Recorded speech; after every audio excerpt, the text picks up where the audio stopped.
Hello and welcome back to the Game Bet Match podcast. I'm your host, Manny Friedman, along with my co-host first, Brad Sloan, as always. And we have a new guy. We have we because it's Wimbledon, we had to go to Britain because Manny and I weren't getting the job done on European sports. So we went to Europe to find our third man in the booth today. He is a writer for Last Word on Sports / tennis. He's wearing a backwards hat. He goes by Woj on Twitter, Wooj. His name is Josh Hall, and he's on the screen right now. Welcome, Josh, to the pod. Evening, chaps. I'm a late United Kingdom. Pleasure to be on air. Thank you for joining us. This will be a special show. I can guarantee you it's going to be our longest pod yet. I know we've had some 3-hour plus pods. This will probably top it. I'd be very surprised if it doesn't. But just kind of like what we're going to go over. First, we're going to just recap the two finals today in Mallorca and Eastbourne. Then we're going to go over the draws and the quarter futures and all like the future lines. Then we're going to do our aces draft. So for Roland Garros, we did something where Brad and I drafted players, and whoever had the most breaks won a dinner bet. Yeah, so man, you owe me 2 dinners now. One for that and one for Arthur Fees. Arthur Fees is not cracking. Arthur Fees, let's wait on that one. But yeah, so I owe Brad a dinner. We're going to add Josh to this one, which will make it like extra fun, but it's going to be aces because it's grass. So whoever has the most aces combined in the team is going to win. I think we're doing a $50 buy-in, $100 for the winner. Get your money back for second. And the loser ends with nothing. I'm really hoping that I win and Manny comes in third, so that way Manny can just give me a dinner and that's it. Yeah. I want to have Manny owe me like 4 dinners. Like that's the whole goal of this challenge. I probably owe you more dinners for losing to you in tennis, probably like the last 8 of the last 10 times or so. I think you've won once so far this year, right? Once. Yeah. You've got a couple of set wins, but I think you have 1 win on the money line. One on the money line. I've got some set spreads that went my way, right? Plus 1.5 sets. But, so we will do that. That's going to be a lot of fun. And then we're going to go over all 64 round 1 matches. Maybe not in depth, but like kind of go over our best bets. If there's something we really want to discuss, we'll definitely do that. So let's get right into it. So what were your takeaways from today's two finals? Christopher Eubanks, you get a trophy. And his first trophy on the ATP tour, I think. So awesome for him. Exciting times. And Frankie Cerundolo gets a trophy. Mm-hmm. So good for him. I was impressed by Tommy Paul coming out and playing hard for 2 matches in 1 day right before a slam. I will say, so Tommy Paul got injured, and that's a semi-direct correlation to, in my mind at least, to playing 2 matches in a day, right? If you're playing multiple matches in a day, I think your injury risk increases. So but it's the interesting. First match wasn't that physical. Yeah, something on that I noticed earlier in the week. Let me just see who it was against. Tommy Paul played earlier in the week because he rolled his ankle, I think, earlier in the week going for a drop shot, and he sort of shook it out. So I think that is from that where it's just flared up again because, like you say, he's playing 2 matches in 1 day. So I think it was from earlier in the week. I think it was against JJ Wolf. JJ Wolf hit a drop shot. Oh, really? Yeah, JJ Wolf hit a drop he's right. I remember that. Yeah. Okay. And it didn't look that bad at the time. To your point, Josh, he kind of shook it out and seemed okay, and he still got through the match. But yeah, it might have been the same foot. Yeah. So it might be from that. Yeah, I mean, Barrera didn't really put that much of a test. I know Brad and I kind of talked about it. It's like I thought we kind of had the wrong read. I put it into the scheduling at Wimbledon. I was like, oh, Paul is playing Tuesday, Barrera is playing Monday, so that there was more of a chance for Barrera to be kind of unmotivated. Prior to that, we were just like, oh, Paul, throws in duds. He's the top seed in an easier section of the draw. Brad looked less into that than I did. The only thing I'll say too on that is when we talk about this, nothing is absolute in betting, right? No guy is ever going to beat a guy, right? But we're saying Tom, the better way to probably phrase it is Tommy Paul has a 10% chance of dudding this match, which makes it a good bet on the money line versus what the books are saying, right? So I wouldn't say I wouldn't say I would have bet on Paul throwing in a dud, right? It's more like you're saying, okay, there's a 10% chance he throws in a dud. Yeah, I would say that. I mean, we got plus 180, right? So you always rather be on the plus side. Yeah, definitely. But I mean, Cerundolo, I don't know. He impresses me. Like the reason why he impresses me because he's really, really solid on both wings. And he's one of the better movers on court. And he's very Josh, I want to get your take on something with this, and we'll get into probably more later as we talk through the podcast as well. But I feel like the traditional grass court player people think about is like the big serve, forehand +1 guy. But I think there's this kind of second class of successful grass quarters that kind of Alex de Minaur leads, which is like the grass grinder, like the guy who moves really well on the grass, gets a lot of balls back on the grass, and where the surface of the court helps him to pick up a little more power that he otherwise wouldn't have. And like Cerundolo maybe fits into that class. Tommy Paul maybe fits slightly into that class, although he's pretty good power as well. De Minaur is the head of that class. What are your thoughts on that? I think it's interesting you say that because the conditions, as we've seen on grass courts in recent years, they're starting to slow down a lot more, aren't they? That's where you see de Minaur's, you see Cerundolo's doing it. I think we'll see less typical big servers. So obviously back in the day, you used to have your John Isners acing every single time. I don't think you're going to get that anymore. I'll be interested to see Wimbledon. When I was going through the ace statistics from last year, I was looking at Djokovic's aces, for example, round 1, round 2, and I was like, he's only getting 5 aces per match, and it sort of shows how slow grass courts are now becoming. And Wimbledon is one of the slower grass courts out there. Like the Stuttgarts and the Halys are the faster ones. Wimbledon is slower. Stuttgart's a little bit different, I think, to the rest because of the altitude factor in it. But the rest of them seem slower than what they traditionally are. Yeah, no, it's a good point. And then like Djokovic dominates on grass because he has that serve +1 and like, you know, so accurate with his shots and all that, you know, and he's by far the most comfortable mover. So guys like de Minaur, guys like, you know, I feel like Cerundolo is kind of learning that. Like they're just really good movers, you know? Yeah, I think that's the big thing is movement. It seems so different. I think Chrissy Eubanks just put up something on Twitter a couple hours ago about him not being able to move properly on grass. He's sort of saying it's on hard court, it's one movement back across. On grass, it's 10 little steps before you change that direction. So it takes a lot of getting used to when you're only playing like 1 or 2 matches per year on it. But I think the Mallorca grass, it's a different kind of grass, and that grass dries up so quickly. It's not like that lush grass. It's a different grass. It is a different grass actually in Mallorca. So not that we need to talk, you know, but it's also just like on grass, just in general, right? Like if you I don't know, I used to play like sports on grass, like football and like in school, and like you actually don't use the same shoes on grass. Right, like you would never take a pair of tennis shoes for a hard court and like run them out on grass. So to your point, Josh, like it's a lot harder to like run like on grass. Like you're not gonna be as fast. That's where experience is such a big factor. Why Djokovic is winning Wimbledon after Wimbledon, because we've seen such short grass tournaments within the season. You get players like your Casper Ruud, they're not even interested. Djokovic just gets a free pass. Also, I think that Djokovic has money for the right shoes. Yeah, maybe. Finances are done. No, I mean, that's a joke. I mean, I'm assuming these players, if they get into Wimbledon, are investing in proper shoes. But I did see a funny story that like a couple, I think it was in Houston one year, like I think it was JJ Wolf like forgot his clay shoes. So like Tommy Paul lent him a pair.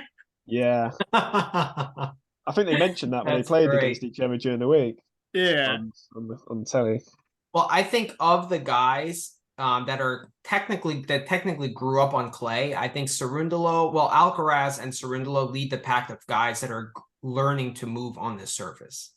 And the thing with Cerundolo is that his game is very simple, right? There's not much that can go wrong, right? It's very compact swings on both wings. He's kind of light on his feet, decent on serve. Like, I don't know. There's not much wrong that can go with his game. And then Paul, I feel like, I mean, to your point, like when we were talking on Twitter today, Josh, like I think if Paul doesn't get hurt, he probably wins just because like he has superior firepower. Yeah. But at the same time, it's a really close matchup. Like they played twice before on grass, and both matches were tight 3-setters. Cerundolo just won in Queens, tight 3-setter. So I don't know. I think I'm really impressed with Cerundolo. Like if we have to talk power rankings again, Brad, like I'm moving him up into that second tier. All right. So it's funny because so that closes Eastbourne, I think, because we probably should. Manny really wanted to keep this. Manny didn't even want to talk about it, and then now he takes the lead, takes the discussing it. Yeah. But so Eubanks gets a title in Mallorca, which is interesting because I think both of those guys, in my mind, are hard fades for Wimbledon. But Eubanks beats Mannarino in a battle of guys I think really wanted a 250. They did. They really did. Mannarino just put it in dud. Like his injury concerns are just like, it was weird because it was a concern in the first set against Mute.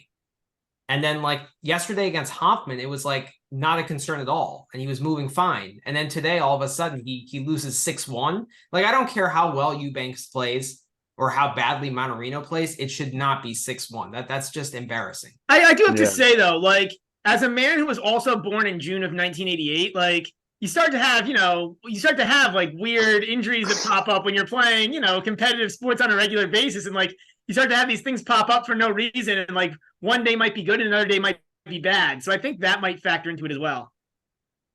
I don't know what you guys think, but on Mannarino, he's a guy for me now that I will not back him unless he's plus money or underdog. If he's a favourite, I will not touch him because I think he's only worth it when he gets to a certain sort of price. Because he's not reliable and consistent. Like you say, one day he's unbelievable. Next day he's a no-show completely. He also has an annoying game, right? Like I think he annoys a lot of guys he plays against because he's so different with that flat ball. Yeah. Which I think backs up your point. Like I hadn't thought of that before, but he is a good guy, I think, to take it at plus money. And it has to be the right surface, right? Like he's a guy who slower surfaces. He has the slower surface where the ball bounces up. Chance. He's useless, right? It's got to be not just a fast surface, but also a surface with low bounce. Yeah. Where that ball can be annoying, that flat ball. Yeah. Yeah. But it's so cool to see guys who have like different styles like him and like Feliciano Lopez like be successful, because like now all the players coming up kind of look the same. Yeah, very baseline. Yeah. Baseline power off both wings, like you can tell he took 10,000 hours of tennis lessons as a kid. Like, so Brad and I both had plus 650 on Mannarino to win the title. I think we got Mannarino'd today. That's and I think you had the Paul to win the title. What were the odds on that? Plus 550 for you guys, I think. 550? Plus 550. Okay. Yeah. Right. I mean, I hit Cerundolo to win the title at plus 1400. So I'm happy. I'm a happy man, but like, yeah. I don't think I would have backed Paul if the draw was different. The only reason it was appealing is because of the draw was so easy, I think. Okay. I thought one of my better bets in this tournament was that second quarter to win the title. I saw Cerundolo there, obviously, but I also saw Sonego there. And like having those two guys who to me are kind of like top 30 on grass, both there at plus 375 to win the title. Like I thought that was good value. So that cashed as well. But I got lucky too. Like if Paul is healthy, I don't know if I get there. Yeah. And then like also the way Cerundolo won that first set, I don't know if you were watching, like it hit the back edge of the line. Yeah. I think Paul also, he broke in the first game and he went 40 love up on serve and he got broken straight back. If he goes 2-0 up, how different does that first set go? Exactly. Yeah. So I think that does it for this week, right? The 250s. Let's switch over to I think we're good to get off of 250s and go to the 2000 that's coming up. Yeah, let's head over to SW19. All right, so we're gonna start with the draw, right? We'll go through the draw. Yep. I think the way we're gonna do this is we're gonna do quarter by quarter. Yep, that makes sense. Good way to do it. Yeah. All right. Come on. Let me pull it up here. All right, so the gentleman's singles draw. Let's start with go a little unconventional. We're going to start with Monday because the bottom half play Monday. So we're going to start bottom up. Like we're going to go the the fourth quarter first and work our way up the draw. So Djokovic is at the bottom quarter. He plays Pedro Cachin, Jordan Thompson, Brandon Nakashima, Rusevori, Wawrinka, and Echeverry Zapata Miralles is there in that the first, was it 32? Yeah. So the next 32 and the next 16, we got Hurkacz and ARV, we got Lajovic, we got Choinsky, we got Munar and Isner, Varias, and Musetti. Then the top half of that quarter, we got FAA against Michael Moe, who's a lucky loser, took the place of Filip Krajinovic. Borna Goyo and Martyrer. Got Enzo Quaco and JJ Wolf. Bublik and McDonald. Kyrgios, Goffin, Barrios, Vera, Baez, Karatsev, Van Ash, and then Rublev, Purcell. So in terms of quarter prices here, which I can share my screen. We got Djokovic is minus 550 to win the quarter, which is just ridiculous. I don't know if I've ever seen a quarter price like that, that short. That's insane. You don't even see that in like 250s when the guy has to win 2 matches. And here he has to win 5. It's insane. It's insane. Kyrgios plus 1,100, Rublev plus 1,400, FAA plus 1,600, Hubie plus 1,600, Bublik plus 1,800. And then it gets like wild with Isner, Goffin, Rusevori. So anyone that Manny, what are your thoughts down there on Krajinovic at plus 150,000? Bobana's a little slow. That's all I can say. So let me ask you two this. Like, is there anyone you're taking here, or is it just not worth it because Djokovic is that big of a favorite? One what stands out to me just looking is Rusevori, maybe at the price potentially. Okay. 4,000. He's got that Sinner. Well, Sinner obviously gave Djokovic problems last year at Wimbledon. Yeah, that's in the other quarter. Yeah. But like anyone beats him before the semis? It's difficult, isn't it? You can't really, nothing really. You want to pick someone out, but there's not really anyone that jumps out to me on that. I think the second guy that would jump out to me, and I have, so I don't have another pick here specifically, but Bublik at 18-1 is like, and now I don't actually like it because I think that he just won Queen's Club, so now he's got his money for the year and he's got his points, so he can kind of rest up and wait another year. But like, I mean, if Bublik shows up to play, like he's a guy that could beat Novak. Like theoretically, if he shows up and plays really well, like that style of game, I think would annoy Novak because there'd be no rhythm. Yeah.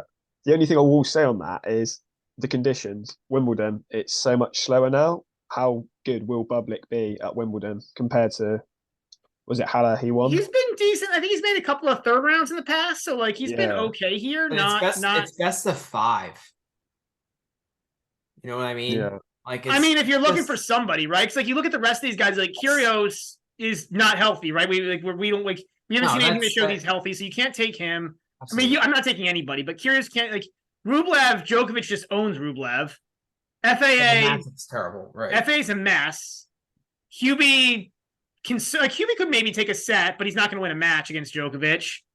And then, like, I mean, everybody else here is like maybe Isner serves 60 aces and wins 3 tie breaks, but Djokovic is such a good returner. No, like, there's nobody else who's even like playable here. So Josh, I kind of agree with you with Rusevori at that 40-1 price. The problem is he has to play Novak in the 3rd round, right? Yeah. And it's better to get Novak early than late. So I actually would rather play I think Rusevori is actually my favorite play here because like what Djokovic does is like he hasn't played a grass court match, but he uses that first week as like his warm-up event, right? So catch him while he's cold. Flow.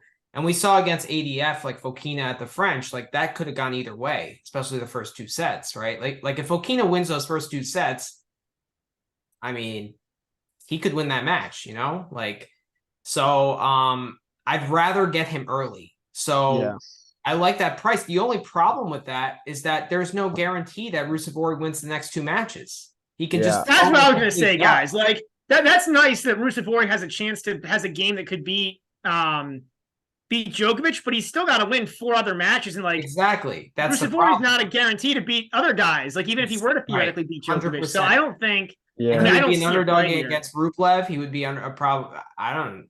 who knows? Like he could just throw in a complete dud. Like he's the other king, as you say, Brad, right? Like, so yeah, I don't He just plays know. some really bad matches. Like I might do half a unit on it. I wish he was playing Djokovic second round. Then I would be a little bit more excited about it, to be honest. But yeah, I don't know, man. It really is difficult to make a case for any of those players in a Really, best of 5 format. Yeah. Best of 3 maybe, but best of 5 you just can't see it. The only way you might potentially see a bit of value is Djokovic physically. He is 36 now, but I mean at the French Open he looked invincible, so Yeah, it's not really exactly. much to go off, is there? Can't I do have a play here, but I'll save my play until later because I don't have a quarter price play, but I have a different play on one of these guys. On one of these guys in quarter 4? Yeah. Interesting. I'm looking forward to hear that. But I'll save it for a little while. All right, so you want to go over quarter 3 now? Let's quarter 3. I think this will be much better discussion because it's wide open. You got Rude at the bottom of the quarter. He'll play locally. Then you got Liam Brody and Constant Lestienne, Lloyd Harris and Barrere, and Radu Alba and Chapo. Then you got RBA and Safiullin, Gasquet Mute, Mayo, Bonzi, Koric, Pea. Then you got in the top half of that section, you got Fritz and Hoffman, Molchan Ymer, Kopfer Ote, Nishioka Galan. And the top 32 is Halys and Evans, Vukic, Altmaier, Kecmanovic and Schwartzman and Sinner and the bad Cerundolo, not the good Cerundolo, the bad one. So I think this is an exceptionally weak quarter, to be honest. That's that when I saw this for the first time, I'm like, who gets to the semis? Like, I guess it's Sinner. Like, we all hope it's Sinner because his upside is better than anyone's, but like, is he going to get some kind of viral illness? Yeah, well, I mean, I backed him outright in Halle a couple of weeks ago. So man. I've got a line through Sinner. I'm not trusting it. His body is just Can't in trust pieces. his body. Exactly. Yeah. I looked this up, and man, you and I have talked about this. Like 30% of his losses this year are something insane, are retirements or walkovers. It's crazy. It's like something ridiculous. So you have to at least, like, any price that you think Sinner can actually succeed at, you have to discount at least 20 to 25% due to potential of injury, walkover, fatigue. Like it's just insane. Like you almost can't. And once you dock him 20%, he almost becomes unplayable because like he's a good tennis player, so your prices aren't going to be that amazing. Yeah. I mean, and he should beat, like, I don't even care about his draw because like he should beat anyone in this like 32. And then like in this 16, like, is there anyone? Fritz. I mean, Fritz is a good tennis player. Yeah. But like before the round of 16, that's really it. And Fritz is not like you can't like just guarantee that he makes the round of 16. I actually like Hoffman's chances in that first round. Especially with Fritz's poor form. Like he's been awful. Yeah, I think with Fritz at Wimbledon this year, I think it will be a case of building up because I don't know how many wins he's got in this grass court season. Must be 1 or 2 maximum. I don't think it's any. It may not be any because he lost in Eastbourne first round. Yeah. Did he win a match in Queen's Club? I think he did. Maybe he did. He beat Zapata Morales. Oh, he beat Zapata Morales. If that counts as a grass court win. Yeah. Bravo. Yeah, exactly. Another one with potential maybe with the Sinner early exit. Halys maybe? But Halys has not played on grass. He's been playing clay challengers. Yeah. So like I agree, like on paper his game kind of suits the grass, right? Like with the forehand and stuff. I mean, like if Sinner's sick, Vukic could beat him. I mean, we saw it against Altmaier at the French. Like I think I laid games in that match. I laid like 7 or 8.5.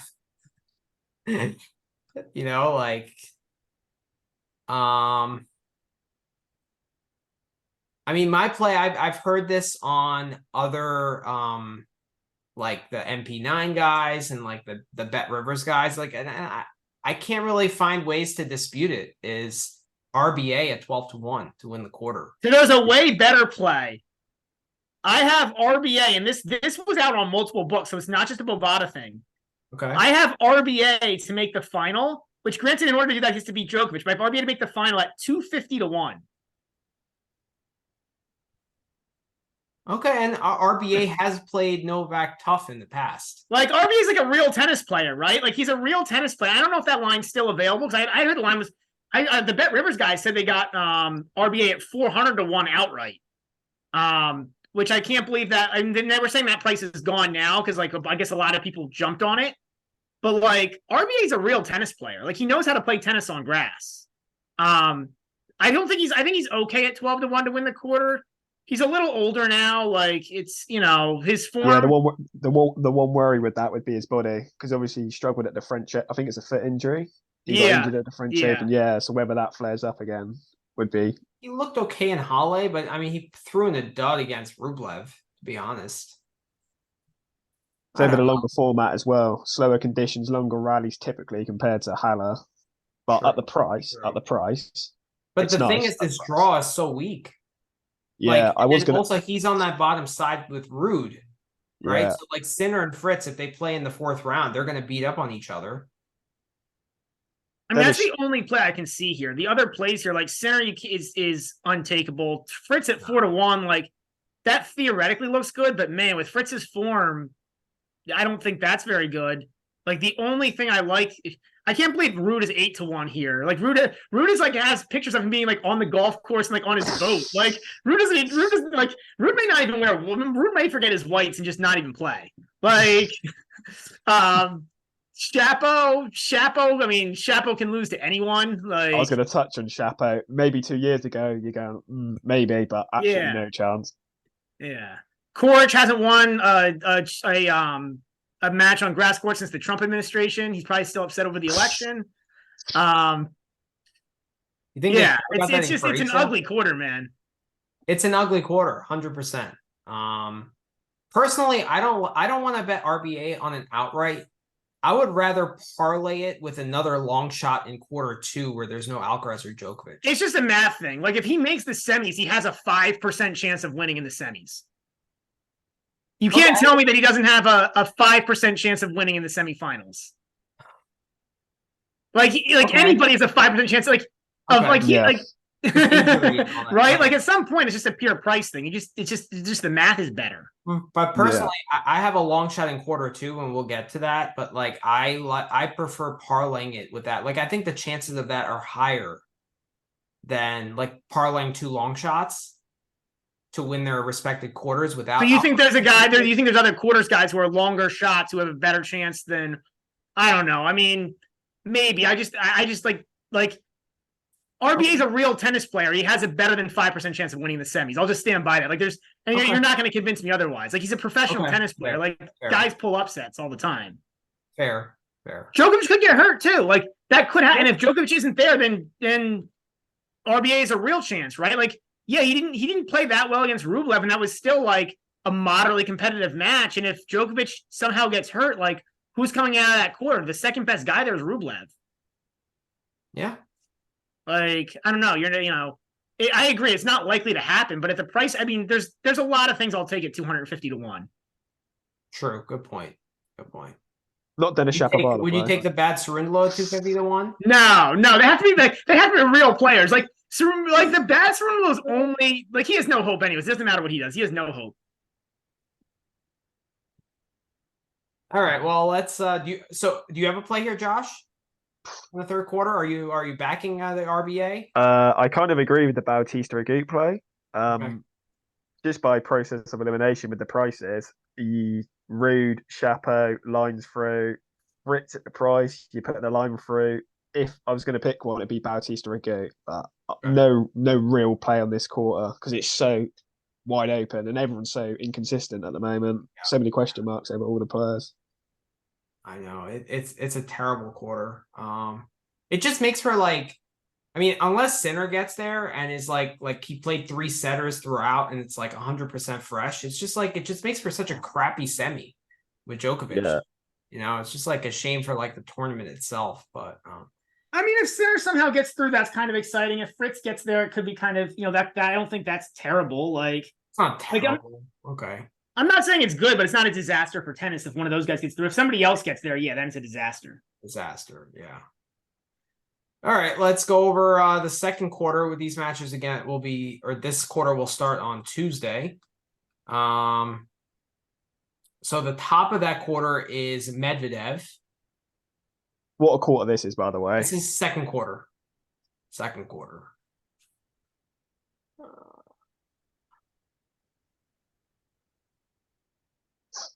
Sorry. All right, you know what? Let's just start with Alcaraz. Let's start with the first quarter, the top half. So Alcaraz will play Shardy. Then we got Moeller against Rinderknecht, Kubler and Ugo Humbert, Cecchinato and Yari, Zverev and Brouwer, Huesler, Watanuki, Berrettini, Sonego, and Kopyans and de Minaur. That's the top half of that quarter. Then in the bottom half of that quarter, you got Tiafoe and Wu, Stricker and Popyrin, Ivashka, Coria, Show against Dimitrov, Davidovich Fokina and Arthur Fils, a rematch of the French Open first round, Zhang and VDZ, Arnaldi and Carballes Baena, and Lofhagen and Holger Rune. So personally, I think that this is the toughest quarter of the draw. Yeah, by far. I don't think it's even close, to be honest. So I want to say something actually before we get into quarter prices. I think that little section with Zverev is really interesting. Like Zverev, Brouwer's a guy who on grass, he's got like a good lefty serve. Is like, yeah, I don't think he's going to beat Zverev, but he's not a bad player for a quali. Huesler and Watanuki are both not bad guys on grass. You know, again, for a qualifier, or I guess Huesler's not a qualifier, but for a lower ranked guy and a lucky loser. Sonego is kind of interesting, and you know, de Minaur is like, that's a really good section. Really, really good section. I agree. Like there's 5 or 6 guys there who would have had who I would have potentially put a bet on if they were in the third quarter. I know. Yeah. Absolutely. I mean, we've had de Minaur and Zverev were in the top 20 of my power rankings. Did Zverev make it for you? Yeah, he's like between 15 and 20. Yeah, and then Sonego was like an honorable mention. So yeah, Sonego's really underrated on quicker surfaces, I think. It's all-round game on all surfaces, but he's a really good player. He's erratic, but he's such a great shot maker that it's like he's really reliant. Like he's like a lot of those Italian guys, right? Like this is maybe sort of a rude thing to say. I don't know how Josh feels about it. Manny and I say this stuff all the time, but a lot of the Italian guys are very like flary kind of guys, right? Where like, you know, they're very like emotional, where you're hard on your sleeve type. So like if it's going well and if the crowd's into it, it's great. But like sometimes they can be a little susceptible to like these lulls. And Mussetti's kind of the same way. Fognini, you know, was the same way. I guess kind of is. I guess he's still kind of active. But yeah, so like, you know, like, and I kind of put Sonego in that same bucket, which should help him at slams because you should have a more entertained crowd for the most part. But if you're on an outer court, it still can be a little susceptible like an outer court day match. I think he's a better competitor than like a Musetti or Fognini. Like I think he's the mental side of the game. I think I definitely think mentally he's probably the toughest Italian, I'd say, if you're going to rank him. Berrettini on his best day actually was definitely tough. Yeah. Well, Berrettini wasn't really that way at all, right? Like, so Berrettini was really, really tough battling all the time. I agree with you guys. Sonego's not Musetti or Fognini, but he's not like a David Ferrer type of battler either. You know what I mean? Like he's not the best battler on tour either. But I think he gets a little bit too hyper. Like I think like he needs to actually like calm down. That 10 slow down. Yeah. Well, you saw that against Kachanov, right, at the French. Like he fought Kachanov really hard for 3 sets, and he lost that tiebreak, and he was just gassed out. Yeah, but he's a guy I would take as a dog against most top 10 guys to win a set or 2 sets even. Like I don't know. But he's got quite a solid game. He's strong off both wings, decent at the net, decent serve. There's not really a significant weakness there with him, is there? Right. Yeah. Let's go over quarter prices here. So we got Alcaraz at -135 to win the quarter, Rune at +550, Zverev at +600, de Minaur +1200, Tiafoe +1200, Dimitrov at +1200 as well. Berrettini at 20 to 1, which I don't really understand. I think it gets. It's just name recognition, right? Once you get to this point, it's just pure name recognition. Like Berrettini is most Sonego is 40 to 1. I don't know. Anything catches your eye here?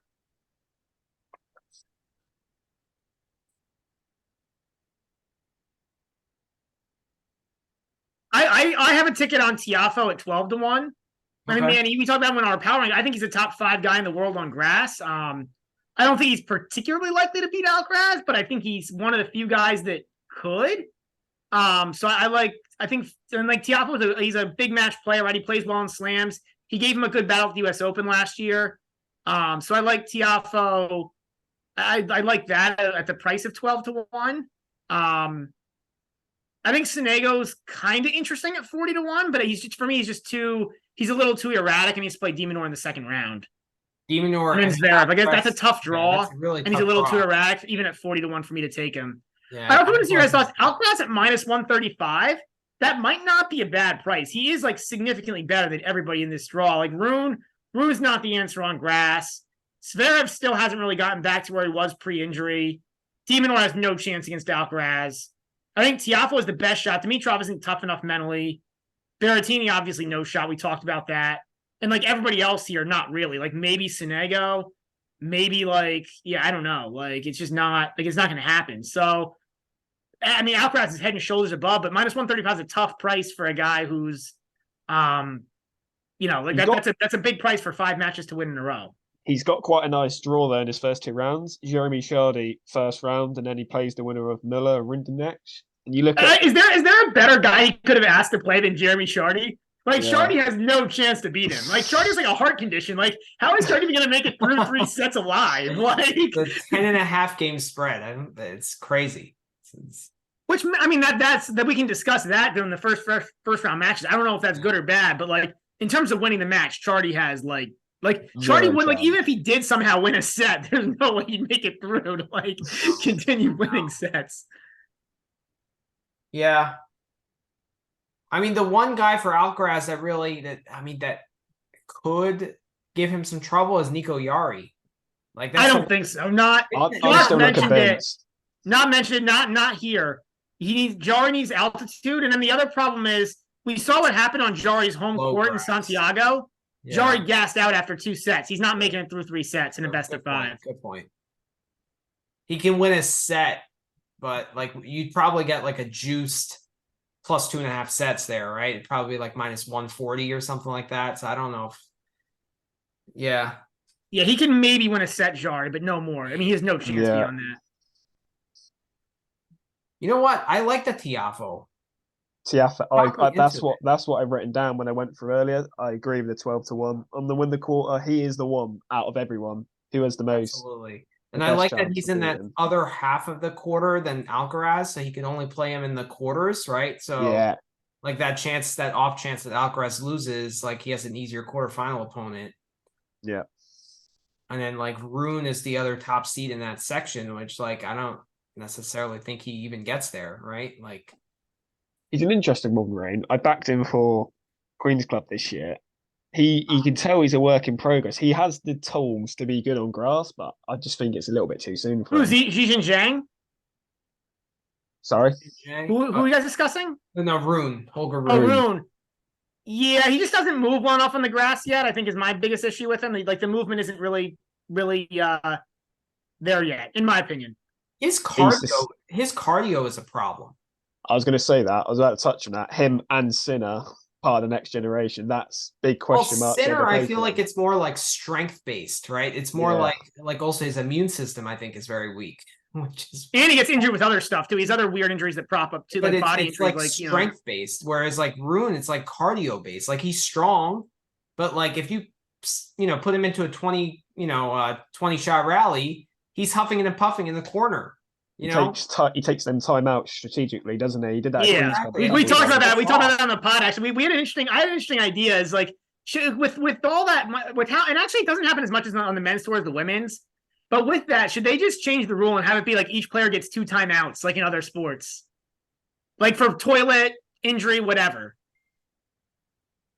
Maybe. I think they should have 2. Okay, yeah, I agree with that, but they should also have a timeout or 2 timeouts where they can stop the serve clock. You know what I mean? And just like breathe as much as they want without warning. I don't know, but yeah, I agree with you. Holger Rune is like, that's his biggest problem. I feel like those issues. And I think like there's so much nervous energy with him. Like he's constantly wobbling around and like just calm down. It's fine. Bit like Sonego plays at 100 miles an hour. Exactly. In between points. He doesn't. I also wonder if he wastes a lot of energy with like his antics. Like more than anybody else, he seems to waste a lot of energy with antics, dealing with arguing with crowds or arguing with umpires or arguing with the other players. Like it just seems like to me like there's a lot going on in a room. Like it's kind of, I guess, like it's not. I don't like it because I'm personally like a fan of like drama-free tennis, but like there's not too much drama on the men's tour. But Holger Rune is one guy that brings like drama. Yeah, he does. But that being said, at this price plus 550, there's no value in that. That's a terrible price. Yeah, there's no value there. I mean, he could lose every match after the first round. On that price, obviously we both fancy Tiafoe. How would you price up Tiafoe if he played Rune? I'd put Tiafoe as the favourite. 100%. Oh, 100%. 100%. On grass, On clay, it might be different, but on grass, Yeah. I like the Tiafoe play. Yeah, Tiafoe play is fantastic, actually. Yeah. All right, let's move on to that second quarter here. We got Medvedev against Ferry, Mannarino against Shevchenko, Giron against Delian, Fucsovics against Griekspoor, then Cerundolo and Borges, the good Cerundolo against Nuno Borges, Lechka and Offner, Raonic and Denis Novak, Moji Huki against Tommy Paul. That wraps up the top half of that quarter. Then the bottom half of the quarter, you got Nori and Machak, Eubanks and Montero, O'Connell and Medejevic, Vesely and Korda, Shelton and Daniel, Cressy and Giri, Peniston and Murray, and the match I'm not looking forward to is Team and Sissipas. Everyone else is looking forward to it, but I'm dreading it. We don't have to watch it, Manny. Like you're not required to watch the match that's on center court. That's one of the great things about Watch ESPN or Watch ESPN app is you can watch all the courts. True. Good point. Or you just steal like a Eurosport stream or something. So I have a very clear play. I'm very curious to see if you guys have the same play as me on this quarter price. Where do you think I'm going? Semi-quarter? No. You're going Cerundolo, Manny? No. Cam Norrie? No. Griekspoor, you got it. 25-1. I don't like that, man. I really? I think that's a coin flip match the first round with Fucsovics. I don't. I agree. Fucsovics is surprisingly good on grass. Like he's actually like he's another one of those grass grinders I talked about before. Like he's not like but he's just really solid on grass and he's like physically tough. He's gonna get balls back and that's gonna annoy Griekspoor. Like I think that's a coin flip match in the first round. So yeah, I don't know. And there's a lot of good guys in this section. Like Paul's tough, Cerundolo's tough. Yeah, I don't agree. For me, Griekspoor is head and shoulders above Fucsovics, and I think like that's one of my plays of the day in that section of the draw. Like we'll get into that when we talk about that match specifically, but I like Griekspoor there. Yeah, the only one thing I would say is mentally, how strong is he? But he did win that title. He did win that title a couple of weeks ago. But how strong is Fucsovics? Fucsovics is not that strong either, and like Griekspoor has a better serve, more firepower off the ground. He's confident. But Fucsovics gets a lot more balls back. Griekspoor is, I mean, he has a hard time making 6 balls in a row in the court. Like, but Fucsovics can be really bad. Like Fucsovics' floor is like non-existent. On a given day, he can play absolutely terrible. I think there was a match he lost in Davis Cup, like 1-3 to Humbert or something this year. It was just absolutely horrible. Yeah, Griekspoor's streaky. He can win 10 games in a row, and then he'll go missing for 2 months. Yeah. But the fact that ironically, so is Fucsovics. He's mentally tough, but Fucsovics' game kind of goes awry too sometimes. So that'll be a weird first round match, but it'll be interesting. But to me, like another reason why I have to take Griekspoor here is not necessarily because like I think his first round match is tougher than most. But how do you get a better price on Greek sport than you do, say, a Milos Raonic? Well, okay, so there's a lot of price here that are jokes, Manny. So Raunic's price of 20-1 is a joke. Sure. That's just based on name recognition. The better one though is Yaron. How is Marcos Yaron on grass? 22-1. How is he above Greek sport and Fusovic and Shelton to win a quarter? It's terrible. I mean, I don't think Shelton even deserves that price. Like, what has he done? We can debate that, but I can make an argument for Shelton. Like, Shelton's upside is strong. Yeah. Yaron is a joke. Cressy? Like, Cressy's the same odds as Greek sport to win the quarter. I mean, yeah, I agree. Cressy's won one match out of the last 12. Yeah. Yeah, I agree with you. So for me, it's not necessarily that I'm super confident in Greek sport. I'm just looking at the how far he is down the board, and I'm like, I have to take that. I've sort of come to the conclusion in this quarter. I don't know what you guys think. Is the winner of Norrie quarter takes the quarter. That's the conclusion. The question I have with quarter, Josh, is where are the results? Like outside of 1 month in January when he played really well, where are the results? And I didn't think he looked particularly good in Queens Club. Like he beat a gas Tiafo. Norrie's been not good, for a while now. Queens. They played in Queens, those two guys, and Corda beat him down. But I mean, wasn't it 4-6 quarter over? Oh yeah, Norrie? That's true. I mean, I just don't. Norrie hasn't been good Norrie has not been good in a while, and I mean maybe it's a clay thing, but I didn't think he looked particularly good in the grass either. I don't know, man. I really question. Like I get there's talent there, but I think that's too short of a price for talent without really results so far. I mean, I've come to that conclusion off the basis of process of elimination. I'm looking at Medvedev. I've got a line through Medvedev. Tommy Paul, I've definitely got a line through. Tsitsipas, I've got a huge line through. Oh, yeah. You take all those guys out, who is there? There's absolutely nobody for me. Other than them two, I think Norrie, did he make semi-finals here? Was it last year or the year before? When you look at his... Norrie's, it was 22 or 21 he made the semis. Yeah. Yeah. I think he took the first set off Djokovic and then lost. He did, yeah, and then he lost the next three, yeah. Yeah. But okay, so besides that first round match with Fusovic, don't you guys like Greek sport? If he gets through that match, wouldn't you love that price? Yeah. Well, so I'm going to dock it by half, so it's like 10-1, assuming he gets 12-1, assuming he gets through the first round. Like, because you have to if I take 50% off the price to start. Would you rather? I don't know, not particularly. I just don't trust him. That's the problem. I just don't trust him. Okay. I don't think it's terrible, Manny. Like it's obviously better than most of the other prices we talked about. Like I way rather have him than anybody except honestly, like this. So the guy I had here, and it's not looking as good now with the injury, but I had Tommy Paul to make the final at 125-1. Again, it was a thing where like, I mean, if the quarter price is 16 and the final price is 125, I just couldn't see how you dodge that.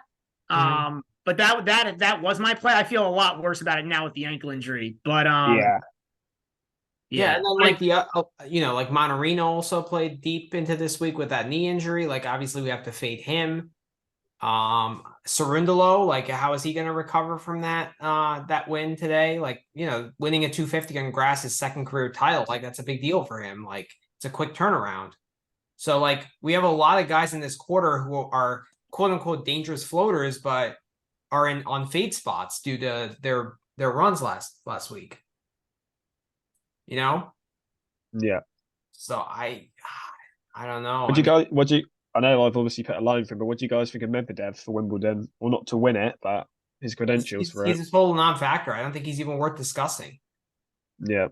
I don't know. Like Medvedev's mentally tough and he battles. Like I don't think the price isn't good enough here. Like I don't like him as a plus 300 favorite to win the quarter, but like I think he's got a chance. Like if it was like 8-1 or 9-1 or something, I'd back him. Like I mean, like Medvedev, like we saw the same thing on like Medvedev won Rome and he's not good on clay, right? Yeah. But he like battled through and won. Like he hates the courts in Indian Wells and he battled through and won that. Like, or we do that in Miami. But either way, like Like Medvedev, like he is mentally tough, and like he'll like bitch and moan, but he'll win a lot of matches when he's bitching and moaning. But 3-1, I don't like the price. Right. And I don't like the price on the outright too. He's third favorite to win the title. Like it's just not worth it. I think Shelton here at 25-1 is moderately interesting. Like I know the courts here are slower than other grass courts, but he's got a big game. Like he's got the upside, and if you look at his draw, like it's really weak for the first 3 rounds. Like I really don't see how he doesn't make the round. Or I mean, I could see him losing, but like I think he should make the round of 16. The one guy he's got a game that could be anybody. Is probably Andy Murray. That's probably his toughest opponent in this. But that's the third round. Like with Murray, like we've seen Murray gasses out really quick in these tournaments, man. He just doesn't have like his best of 5 is not good for him with that metal hit. Right. Yeah, I mean, it's as good of a draw as Murray could ask for, I think. Well, Murray's like 4th favorite, which is a joke. That's just pure name recognition. Like, and the draw being moderately decent, but I mean, I don't mind the Quarta pick, but it's so short though. It's like what, plus 450? Yeah, it's just not good enough. I just need to see. I understand your point, Josh. I think it's a fair point. I need to see more results, and I didn't, and I haven't liked what I've seen since the return from the wrist injury. I think it's too short. Like at 9-1 or something, I'd be a lot more into it. Like I said, I was all over Paul, but now with the injury, I don't like that. I mean, if I had to put a play through, it would probably be, I'd probably go with you, Manny, if I had to, and go Greek Sport at 25, just because like he's got a big enough game to beat like those other guys. Now at this point, I put a strike through basically everybody else, like, because I put a strike through Quarta, not enough results for the price. Nori, not strong enough right now, not in good enough form. Like, and then obviously everybody from between 15 and 25 is a strike through. So that's where I would go if I had to, but at this point I would just stay away. I think it's a complete coin flip. Yeah. So I mean, you could even, is there anybody like, I mean, So I parlayed Greek Sport and RBA to win their respective quarters for like 300-1 or something. That's kind of fun. In that vicinity. Yeah. That's kind of fun. So yeah, we'll see. I mean, I'll be very happy, man, if that does hit. Yeah, of course. Yeah. So let's go to outrights. So I mean, well, we did. So did we ever land on how we feel about Alcaraz at minus 135 in the top quarter? I don't like it. It's too short. If we got like plus 135, yes. Yeah. I tend to agree. I was just curious what you thought. What about you, Josh? Yeah.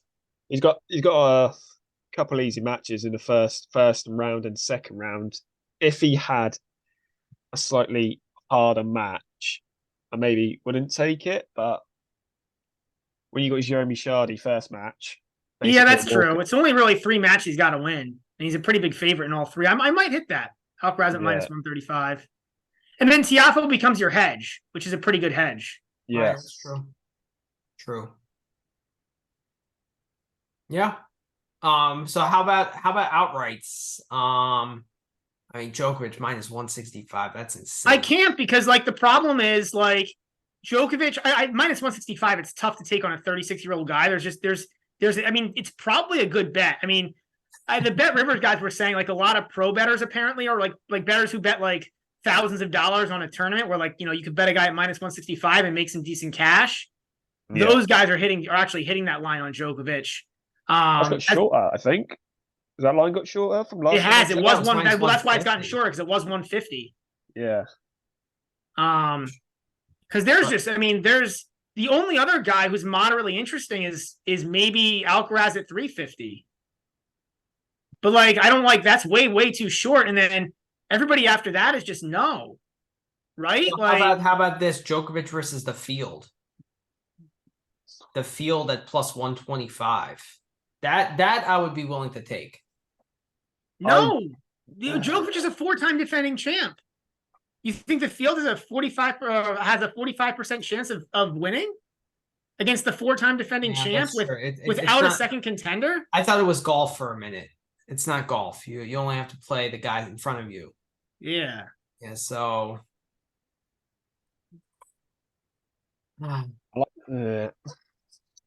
It's hard to go against him, isn't it? The only worry you'd have is physically, but his scheduling is. I think his scheduling. He's got it down to a T now, where he's only really focusing on the slams. He's not really messing about. Oh, of course. Yeah, I mean, you see, in my opinion, Manny and I have talked about this in the past.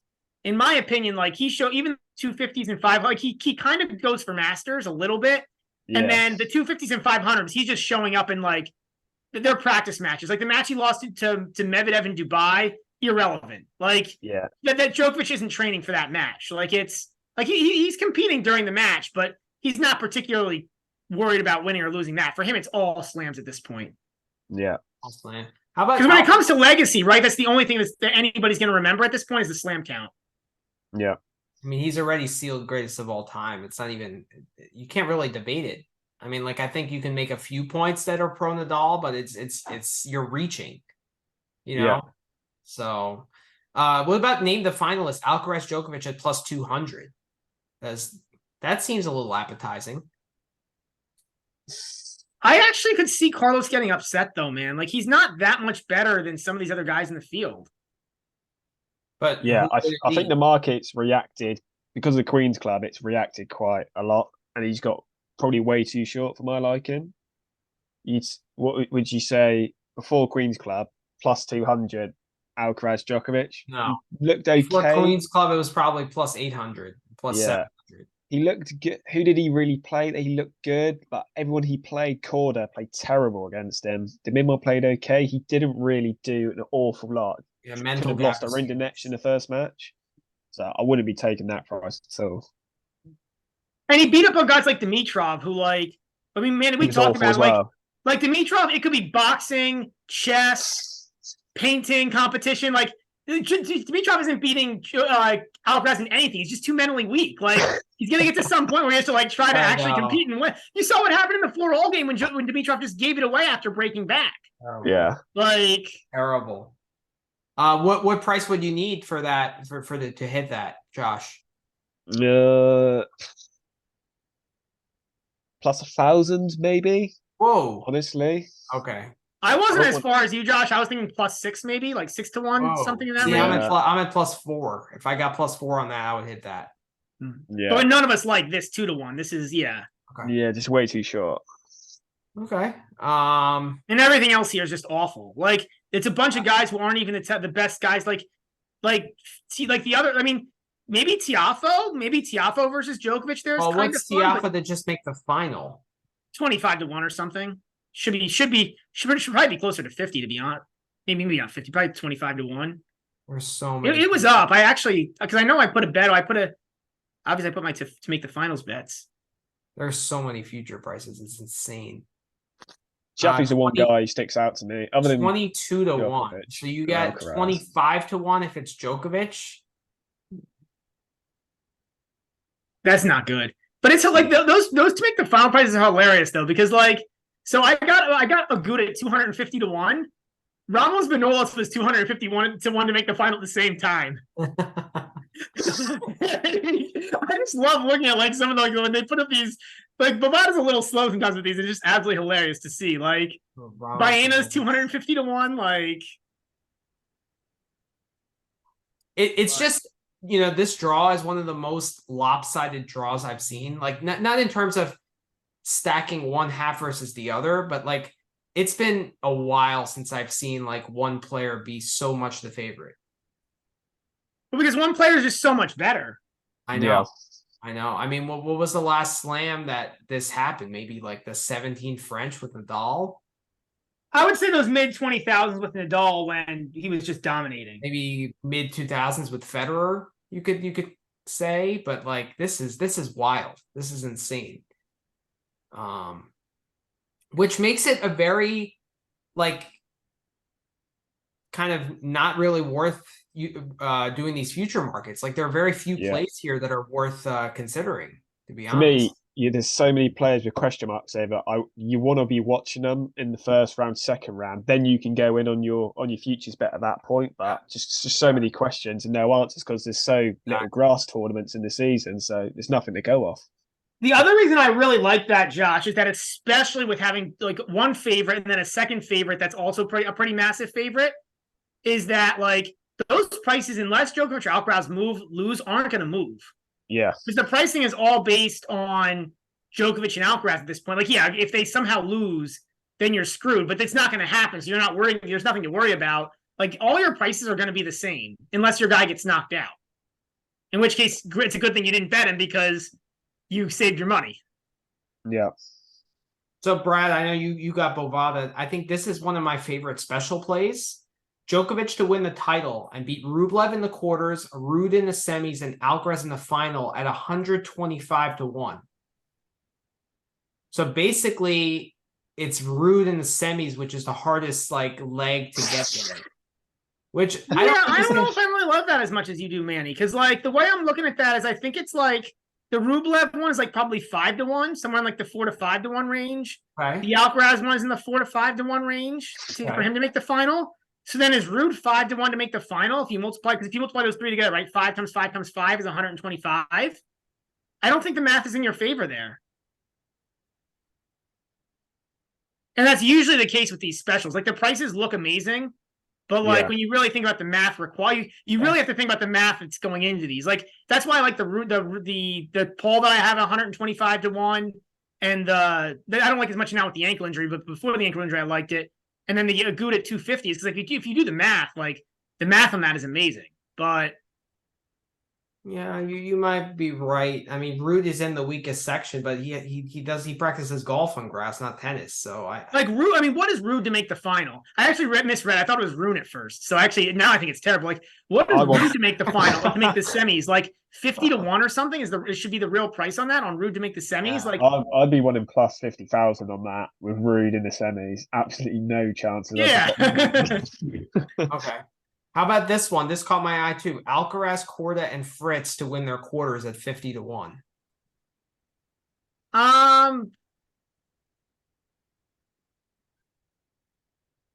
That's not too bad, Alcaraz is Tiafoe's on his side though.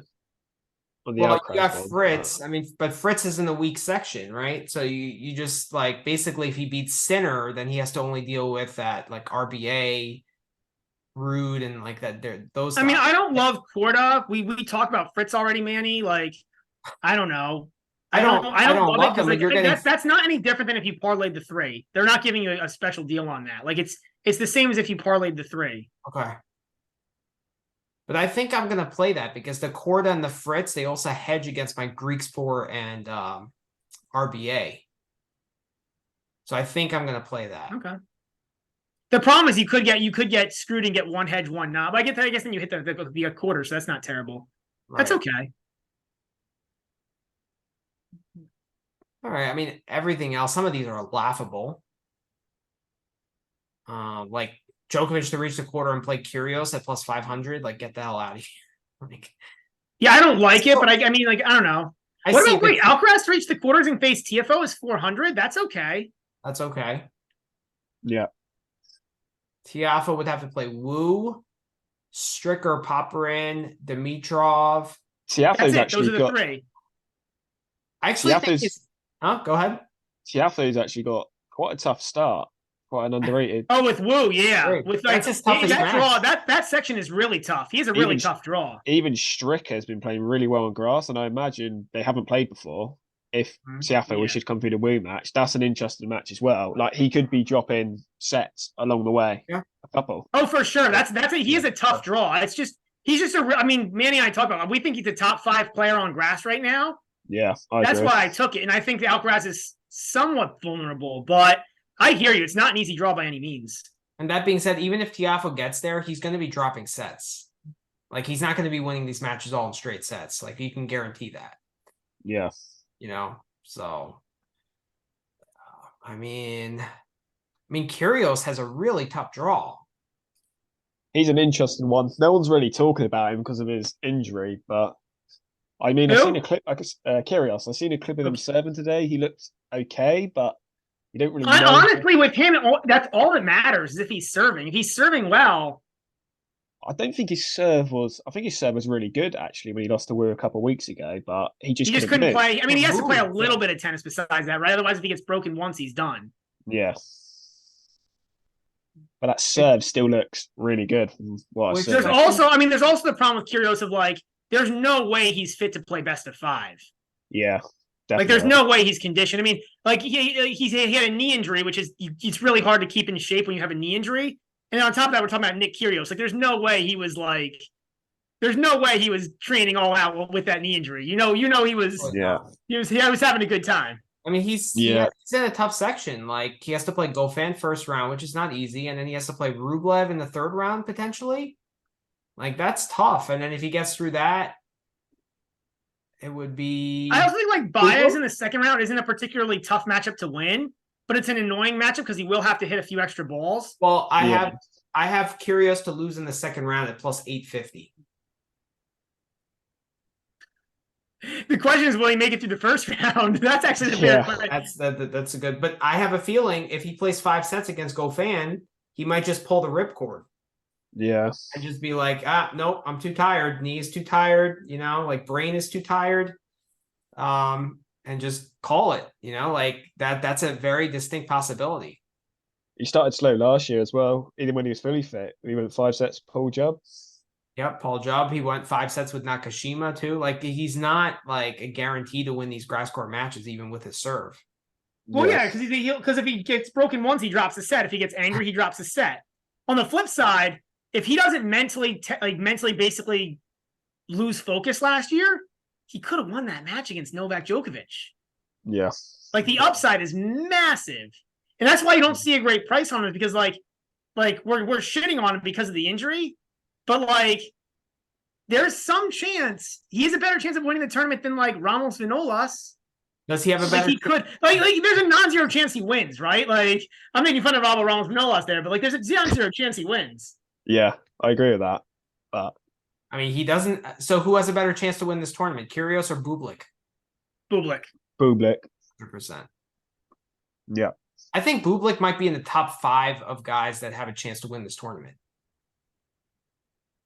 The problem with Bublik, a bit like, well, Tiafoe's not really like it anymore as he used to be. He's a bit of a showman, isn't he? Does he prioritize winning over hitting good shots? No worry about him. Like, when you get into them 5 setters, starts chucking underarm serves in. Yeah, I know. I wouldn't want to back him. You'd be having heart attacks if you back Bublik to win anything. 100%.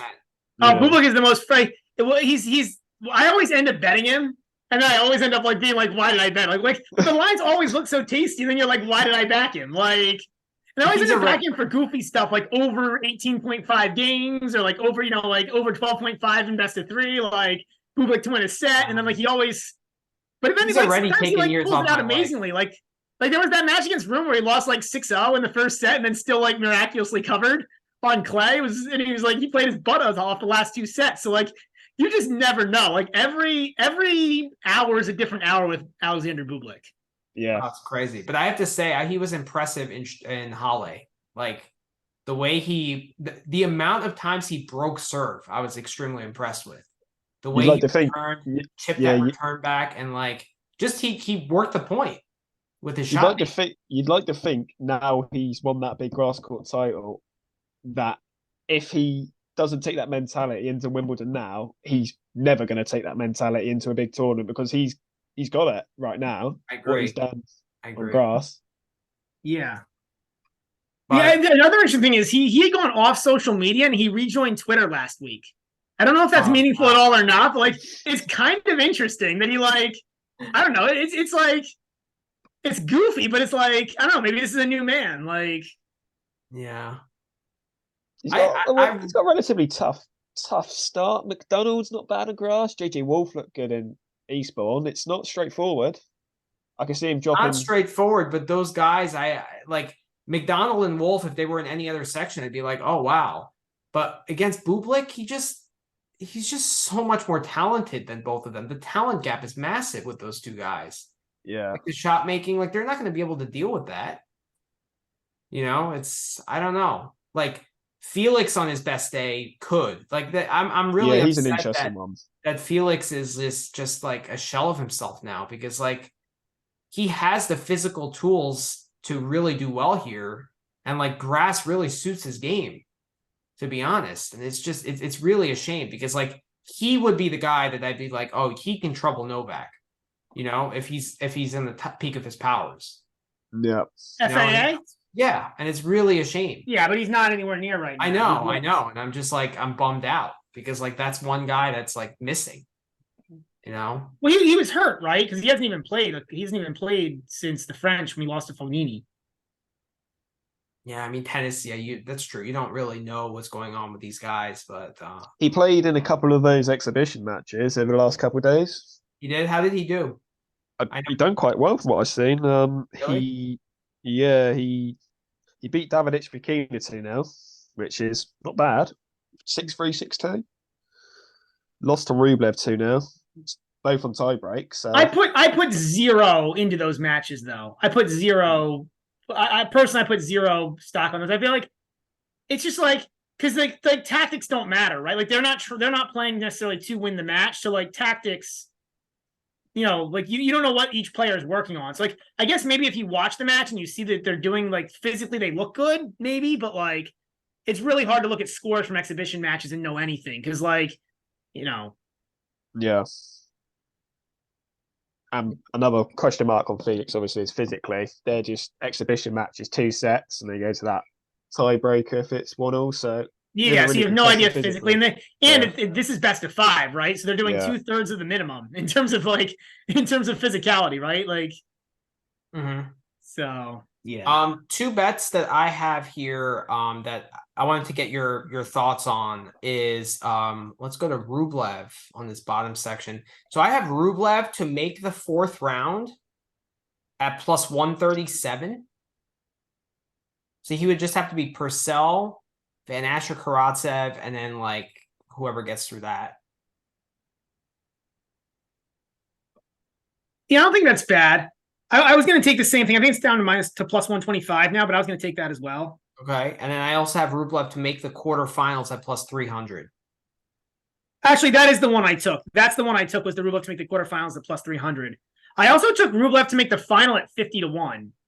I think that's also a good price. Like, I know that like Djokovic like owns him, but if something happens to Djokovic, like at 50-1, like he's better than anybody else in that half. Rublev is the most likely beneficiary for sure. Yeah. He's got a nice draw as well. I think at 50-1, like the odds are just too good. Like, I mean, it sucks because like I have all this like 100-1. Like half of my bets on the futures like 100-1 plus. So like you're going to lose money. Like your bank account is going down. So like you're just hoping that off chance that you have like a massive like your bankroll doubled. Like your bankroll is going to be down at the end of the 2 weeks. Like it's kind of sad to watch. Like that's the spirit. That's the spirit I want to hear. No. Oh boy. All right. So anything else you want to add on this draw? So I mean, in terms of like outrights, like I don't have anything. Like Djokovic is the odds on Djokovic are terrible, but his presence and Alcaraz's presence destroy your ability to bet on anything else. I agree. Totally agree with that. Tiafe's probably the only one that relatively interests me. If I've seen 80-1 on him, but I think he's shorter than that now. He's 50 now. Yeah, right. He's the only one because a lot of the players, I think I'd want to watch 1 or 2 matches before jumping into any future plays. But Tiafe's the only one. If you can get a good price on Tiafe, I'd take that. It's crazy because the markets have really moved. The markets have really moved after these prices came in. Mm-hmm. Like after people the bettors hit like a lot of the long shot odds stuff that was really good, and it's starting to dry up. It is. Like Tiafoe was 80, now he's down to 50, right? Right. Agut was 400, now I think he's down to like 150. I saw somewhere. Like then the bettors hit a lot of these like weird long shots already. Just do the rollover. Just roll, like if you love Tiafoe, just bet him every match and just roll it over. The problem is you're really hoping he doesn't. The reason you'd hit the futures is you're really hoping he doesn't face Djokovic. or Alcaraz. You're hoping those guys somehow go out. A guy who was looking at pre-tournament, he's just withdrew, Jan Struff. It would have been interesting to see where he fell in the draw. Because obviously, I was seeing 150 to 1 about him in places. Yeah. Well, another fun guy to look at would have been Kachanov, but he's also out. Yeah. What happened to him? He had a stress fracture in his foot, I think, during the French Open. No way. Yeah. Yeah, I just realized he's not even in there. He was in the top 5 of my power. Yeah, we were talking him up last night, Manny, and then I was looking for like his. We were talking about him. We put him on our power rankings and everything, and I was looking up, and I was like, "Oops, that was a miss." It wasn't as bad as a miss as me calling JJ Wolf left-handed. That's one of the all-time misses. Yeah, that was worse than Kachanov. I wish at some point we'll put together like a blooper call. We'll have like my call of like court straight sets over Lehechka at the Australian Open. We'll have me calling JJ Wolf left-handed. Like you can put a solid like 10-minute blooper reel of me just like saying awful stuff. Our podcasts are so long. I'm sure we have a ton of bloopers, but yeah. I mean, that's a shame too because like I would fancy Kachanov's chances here if he was healthy. Yeah, it's really a shame, but. All right, so let's move on to our Aces draft. Oh, should we do that? All right. Yeah, I'm pumped. Let's do it for this. This is probably this segment I'm most excited for. A lot of research has gone into this. Oh yeah, a lot of research. This is interesting stuff. It is. All right, so the rules are no aces, no whining, or all aces, no whining, no bitching, no moaning, just total aces. Each person gets 6 guys, snake draft. So, Josh, you'll start it off. I'll go second, Manny, because I won the last challenge. And then you'll have the turn 3-4. And then we'll go back and forth until we all have 6 guys. Okay. I'll be writing them down as we go. Yeah, well, I'll be also writing down my team. That way it's not forgotten. So, this should be fun. So, Josh, if you want to go ahead and kick it off with the first pick in the draft. Taylor Fritz. All righty. Interesting choice. Taylor Fritz? Yeah. I'm going to go with the current Aces leader for the season so far and away, Hubie Hurkacz. And I will go with Novak Djokovic. He would have been my second choice, Manny.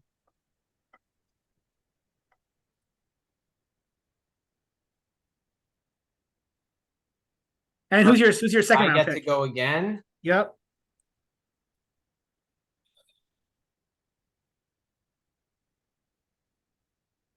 I'm going to go with Carlos Alcaraz. All right, so you're going with taking the maximum number of matches play.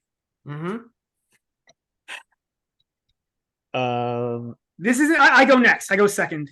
So it's snakes. So I go then. You get 2. Okay. Yeah, and then you get 2 in a row after that. Yeah. So I'm gonna go kind of crazy. This guy may not have gone for a few rounds. Okay. But I'm gonna go Bublik.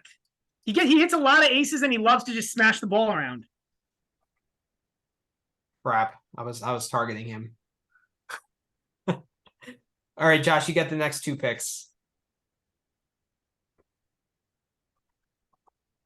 I'm going to take Korda. Sebi Korda.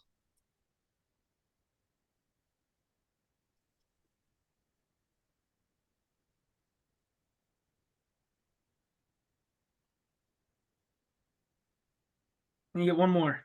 Yeah. I'm trying to balance out the quarters so they don't. Oh, I got you. Okay. It's tough. Yeah. Sebi Korda's quarter 2. Yep. I'm gonna take Felix. Felix Auger-Aliassime. Okay.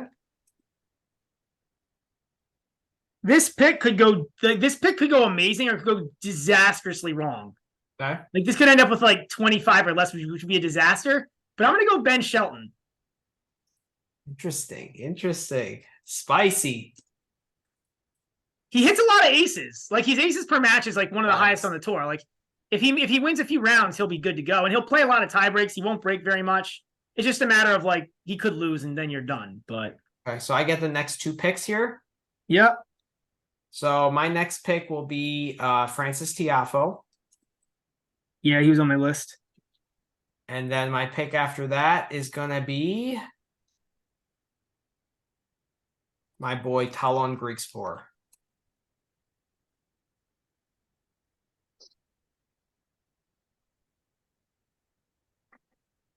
All right. I think who gets the next one? I get the next one. I'm gonna go with the guy I like in this tournament in general, Rublev. Okay. And then Josh gets the next two. Get the next two. You got the next two picks, Josh. I'm going to take Zverev. It's a good pick. Okay.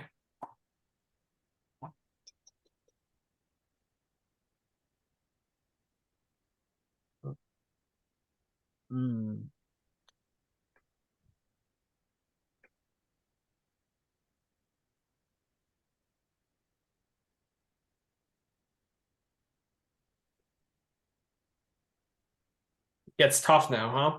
Yeah. Just trying to work out who you guys have already got because I've got a list down here. Mm-hmm.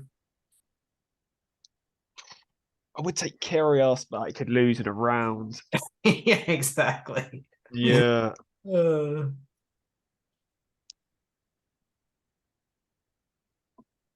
I'm going to take Isner.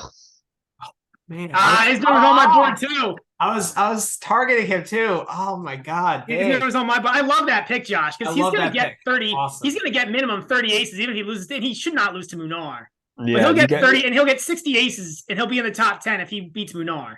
Yeah, you should get 2 matches. And if he plays Hurkacz in the third round, I mean, you probably get like 50 aces apiece. Yeah. So I don't have either guy.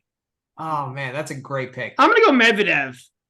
Okay. Yeah, he has a decent number of aces. He was on my short list. He was one I was thinking about, but yeah, you could go deep as well. Okay. This gets tough. I have the next two, right? Yeah.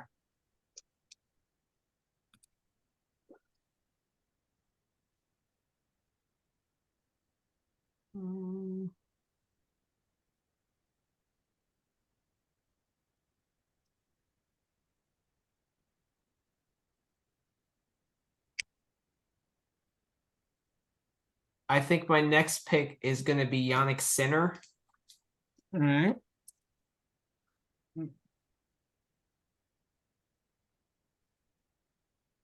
And then my last pick. Yeah, this is my last pick here, right? Yeah.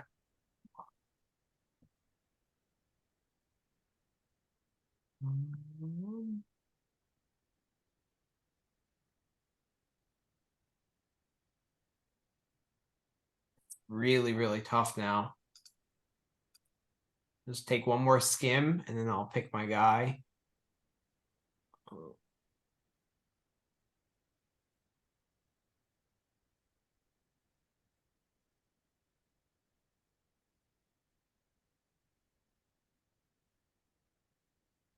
I'm going to take Nico Yari. All right. I knew you would take him. Yeah. It's hard to fault you at the 6th round. It's a mess at this point. Very, very tough. Yep. I'm going to take another Eastern European to round out my team of 5 Eastern Europeans, Dimitrov. Grigor Dimitrov? Yeah. Okay. I don't love it, but I can't find anybody else better. Yeah. And Josh? Is anyone taking Nick yet? Kyrgios? No, you can take Nick. Chapeau's still there, isn't he? No one's had Chapeau. Yeah. If you like Chapeau. Both of those guys, you could be done in a round. Yeah, that's the problem. Halys is the other one. But he's got Dan Evans in the first round. That's a toss-up, that. I'm going to go. It's tough, man. I mean, this is... Yeah, it's really tough. Yeah, I was thinking about those guys, but I was like, you know, I'm going to pick a guy that actually wants to be here and, like, can play a couple give me Nick Kyrgios. Give me Nick Kyrgios. I love that pick. That's a great last pick. Like, that's a good pick. Yep. I mean, he could if he wins 2 matches, he probably leads the tournament in aces. Like Big John, you hopefully get 2 matches. John, I mean, exactly. But he can lose first round, you know, if he loses. But honestly, with both those guys, even if they lose first round, they still get 30, and that's not terrible. Like 30's not good, but it's not horrendous. Yeah. And then you got Felix, who could also lose first round, but could also be really good. So you have guys with like big upside, but can also like just be out, right? I got more guys that don't get a lot of. What was your motivation behind taking Fritz with the first pick? Yeah, I'll admit I didn't have him. I had him in like the 5 to 10 range on my board. I like it. He hit 77, I think, last year, but he's got quite a nice draw. I think he'll probably get quarters maybe in and around that, and he does hit quite a lot.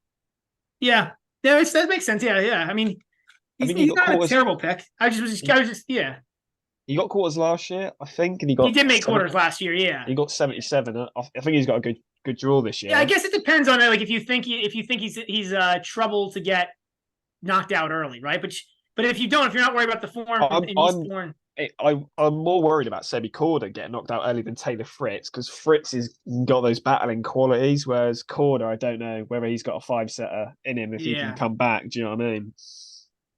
But I don't think it's like like I said, I had Hubie, Djokovic, and actually Bublik ahead of him. Bublik was the third guy on my board. But it all depends on him. But he's super risky, right? Like he could lead the tournament in aces, or he could like if he makes the 4th round, he probably leads the tournament in aces.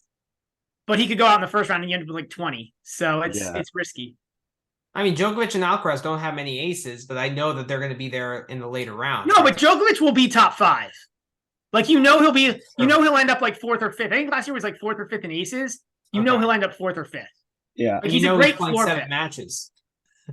Well, that's why he's a great floor pick, right? He'll get like 10 a match, like he'll get a couple of set, and he'll play like 25 sets, and you'll get to like 70 aces. Right. And then Alcaraz, like I'm assuming he's going to play 6 or 7 matches, right? And like, yeah, I thought he was more risky. I didn't think it was a terrible pick. Like I thought it was a fine pick. Mm-hmm. I think it's actually, looking at these teams, it's quite even. I think Josh has the most risky team, but the highest upside. Yeah, if I get 2 rounds or 3 rounds out of Big John and Nick, I'll be looking. You're good. If you get 3 rounds out of John and Nick, it's over. Like those guys are 30 aces a match, and those guys are the only 2 guys who are like that. And if you get like 3-4 rounds out of Zverev, like Zverev has a really good first serve. Yeah. And he can generate a ton of aces. Like that was the guy I was targeting in that round. He doesn't get as many as you'd think, though, Zverev. Like I think his aces per match is quite a bit lower than you'd think. Like he has a really good first serve, but I think he uses it more to set up. The other problem with Zverev is that because his second serve is weak, he'll go into modes where he decides to just make a really high percentage of first serves. Yeah. Okay. Were you guys surprised with my Greek sport pick, or you think? I thought that was an overreach because his first round match is a toss up, and like he's not like Big John or Kyrgios, where like if he gets 2 matches you're golden. So I thought that was, I mean, honestly, I thought that was, but you're really high on Greek sports. Like if you're really high on him to have a good run, then it makes sense. But I thought that was a bit of a reach, but he was on my board. Like you know what I mean? Like he was like, I think everybody that got drafted was somewhere on my board of guys that I would have liked to draft. So okay. It will be very interesting, very, very interesting. I mean, we're gonna be like looking our bets, and we're gonna be like, "Oh shit, how many aces does this guy have?" I think Halys is one where if he beats Dan Evans in that first round, he could hit quite a lot, because his second round matchup, I think he'll be favourite in that match. You get him 3-4 matches out of Halys if he beats Dan Evans, I think. Okay. And he hits a ton of aces, underrated amount of aces. He's got a massive first serve. You play Vukic. I agree. I think it's the tricky part. That was the tricky part with this draft, right? There were a lot of guys, Josh, who were in that bucket of like they hit a lot of aces, but are they going to get through like 2 rounds? Like it's cool because like the best servers right now in the game aren't really the best players. Yeah. Manny, would you have taken Hubie over Alcaraz or Djokovic? I would have taken him over Alcaraz, but not Djokovic. Okay, interesting. Djokovic was my number 1 pick. Just for the floor? Yeah, because the floor there is amazing. If I had number 1 pick, I picked Djokovic too. Okay. So if I had number 1, I would have. So it's funny because we all got our top guy because Hubie was my top guy. Really interesting. Yeah. He's so bad from the ground, and he could play like he could just lose any. But what the great about Hubie is that he drops sets all the time, and like he's in great physical shape. So like you get like 4 or 5 sets out of him every match. It's amazing. Like he gets so many serves, like, and he doesn't break, so like that helps. Like it's the same thing with Isner too. Like that's another thing that's great about Big John is he doesn't break. So he doesn't break, and then all of a sudden you only get 4 or 5 service games in the set. No, you're guaranteed 6 service games a set. Like that's yeah. My top 4 picks were Djokovic, Hubie, Alcaraz, and then Bublik. And then probably Fritz. Fritz or Tiafoe were tied for 5th. I was a little bit shocked at your Korda pick, Josh. What was your sort of I think it was from Queen's Club, watching him serve at Queen's Club. He's put on a bit of muscle since the back end of last year, and it's quite noticeable in his serve. His serves come on. He hit quite a lot of aces at Queen's Club, and I like his draw as well. It's similar to Fritz. I like his draw. Like I'm expecting at least, if you get at least 4 games out of both of them, you get in, I like to think, near around 70, 80 aces on both of them. Minimum. Fair. I like it. All right, so we're going to have some Twitter trash talk throughout the fortnight. It's going to be a lot of fun. This is going to be good. It will be interesting. It will be really interesting. I think a lot's going to come up on the first week is going to be huge. Like the first week is going to decide this because, yeah. Well, the French Open break one, like you won at the very end, right? But that one was different because like breaks is like if you have matches, you get breaks, right? Whereas like this is different because I think like the cool thing is like Josh, your team is by far the highest upside. Like you could have us all dead in the first week. Get me Big John to the quarterfinals and it's over. And then it's over, yeah. My team is like kind of like a mix of guys who like they should all win a few rounds, but they're all like, and they'll all get some aces. Like the aces per match are all decent, but they're not amazing. But then like if I'm not like if Josh isn't ahead by the end of the first week, he's done. If I'm not ahead of Manny by the end of the first week, I'm done. And then Manny, all you need to do is like stay in it for the first week.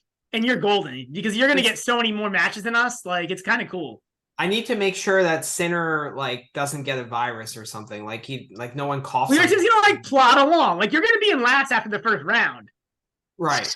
And that's fine because you're going to, like, plod along slowly. Like, and Josh's going to race out into the lead. Like, Josh's going to be way ahead after one day. It's going to be hilarious. Yeah, I'm going to be like, flying. So you're going to be rooting for Isner, Kyrgios, and Isner and Kyrgios. You're going to be watching those matches. Those are going to be snooze fests.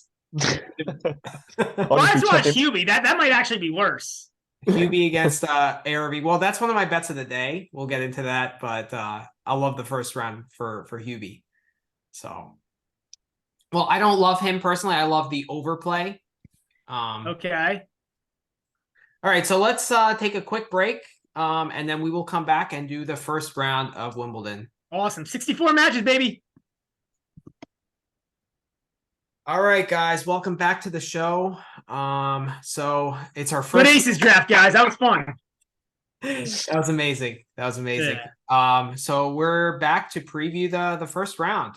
64 tennis matches. I mean, it's amazing when we get first round, we get 64 lines. We're like little boys in a candy shop. You can't decide which one to pick. And the best part is you can eat them all. It may not be healthiest for your heart rate or your bankroll or for your brain, but you can. It's not like candy where you can't, you start having issues. Right. Diabetes and diabetes. Obesity. What I like about Wimbledon, you get 32 over 2 days. When I went to the French, they span it Sunday. They start on Sunday, don't they? So it's a little bit more spread out, but you get them all at once here. Yeah. All right, let's get right into it. So the first match of the day, let me share the screen here. You can get the lines up. All right, first match that we want to go over is Andrei Rublev and Max Purcell.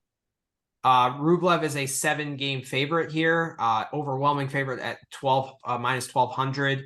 Purcell is plus 700, and the over/under is 32.5. So I have a very clear play. I'm pretty confident in it. I think Brad is going to tail me on this. Curious to see what you have to say, Josh. My play here is Rublev minus 7. You're not. I agree. Yeah. So I watched Purcell against Thompson when I went to France, and Purcell, he beat Thompson. I don't know how, because I think it was in the second set. His ankle went in between points, noticeably kicking out his ankle. But obviously, you know what Thompson's like. He just imploded. And Purcell somehow come through that match. I played Mallorca, I think. Did he lose to Feli Lopez? So he hasn't played. He's played one grass court match, and he's still got that ankle problem. So I watched the highlights, and he was still kicking out that ankle. So there's obviously still a problem there. So no chance would I be getting on board anything Purcell related at all. And he played a shit match against Feliciano Lopez. Yeah. On top of it. And tactically bad too. There's no value on Purcell here at all.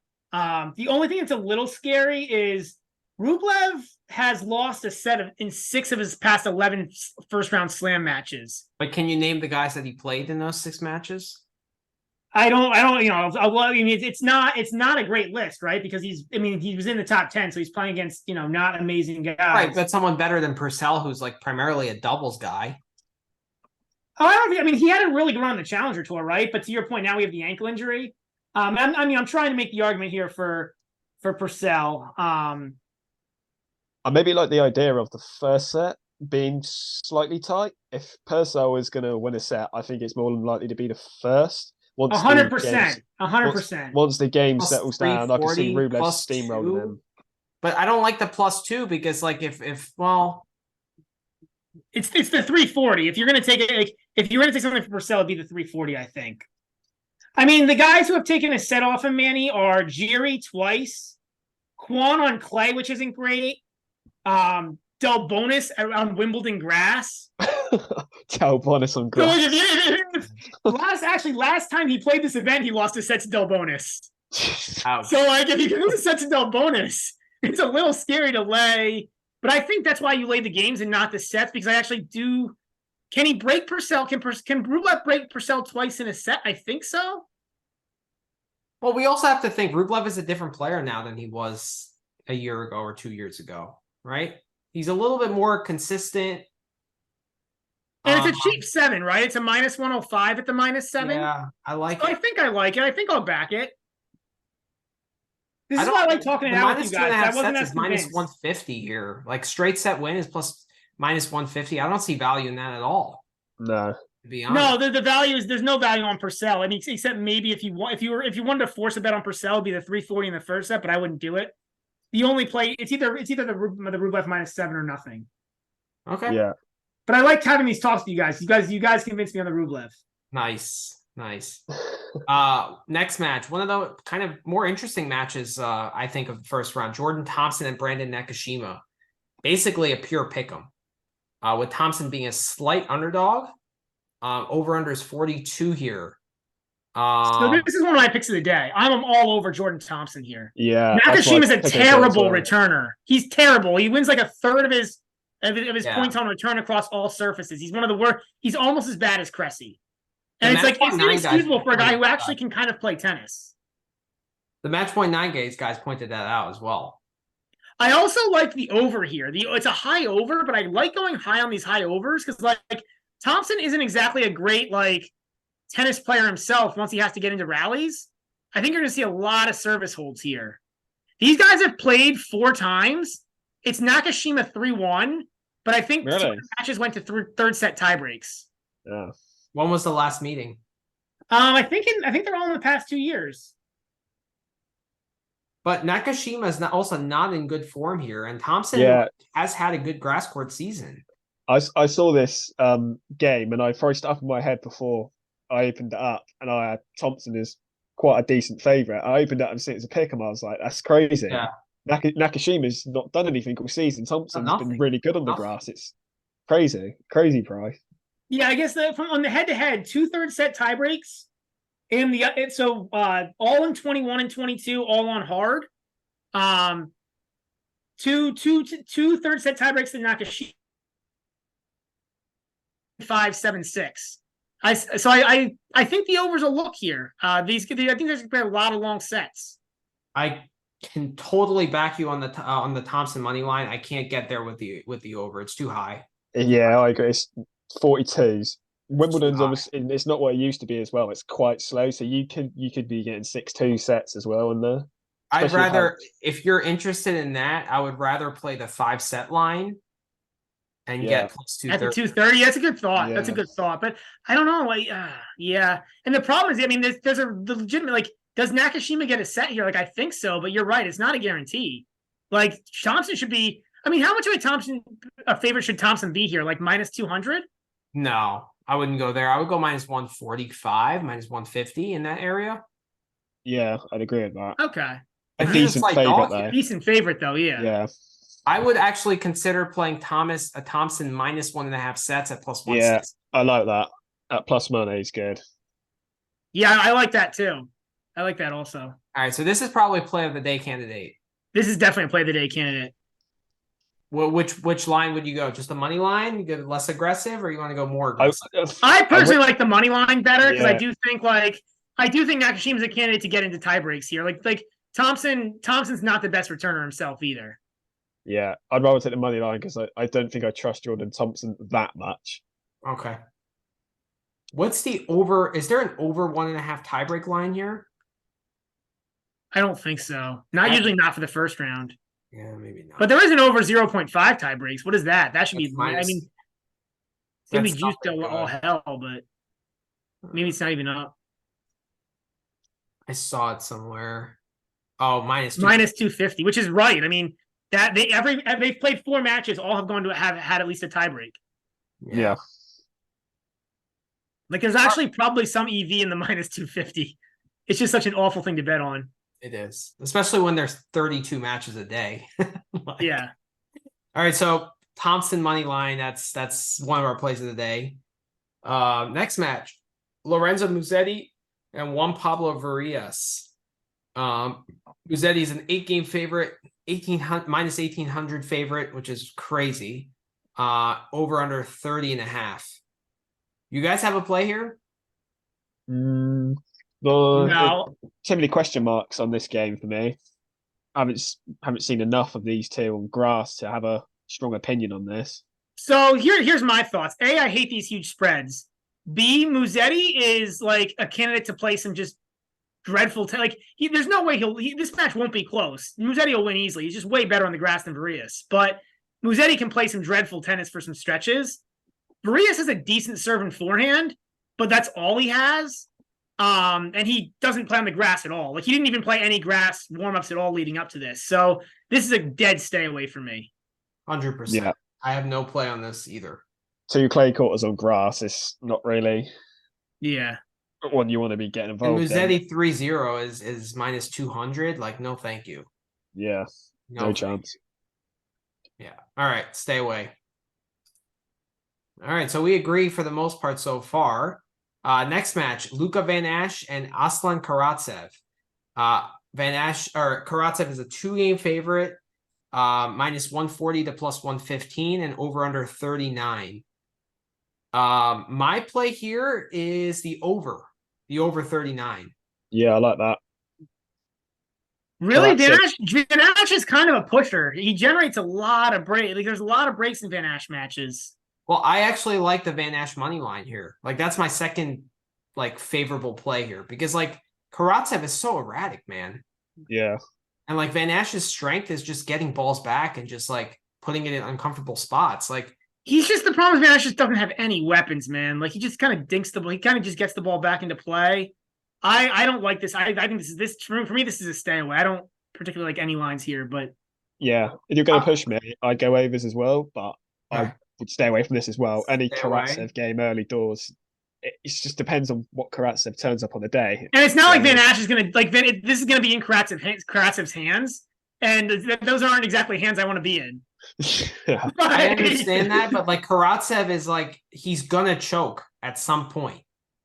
He's gonna have a 6-3, 5-4 lead or something, and just blow that set. An interesting play potentially maybe then on that is maybe what's the 3-2 Van Ash on the set betting 3-2 late on 3-2 Van Ash plus 600. Yeah, it's not. Yeah, if you're going to take the Van Ash money line, he's not going to be winning his straights, is he? He's not. So it's no. a 3-1, 3-2, right? Yeah, 3-2 could be a play potentially, but I wouldn't take it myself. Now, in these matches on grass, is it better to take like a high over of like 40 or just take a 5-set line? That's a question I wanted to ask you guys because I really wasn't sure. I think it depends on the guys. I mean, I already told you I like the over on Nakashima and Thompson because you don't have great returners. If you have guys who return well, then you need to take the 5-set line. So it depends on the guys. Yeah. So in with these guys, for example, would you rather, like, if gun to your head, would you take over or I take the 5 sets. Like I think Yeah. I don't like Van Ash. There's too many break. If you're looking for long sets, you want guys who are not going to have a lot of breaks, right? Van Ash is just like he has no weapons, so like he'll break sometimes because he gets balls in the court and the guy will make some errors, but then the opposite's going to happen too. You could have a scenario where it is 6-1, 6-1. A lot of 6-1 sets here Yeah. with Van Ash. A lot of 6-1 or 6-2 sets. All right, And I'm gonna Karat said take 'cause he's so the streaky. 5-set line here. You talked me into that one. Because I just think it's gonna go 4 or 5. There's no doubt. I have no doubt in my mind it goes at least 4. Right? So Yeah. I don't know. I think so too, but that line for it to go 4 is just juiced to all hell. Right. All right, next match here we got Sebastian Baez and Barrios Vera. Baez is a 2.5 game favorite, minus 155 to Vera's plus 130, and the over-under is 38.5. To me, this is a pure stay away. I have no, I just can't get a read on this. Vera, I actually have Baez minus 2.5. I think Really? he's a little like I think he gets a rap as being terrible on anything that's not clay. He's a little better. Like I'm looking up. He's won a few grass matches. I think he beat Nuno Borges at Eastbourne. He did win a round at Wimbledon last year. Granted, it was Taro Daniel, but he did straight set him.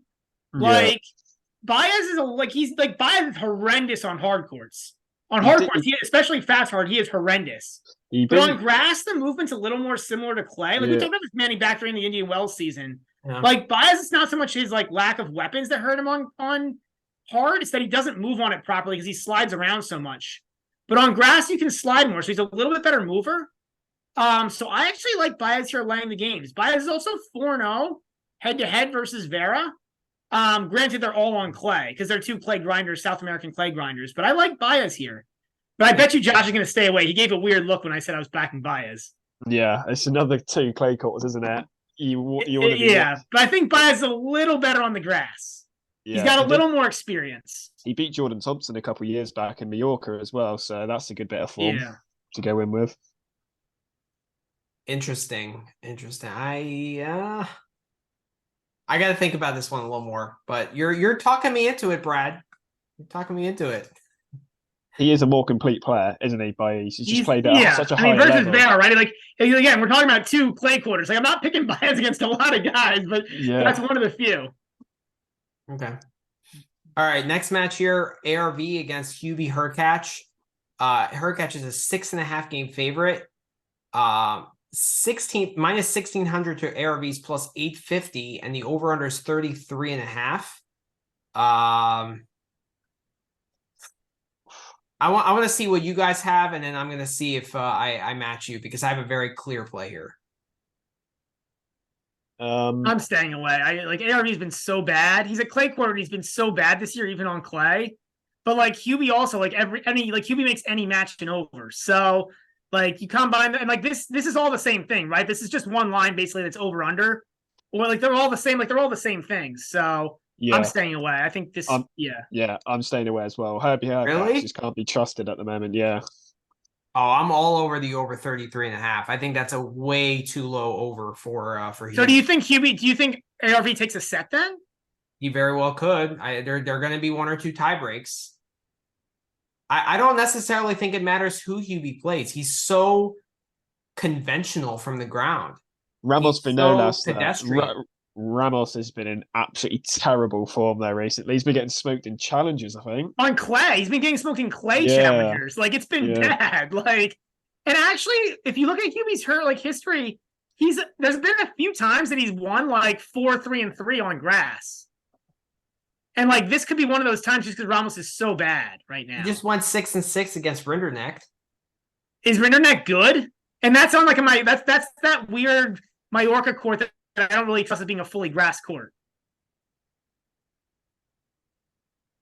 Okay, I mean, does Hubie ever not go over? Yeah, there's plenty of times. Actually, if you look at his Wimbledon history, he actually sometimes does like. But he's different now than he was back then. I think he's a. Is he? I don't really think he's that different, to be honest. Like, I think he's just like not winning as many tie breaks. Like, I think it's he's been the same like serve bot for 5 years. He just doesn't break serve enough, does he? So last year. If you could actually filter for Wimbledon, man, and that'll help you a lot. My bad. So, yeah, I mean, if you look there, like he beat Bublik, Yaron, like those are back in 21, but like Musetti in straights, like I don't know, man. Like the point is like he's like I know it's 2 years ago, but he's beaten guys in straight sets before, and he's not just beating them, but he's getting 6-2s in there as well. With the overs. That's 2 years ago against Yaron and Bublik. Like, I don't remember that match, but he may very well just clown that match.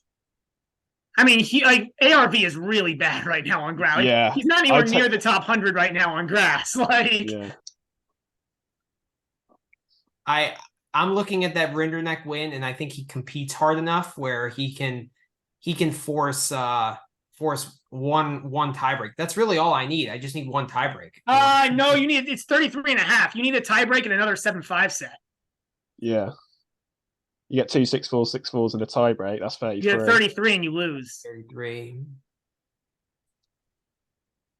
Like, you probably need ARV to win a set. Yeah. I don't know that I would bet on That's how I look at it. When I look at that, I think you need. When was Hubie's last first set 3-set slam match though? But it almost, I mean, you have to find a guy who's really bad that he played and didn't, like, you know what I mean? Like, because, I mean, that's how bad ARV is right now. Like, Manny, I was saying the same thing as you when I first opened the line, and I thought more about it, and I was like, man, ARV's been so bad. Like, at this point, I don't trust him to show up in white to the tennis court. He's probably already booked in for a challenger match on the Wednesday or something. he's probably driving around looking for the next challenger. Yeah, exactly. I'm sticking to my guns here because like they played last year in Canada. I know Ramos was in better form, but that was a 3rd set breaker.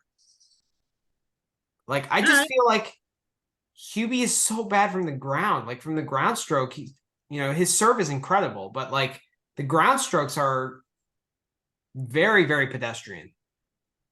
Are Ramos is any better, to be honest? No, but I think he can generate holds. I don't know. I'm going to stick with a 33.5. I thought this might be our play of the day. I guess not. No. All right. Next match here, Corentin Moutet against Richard Gasquet. I can't. Personally, I think Moutet is probably my least favorite tennis player. Don't talk to me about Moutet after Mallorca. I don't want to talk about Moutet. I mean, he struts around like he's won 23 majors. Like he's done absolutely nothing. And he just starts clowning and verbal slurs to the crowd. He's such a different player now as well, because with that wrist surgery, he's a single hander on the backhand now. Yeah, it's just slicing and dicing.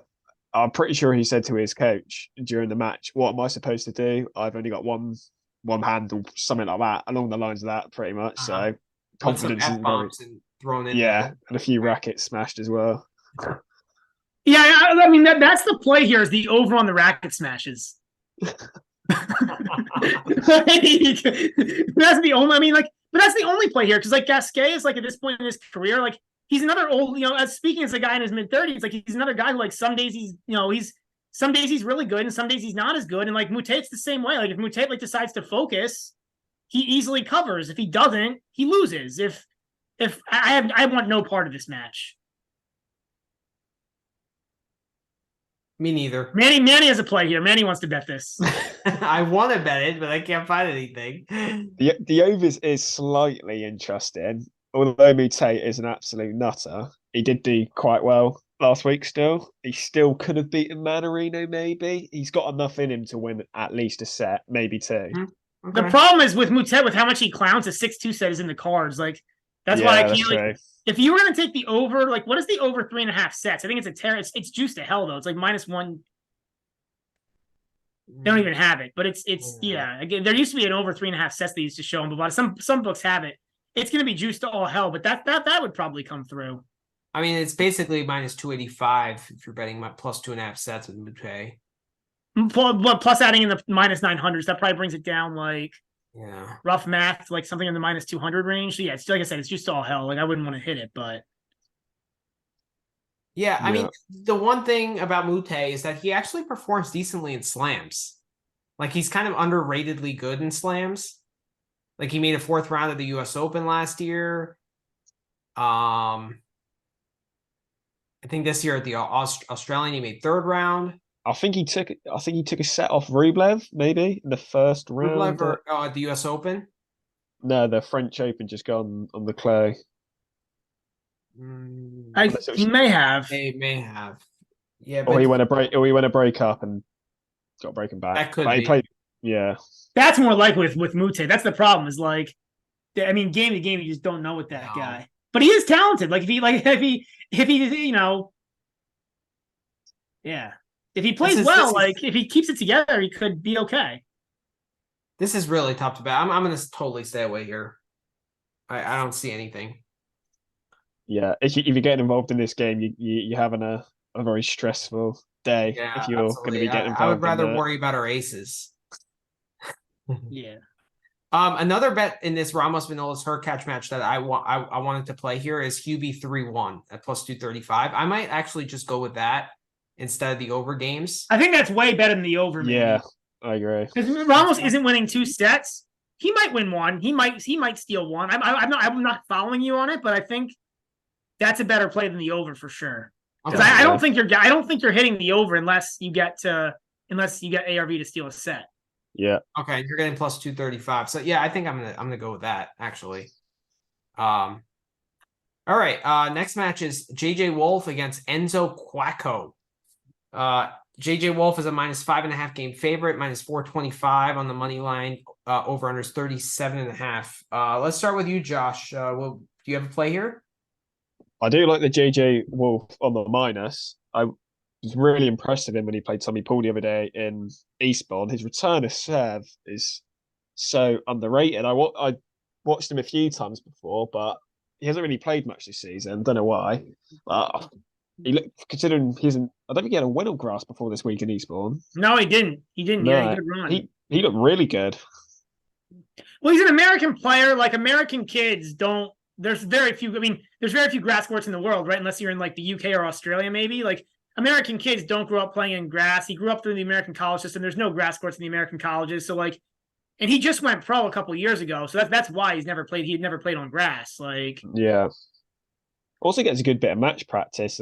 He went out in the quarters, gets 2 matches or so, gets used to the surface, couple wins, confidence, and comes into Wimbledon fresh. Here, I will say, fun little fact on Enzo though. He's never been beaten 3-0 in a match, and he's had like 6 matches, including one against Djokovic.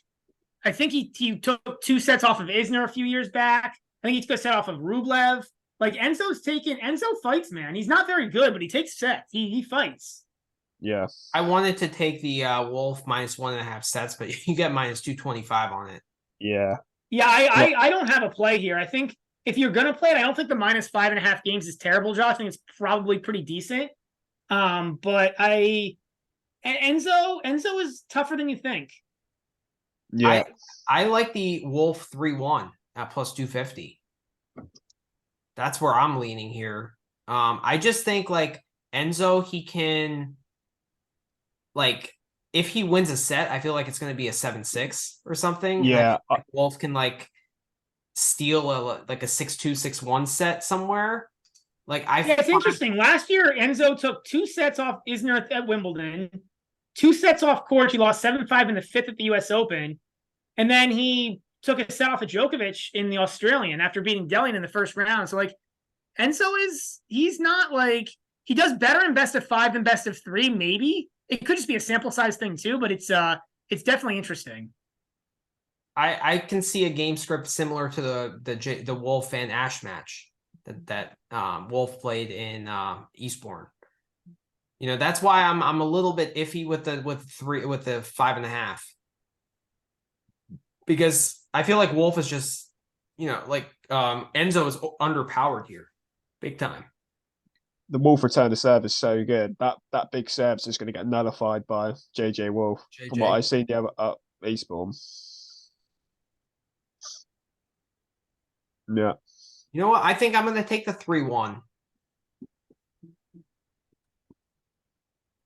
I think he's one to keep on side JJ Wolf going forward on grass, from what I've seen.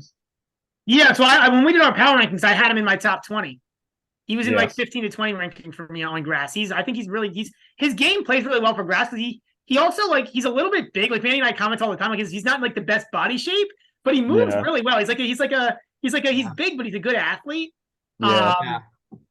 He's got that slice serve is nasty. He's got the nastiest slice serve on tour, which works really well on the grass. The return of serve is really good. The forehand is really good. Like he's got a lot. I mean, like his backhand is and his net game is ew. Like some of those volleys against Paul were atrocious. Yeah. But he's got a lot of tools, man. I don't hate the Wolf 3-1. I don't hate the Wolf laying the games. I kind of agree with you guys. I think I'm actually gonna probably back you on that. It's one of those two. Okay. All right. Next match is John Isner and Wame Munar. Isner is a 4-game favorite. Minus 300 on the money line. Munar is plus 240. The over-under is a crazy 43 games. Big match for you. But it's not crazy for Isner. It actually makes sense. It's not crazy. Yeah, that's true. That's true. But it's a big match for you, Josh, right? Like you gotta watch this Isner aces. This could be quite close. I'm not the biggest fan of Munar. I did actually back him last year in the first round. I think it was 6-4 plus 150 against Thiago Monteiro. He beat him straight sets, and I was like, that's decent, to be fair. And Big John physically. Exactly. When was the last Big John played? It was like Miami? It was like 3 months. He has not played in forever. You can look it up, Manny, but it has not been in forever. That's why I'm staying away here. He did play the French Open. He went 5 with someone because I backed him, I think. On the French Open, that's right. Yeah, I backed him on the hand. I think that was it. Like he's basically semi-retired at this point, man. He's played like 5 matches all year, 5 tournaments all year. I think, at the French. Right. And then before that it was Houston and then Miami. But look at that. That's it for the tournament schedule. He's played Auckland, Australia, Dallas, Acapulco. I guess he played Indian Wells, Miami. He just doesn't win, so you don't even notice it. But like, he's like he plays the slams. He's really not playing very much at this point.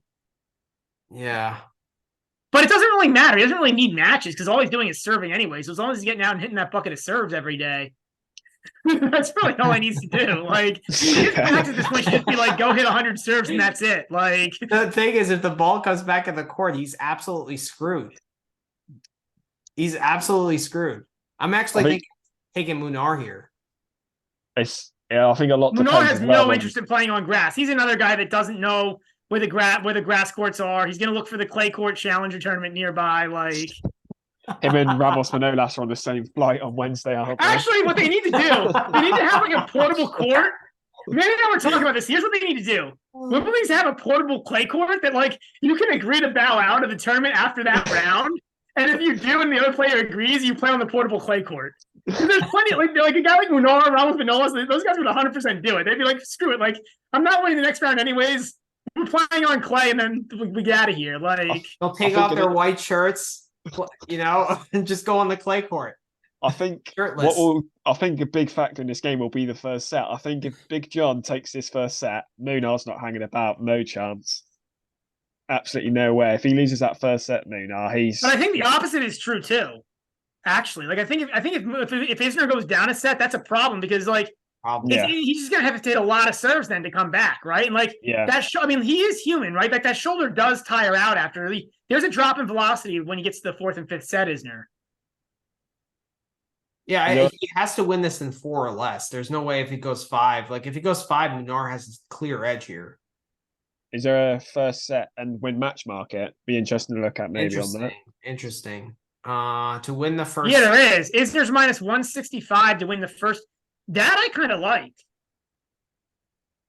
See, I like Munar better to win the first set and win the match at plus 375. Yeah, because if he is going to win, I think he has to win the first set. I think either the winner of the first set is going to win this match. Yeah. Honestly, you could almost bet both sides. You can almost make a case to bet both sides here. Like, because I just feel like this is a one-set match. Wow, look at this. Will there be a tiebreak in the match? Yes is minus 800. That's insane. That's crazy. I don't think I've ever seen that. And honestly, if you're a professional bettor, that's probably the right bet. Like, as a rec bettor, I'm not doing that. But if you're a professional bettor, that's probably the right bet. Yeah. What's the? I don't like these. I like. Will there be a tiebreak in the first set at plus 125? Yeah, that's not bad. That's interesting. I think that's really good. That's probably my play here. Yeah, that's really good. That's really good. Yeah, for John Isner. Because Isner's going to be warmed up. Like, Isner's going to be ready to go and be drilling serves. Munar's not going to break. Isner's probably not going to break because he's just not good enough on return. And he can't move. I'll back you guys on that. Yeah. All right, play of the day number 2 right there. I'm surprised that's not minus money, to be fair. What? I'm surprised that's not minus money. Oh, I know. Probably because Munar actually is so bad on serve. Like, Isner actually could break Munar. He doesn't even have to hit it quick though, Munar. He just has to put it in the corners because Big John can't move, can he? All Munar has to do is get to 15 love, because after 15 love, Isner will just walk to the other side. Yeah. You know, he doesn't even need to win. He just needs to win the first 2 points of the game. But Munar doesn't even hit the serve accurately, man. He truly just gets it in. Like, his serve is like amateur level. Like, it's really not good. It's bad. I mean, he does get it in, to be fair. Actually, I think he doubles a fair amount. So I think he doubles he might double fault like average for the tour. Like, it's not like his serve is bad, but I still think he'll get to a first set tiebreak. Okay. All right. All right, next match. I can't believe we talked that much about that match, to be honest. Well, isn't it always fun to talk about? Because you have all these interesting things to discuss, right? Like, will they get to the first set tiebreak? Kind of goofy lines that really matter. Well, Josh, you better hope that Isner wins. Yeah. If he doesn't, you're pretty screwed on that. Yeah, unless that is almost an impossible match to book, man. Though, as a bookie, like, how do you book that match with a guy who barely plays and can't move against a guy who has no interest in playing on that surface? Like, I feel really bad for the books having to put a line on that match. I'm surprised they do it. Like, they did a pretty good job. Yeah, pretty accurate, I guess. I do you like +4 for Munar? No, Munar can get broken once. True. Yeah, Isner just bombs a couple of returns, but I don't like -4 either. Yeah. How is Isner going to break? I think the tie break's the one to go with. The tie breaks are the only play, I think, here. All right, fine. All right, next match, Locally and Casper Ruud. So Locally is a 5.5 game dog here, plus 375 on the money line, over under 36.5. Here's my note that I took on this match. Not going to hit it, but the Locally money line at plus 375 looks tasty. Locally sucks though. Yeah. And I put set one money line at plus 220. Is it worth taking Locally win the first set? Because Ruud hasn't played on the grass and Locally did qualify. But Locali's really not good. I don't know how he qualified for this because he's not good on grass. His game is I don't know. He's just not good. Honestly, he's a very, very boring challenger level player. That's my play here. Locally money line plus 375. Locally is not good. I'm not backing Ruud here either, but Locally is not. Have you seen Locally play? Yeah, a couple times. Not good. He just gets the ball back. He's like a clay. He would maybe be a little better on clay, but he's not. Is Ruud coming to the court with his golf bag or his tennis bag? It probably doesn't matter. He could probably use his golf clubs and still be Locally. It's not. I mean, I don't know, man. Ruud's not amazing on grass, but no, not terrible. How many grass matches has he played? He did beat Ramos Vinolas 3-0 last year. God. Would you take?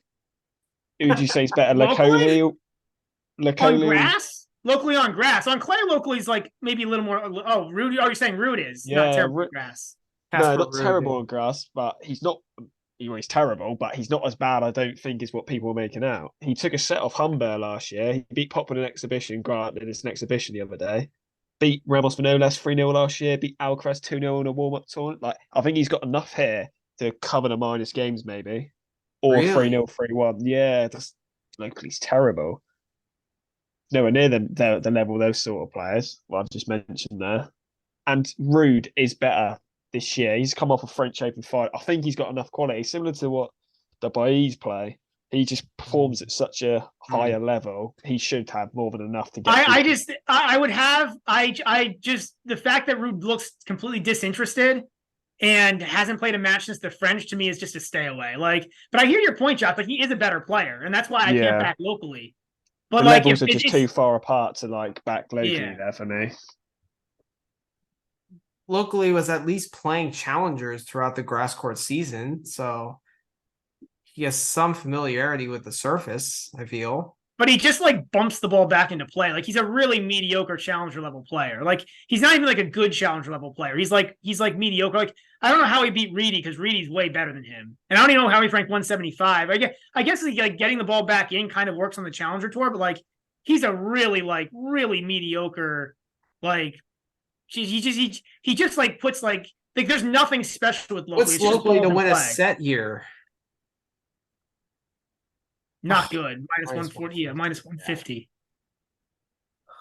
I'd rather back Rude to win 3-0 than locally to win a set, personally. Really? You're that low on locally, both of you. You really He's really like, watch some locally tape. It's not like it's like it's I was kind of I mean, like, because I've backed locally a couple times in the past and he's burned me in like qualies. He's just very mediocre. There's a reason why he's on the Challenger Tour. Well, after this podcast, I'm going to be watching locally tape for the rest of the night. You might like him, Manny. Like, you'll probably find a way to like him, but it's really like, it's not pretty, man. It's just like, oh God. All right. Well, you convinced me to stay away. But I think it's a pure stay away. I agree with you, Josh. Like, if we had seen Rude even play one grass court match or like show some interest, I'd be all over Rude. But like, it's just like, I don't even know if he's like how interested he is. Yeah. Yeah. All right. Next match we got is Liam Brody and Constant Lestienne. Liam Brody's a 2.5 game favorite, minus 155, over under 38.5. Lestienne is plus 130 on the money line. So I personally don't have a play here. I have absolutely no read on this match. Neither do I. But let's go to the Brit. Let's see what the Brit has to say here. Because we got a British player. Yeah. I was quite surprised that Liam Brody's such a strong favourite. He's not really had a very good grass court season. Let's have a little look. But neither is Lestienne. And that Kubler win was after Kubler won a challenger the week before. I think Kubler was just gassed out. And then Lestienne threw in a dud against Rinderneck. The problem with Lestienne is physically, I don't know how fit he is. Yeah. Well, he's a disaster. Did you see the match against Kachanov when he went up 2 sets and then he just gassed out after in the third set? I think this could be a case of with Brody sort of grinds people down, similar sort of style to Norrie, that flat backhand. It could be a case of Lestienne maybe could be good on the first set. Maybe you get plus money on him to win the first set, Lestienne, because that's when he's going to be hottest. Brody's more likely to take control of the game as it goes. What is Lestienne to win the first set and Brody to win the match? Sometimes those lines are up. Yeah. That could be a fun play here. He's such an awkward. It's up on Bovado. It's such a lame match. Like, I don't think a lot of books are going to have it. I mean, the way you're talking me through this, Josh, I kind of like the Brody minus 2.5 games at minus 115. Yeah. Because Lestienne is like tired physically. You might get like a 6-1 fourth set. Like if they split the first two, he might pull away late and get that cover. Yeah. Lestienne on plus money on the first set. I think I'd rather take than the minus 2.5. Yeah. He is dangerous early on when he's 100% at the races. He's quite, if you've not played him before either, he is quite. He has that weird slicey kind of game. Like he's unorthodox. That's an interesting take. Like Djokovic actually struggled with him in the first set when they played in Adelaide this year. Yeah. So that is a good take with Lestienne. It's so unconventional. You know what? I'm going to take the minus 2.5. The first set, I don't didn't like. Did Lestienne end that match against Rinderknecht hurt? I don't actually know, but I wouldn't surprise me. I think so. I think he did, from what I remember. Wasn't he like? I mean, he didn't retire, but wasn't he There like? was something. There was something wrong with him. Off? Yeah, but I mean, there's always something wrong with him, isn't there? That's a good point. That's a good point. But I think you convinced me to take the -2.5 here. Yeah, Brittany's going to have the whole crowd. Yeah, I think Lestienne could win the first set, and Brody should cover -2.5. It probably will happen, to be fair. So you can probably play the Lestienne money line, and then if he wins the first set, you just live bet Brody. That might be the right play, actually. Yeah. Is to wait, let Lestienne win the first set and then live bet Brody. We got to keep that in mind, Manny, for Twitter Spaces, yeah. For our Spaces, definitely, Definitely. All right, next match we got here is Maximilian Martyrer against Borna Gojo. It's a pure pick'em. Over under 42.5. I got nothing. I got nothing on this either. Yeah, me 3. This is just a move on. Like, yeah. All right. Okay, we touched on it. We touch on every match. That's we touch on every match. But yeah. But pure over.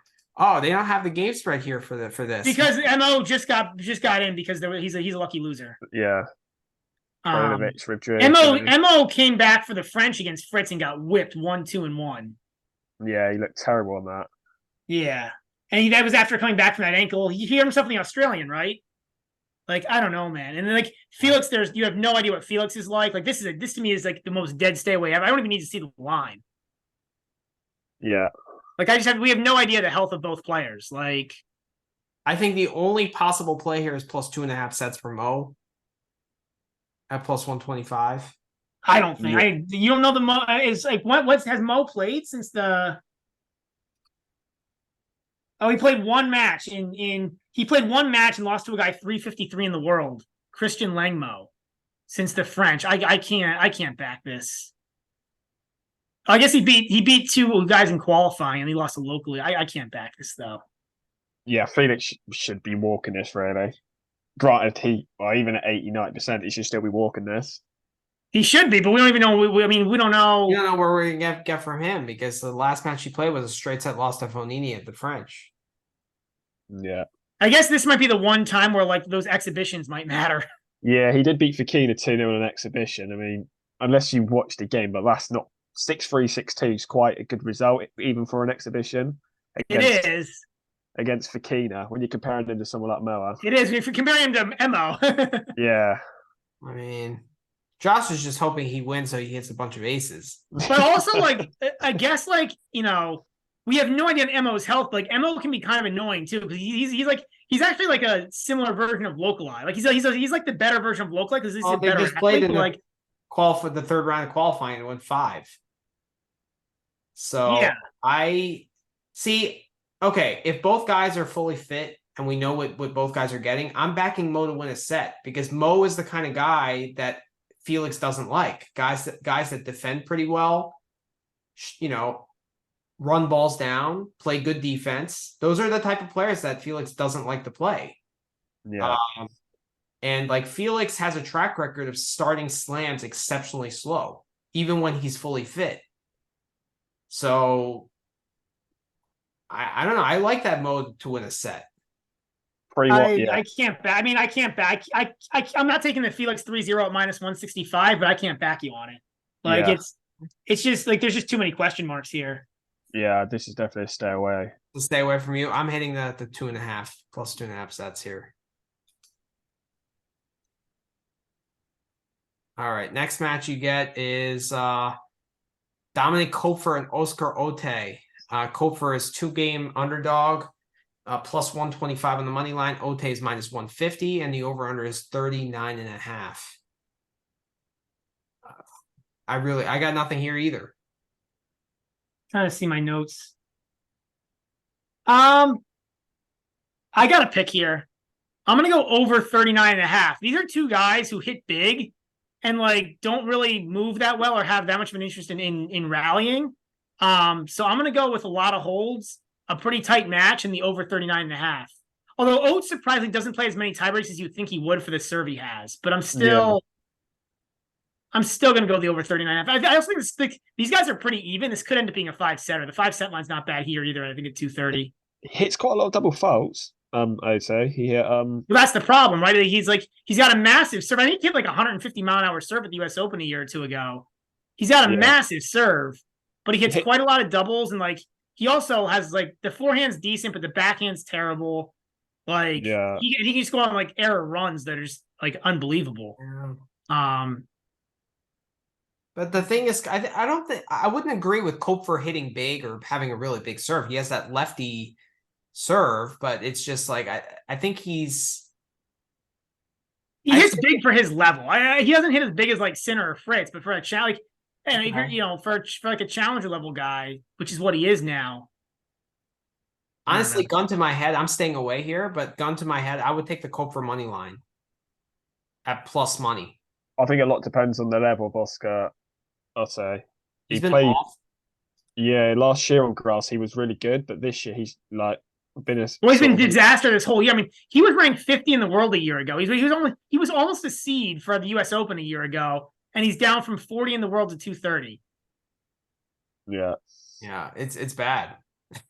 But he did win 3 qualifying matches.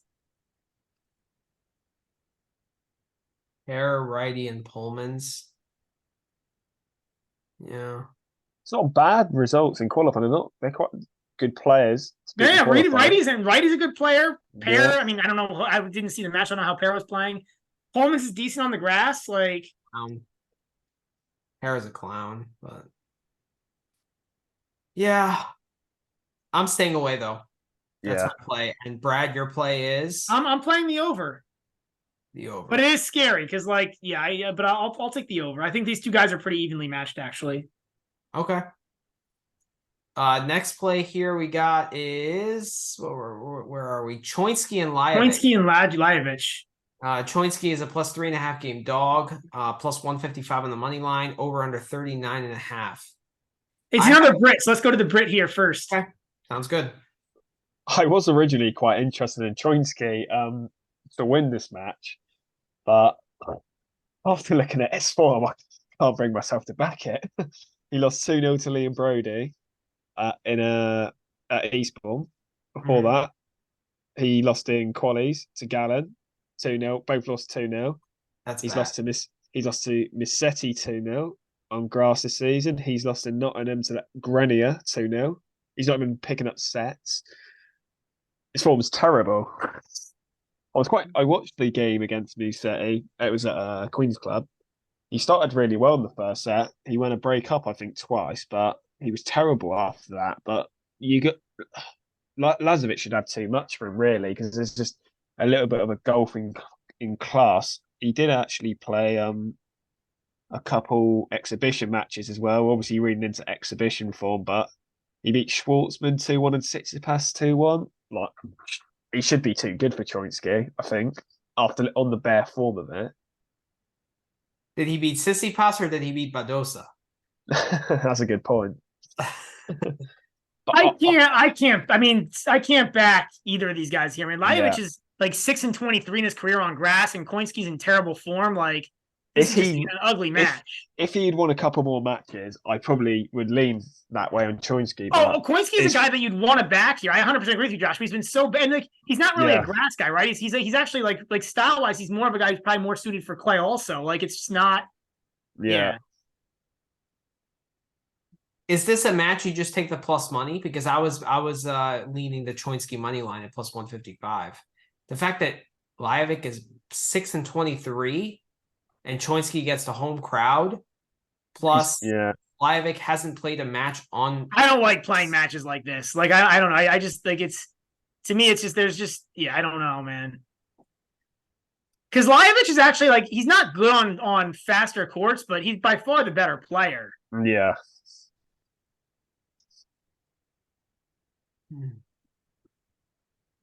Okay.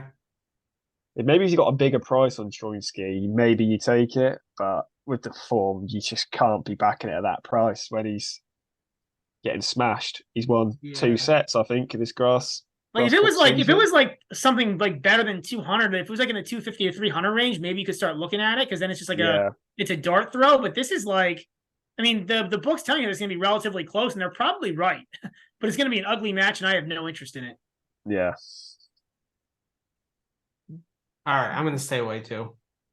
You talked me into staying away. I was pretty heavy on the Choinsky money line, and then now I'm looking at the results. I'm like, that's really, really bad. Like, I thought playing on grass versus like not playing on grass was like, something, okay, you just take plus money here. But like when you see who he's lost to, it's just it's really bad. Next match we got is Kachin and Djokovic. I mean, 3-0, move on. What is my only question here is what is the any set to nil? Any set to nil plus 190. You never see that low. That's always at least like 4 to 5, even for top guys. Like, it's crazy. I like Pedro Kachin first service game to face break point at minus 135.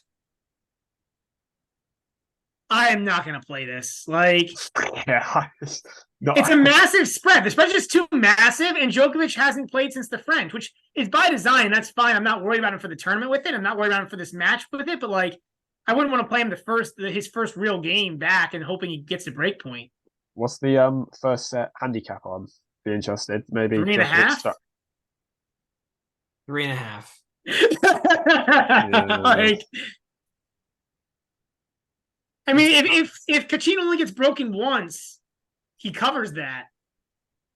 I'm not touching it, but it's kind of fun. Yeah. I'm not touching it either. I actually looked the same thing up, Manny. If you look in the first round of slams, Djokovic sometimes covers these 10-game spreads and sometimes doesn't. It's like 50-50. Like, it's a pretty well set line, actually.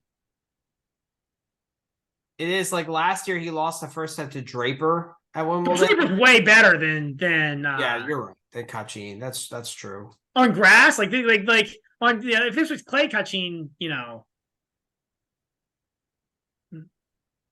Yeah.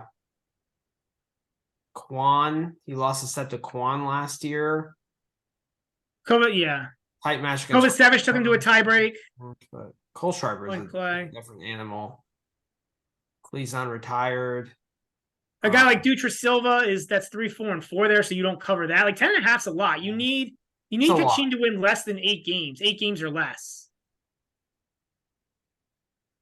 It is a lot. I probably am closer to playing the plus 10.5 than the minus 10. What is the under 18.5? That could be a fun take. Minus 150. I think if you were gonna bet it, I think that's the best angle. Yeah. But I'm not touching it. Yeah. I agree. It's too much juice. Or you have to like 10.5 games. I'm actually thinking about the plus 10.5, but the problem is that's juice as well. That's minus 130. It's not like you're getting even money on that. Yeah. When it's minus money, it's not really tempting, is if you're getting plus money, maybe go for it. But there's not really a lot of value there, is there, at that price? No. All right, that's a stay away as well. Luckily, it's the first match on center court, but there's going to be so much other stuff going on. It's like, do we really want to watch that anyway? Like, no chance. Not really. I'm just going to have other matches streaming at that point, like Vukic against Altmaier. Vukic is a 2-game favorite, minus 145. Over under is 41.5. Interesting. I had this written down as that when this line opened, it was a pick'em 10 to 11, 10 to 11. I had Vukic written down strong, and obviously the money's coming from now. The line is moving to Vukic's side. The thing with I mean, this is so I agree with you 100%, Josh. I have the same, and I should have hit this when it came out. Yeah, because I don't want to touch it. Thought that you do. Oh, I mirror you exactly. Like what I have written down is Vukic is the better player on grass. Yeah. But it's getting close at this point to like there still might be a little value on the -2, but it's getting close, man. Like when it gets to 3, that's probably where it should stop.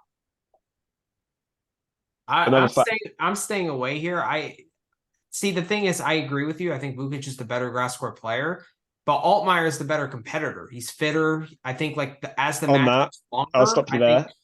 I'll stop you there because in his last match, Altmaier retired in Halle qualifications against you, but he's not played since Halle qualies when he retired. So that's a big question mark as well. Interesting. So then maybe then I still think I'll probably still hit the Vukic minus the 2. Because like if there's question marks, like that can only help Vukic, right? That can't help Altmaier. I think even if Altmaier is healthy, Vukic still should be the favorite. Yeah. And I don't think the line is like, I think the line is close to out of value just because the book takes Vig. But like it should probably, I mean, I don't know. I think it should move to maybe like minus like 180 plus 150 or something, and that's where I would stop it. If I was setting as a bookie, but there might still be a tiny bit of value left on Vukic. Yeah. You know what? I'm going to back you on that. -2. Any other line here? Do you like the -1.5 sets at plus money? Potentially.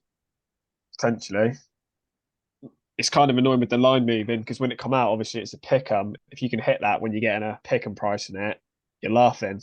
But now the money's starting to come, you sort of have to look at a different angle, don't you? Yes. You'd want a little bit more maybe on the -1.5 than 115. Plus 1.5. No, yeah, sorry, -1.5. Yeah, on Vukic, you want a little bit more maybe than 115. So you'd rather like I don't really have too much of a read on this. So like you would rather play the games than the sets? Yeah. Because if anything, I think Altmaier could fade late on. Okay. But Fair. I expect Vukic to come through it. Like if you're doing like an accumulator or a parlay, I'd put Vukic in it because he should come through this. Oh, like a money line parlay, you would put Vukic in? Yeah, with something else. I like the way you think. I like that. I like that angle. So are you back in 2, Brad? Yeah, I'm on Vukic. I think we're all on this. Yeah, this is another play. This could even be. It sucks because, like, to your point, Josh, if we got this earlier, it would be a play of the day. I don't know if it is now. It would be a play of the day if we got this earlier. Okay. Next match we got is Bublik and McDonald. Bublik is a 3.5 game favorite, -215 on the money line. McDonald's is plus 175. Over under is 39. I am all over the Bublik -3.5, and I'm all over the Bublik -1.5 sets. I like Bublik -1.5 sets way better. Bublik could easily tank a set away 6-1 just for the hell of it. Yeah. It's minus money, is it? Yeah. -120, but it's still good enough to hit it. Yeah. I'm staying away on this game. I'm not. You're staying away. Game. I'm not touching a Bublik game. I want to see what he's doing first and how he's playing. You're just rooting for no aces, right? Yeah, hopefully. You know, honestly, Josh, you convinced me. I'm staying away. Bublik first round matches, like. See what his mentality's like. Yeah, first. see if he wants to be here or not. You know, like especially because like he just won a tournament. Like he's got his cash for the next year. You know, like. There's the Match Point 9 guys made that as a joke, but like I think for him it's a very viable point. Like he needs to show up like 2 tournaments a year to like maintain his ranking to be allowed to play professional tennis. And like now he'll get invited back to tournaments for another year, and so now he doesn't have to do anything anymore. He's just so much better than McDonald. Like I feel like the fact that Bublik clowns is like baked into this line because like I really think it should be like a 5 or 6 game favorite. I think it is too, which is why I think the line it's probably a stay away because it's probably like Bublik is by like Bublik should straight set McDonald if he's serious, but like exactly, and the fact you can't expect Bublik to be serious for 3 sets. Yeah, that's 2 hours he has to pay attention for. That's a long time. Like, I mean that's harder than us paying attention for 2 hours on a podcast. Like, can you imagine? Bublik is definitely not watching this podcast. This podcast is way too long for Bublik. Way too long. That's true. I'm sticking with the -1.5 sets, but just because he's so much better. But I get your point. All right, next match we got is where is it? David Goffin against Nick Kyrgios. Kyrgios plus as a 2.5 game favorite, minus 165. Over under is 40 games. My play here is GoFan money line, but only on a book which pays you out for a Kyrgios retirement. Yeah, I like that. That's a good shout. So I would not. I'm staying away completely, man. I don't have any. Like, there's too many. Even GoFan is so as question marks. No, like, do you really believe in GoFan? Yeah. Who retires first? I mean, really, like this match is a disaster to me. I don't see why you would want to bet this. Like, GoFan's been like, if Kyrgios is anything close to okay, he beats GoFan. GoFan's been terrible. His ranking's down to 125 in the world. And like, not that ranking means that much, but it tells you something about his form. Even if you're back in the GoFan money line, I just can't see him breaking serve because that Kyrgios serve is still so good, and I can see Kyrgios, even if he's at 80%, he's going to get chances in that GoFan serve because GoFan just has them games where he just and like something that's kind of relevant in this match. Like, GoFan's not a tall guy, and like against Kyrgios, that's relevant because like it's like. Usually tall guys get aced less because they can at least like they have longer arms, they can at least stick a racket out. Like, GoFan's gonna get aced a crap ton in this match. Yeah. His serve isn't that big, so if Kyrgios, I mean, we don't know what Kyrgios' movement is like, but if it's decent, you're in trouble. Yeah. No, I just think if GoFan, I see for me, great serve against like better mover. I always back the better mover because if that ball comes back in play, it's trouble. Maybe I paid the price today with Mannarino against Eubanks. No, but Kyrgios isn't like. But I mean, Kyrgios, like, the problem here is if Kyrgios is in decent form and decent shape, you're done, Manny. Yeah. Like, Kyrgios is miles better than GoFan. I don't trust it. I saw Kyrgios against Yibing Wu. He could barely move. Like, that injury is really bad. But that's 2 weeks ago. Yeah. I don't think you really think he's rehabbing. I don't know. Like, that's why I'm staying away. I'm not backing Kyrgios either. Like, I have no interest in betting on it and Kyrgios' health in either direction.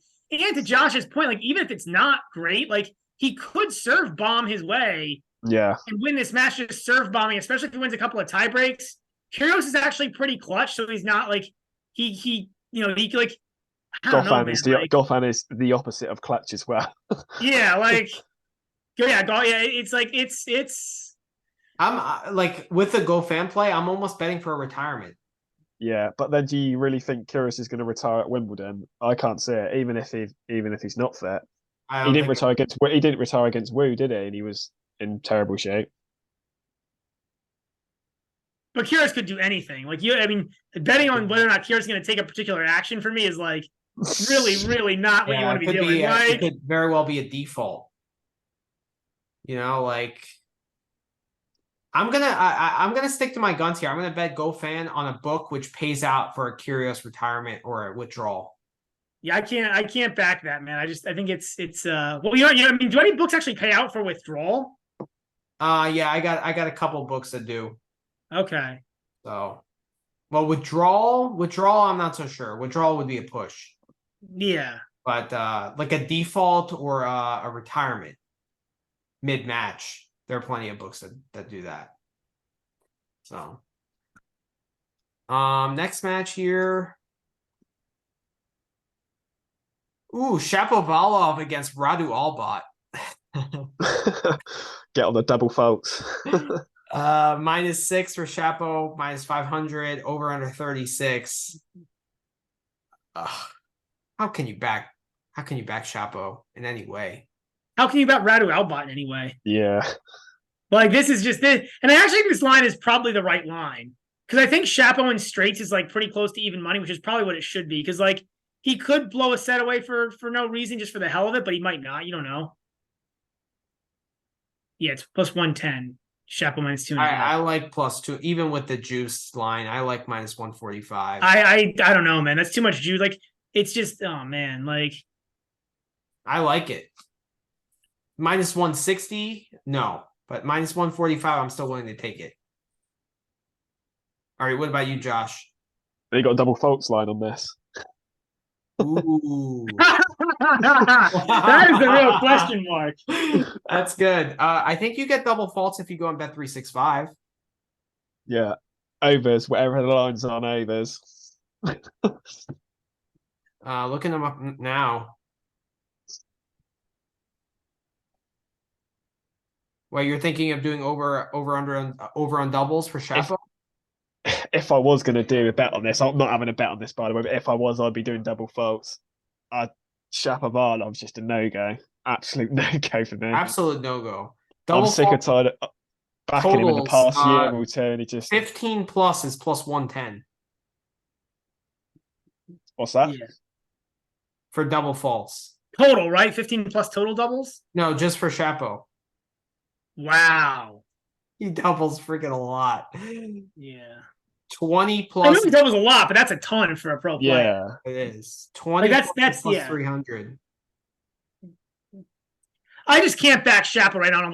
He's like a blind fade, except like, I guess against Albot, like this line is actually like the books have figured this out, and it's probably pretty well set. Like Chapo is one of them players to me now. If he touches like a good amount of plus money, I'll back him. But anything below, I'm not going to bother. Off the off chance that he has a really good performance. But he hasn't had a good performance against a good player in a long time. What is the chance that he has a good performance? 1 out of 10. It's like terrible. It's horrendous. Like, yeah. You know, a bet I actually don't mind on Bet365. Chapo to win the first set and lose the match at 12-1. Here's the thing, man. Chapo, like, he still has been good enough to usually beat these lower guys. Like, that's why he still is able to, like, he's still been able to hang around on the tour for like during this crap session. Like, he's still beating most of these junk players like Albot. Yeah, he beat Lloyd Harris 2-0 in Halys. I mean, that's quite a good result when you look at how Harris done in I think Harris's run was overrated. Do you? Yeah, I didn't like. I mean, the Halys Eubanks match was set tennis back 15 years. It was terrible. Like the worst part with Harris is, and Manny saw this too. In the third set tiebreak, Harris hit hit a terrible approach. Eubanks tried to pass him and hit the let cord and it went over, and Harris dropped down to his knees. And I was like, dude, you hit a shit approach and got passed. Like, I don't know what you're getting on your knees for and like whining about. Are you backing me on Radu Alba plus 2.5 sets? No. Josh, or you're staying away? Staying away. Yeah, stay away. All right. We've had very few disagreements. A few with Manny, but I've had almost no disagreements with Josh. We need to get an argument on something. Yeah. Maybe we kind of argued a little bit on O, but there wasn't much so far. I know. Emer and Molchan. So Emer is a 4-game favorite, minus 195. Molchan plus 160. This is gonna be a funny match to watch because it's like two like Molchan's kind of a slow baller too. Like yeah, I was on this. I read this. I've got Molchan here at the price. I think it's worth a bet because I don't think there's that much between them on grass. I don't think there's enough to be putting Emer at that price against Molchan. Molchan's quite capable as well. He transitioned to hard courts quite well. He adapts quite quickly to new surfaces. At this price, I'd be interested in putting a little bit of money on Molchan. Just the money. I'm gonna stay away. I'm not hitting Molchan here because he hasn't played a grass court match yet. He went and played the clay challenger in Bratislava instead of going onto the grass. I have a general thing against betting guys who are transitioning to a new surface. It oftentimes takes them a couple sets to like zone in, and I don't know. To me, that's trouble. Whereas Emer's played several matches on grass. He's done like okay-ish. I can't really. He might have even won a match or two. He took a set off McDonald. Molchan did get to the third round last year. Did he play any grass matches before he did that? I mean, yeah, he beat Czechmanovic at Mallorca. He beat last year at Wimbledon. He beat Giron 3-0. You also have to consider that Molchan was in way, way, way better form last year than he is in this year. Just in terms of hitting the ball, not in terms of like. And he played a full grass season last year, not a full, but he played Mallorca and Halys, so at least he played some grass matches before he came to Wimbledon. This year he's a shell of himself in terms of form. Yeah, this is just a price play for me on that. See, I disagree with you, Josh. I'm with -4 here at Emer, -1. So I disagree with both you guys because I agree with Josh that there's not much of a difference between them. But I also I also have no interest in backing Molchan when I haven't seen him play on grass yet this year. So I'm going a third direction with it. I love the under 9.5 here at plus 105 for the first set. Like, these are two guys who, so I took a note down on this. Interesting. Molchan, 4 of his last 10 sets have gone under 9.5. Emer 8 out of 14. And those Emer sets are on grass. Like, the grass, like these guys don't serve enough for it to matter. There'll be plenty of breaks. And I think like Emer, I mean, we know Emer is known for not competing, right? For having like whiny moments. He could go away. Molchan can play some just brutal stretches of tennis. Like, I like the under 9.5 here for the first set. So this is cool. We got 3 different takes. One guy each way and one guy in between. Okay. I think the under for this match too would actually be kind of appetizing, but I could see it going 5 sets.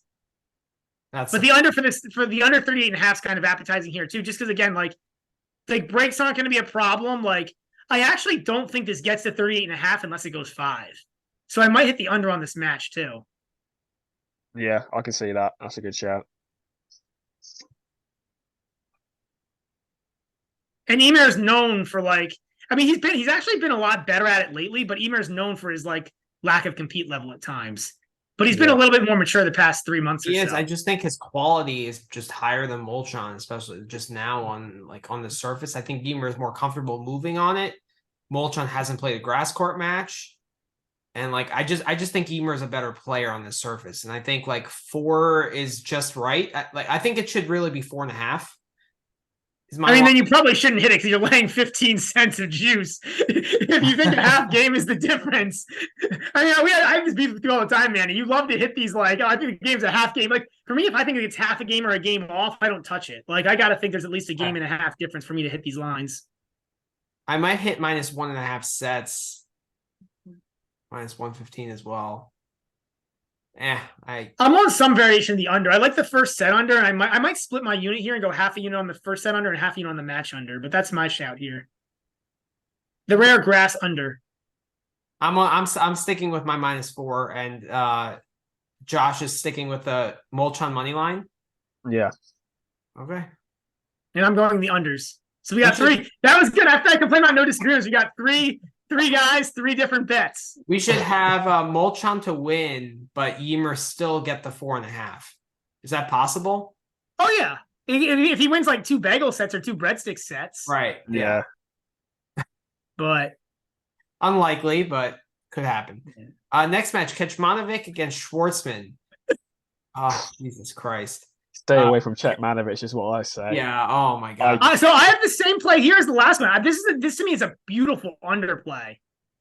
Like, there's going to be these guys will be a ton. Like, Schwartzman, there's a ton of breaks in Schwartzman matches to start with. Schwartzman this year has been good in 2 matches and dreadful everywhere else. Kecmanovic has a similar problem, man. And you and I have talked about where he sometimes decides that he doesn't want to play anymore.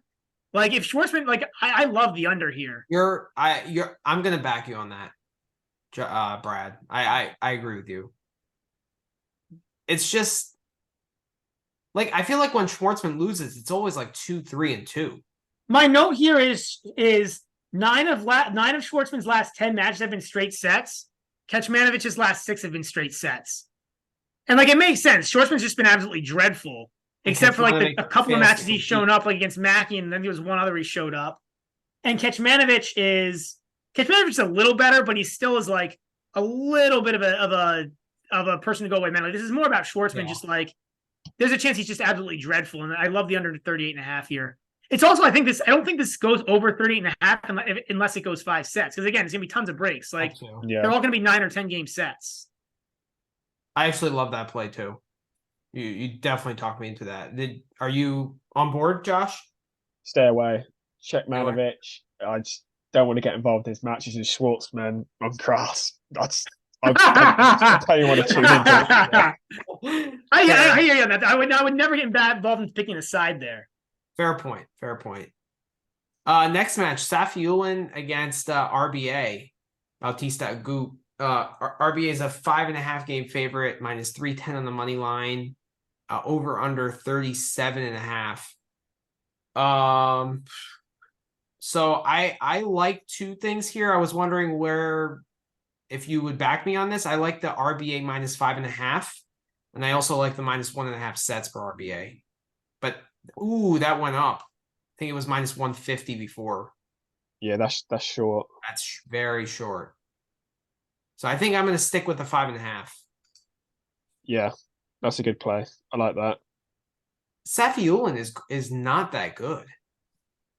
But I think he's playing a little bit better. I mean, he's very, very inconsistent.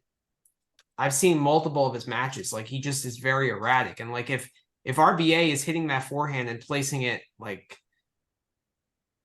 hitting forehands and placing it in various corners, that's going to be very problematic for him because he also doesn't move very well. Yeah. Yeah. I gotta think about it. You guys might be able to talk me into that. That's the only potential play. I'm never on Safiullin here. I was originally a stay away, but you might be able to talk me into that. I actually don't mind the under 37.5 here because I feel like there will be breaks as well. I don't think the under's the play here. I mean, because this like I like unders when like either guy could win in a blowout. This to me is like Safiullin's never winning. This goes under 37. You can't see RBA like. Well, yeah, I guess then play the right. Like this is like it's the RBA spread is what you're really betting here. Because like I guess I can easily see like 4, 5, and 3 or something, but then just play the spread at that point. Yeah, like there's no So you're backing me, Josh? Yeah, -5 over the best of 5, -5.5. It's not that many games. You like to think RBA gets a few 6-2s in there. He tends to against these lower ranked players. He just grinds them down with them flat shots. The 5.5 is probably the bet here, I'd say. Yeah, you guys might be able to push me into that. Yeah, I think you guys are probably right. I actually think it's even better on like that softer grass. Like day one, that grass is like really, it's green and soft. Yeah. It's very slick and it's like hard to move on it. So like if he's placing that forehand in the corners, like he's not getting it. Yeah. You know what I mean? Is there anything to be concerned about with the Goot here? I don't really think so, right? Like we think he's healthy, right? He looked pretty good in Halys, so we think he's over the foot injury. I guess so. Yeah, he must be. He's had a good week off as well. Since then, he should be good. He's good. All right, next match. Yoshi against Galan. Yoshi is a 1.5 game favorite. Galan is a +1.5. Yoshi -130, Galan +110, over under 38.5. I have no read on this. I don't really have I think they've got the market right on the money line. I think they do. Yoshi's been dreadful on grass, and it makes sense because like his game is like if there was a game that did not match up for grass, it would be Yoshi's game. Yeah. Galan doesn't really particularly match up well on grass either, but it's like he's a little more of an all-quarter than Yoshi. Like Yoshi's just dreadful. But Galan lost to Chardy, man. That is an unforgivable loss. I mean, Galan losing to Chardy in the first round of Australia. Like, how does that happen? Like, how is that possible? The guy's coming back from 2 years of not playing on a heart condition. Like, Galan also lost to Cressy. No, I mean, Galan's not good. Like, he's not good. But look how dreadful Yoshi is. I don't think Yoshi's played a match yet on grass this year, and when he's played in the past, he's been absolutely dreadful in his career. He may not have won a main draw match in his career on grass. I can't remember. It's really bad. 8-13. He did beat Isner last year at Wimbledon. I forgot about it. He beat Isner last year at Wimbledon. That's his one main draw win. I forgot about that. That qualified and then lost to Stakhovsky in straight. Yeah, he's got one main draw win, and it's that win against Isner last year. Or not last year, 2 years ago at Wimbledon. Yeah. But that's it. I mean, this to me is a stay away. Like it's I think the market's got it right, but these guys are dreadful, man. Like this could go in any direction.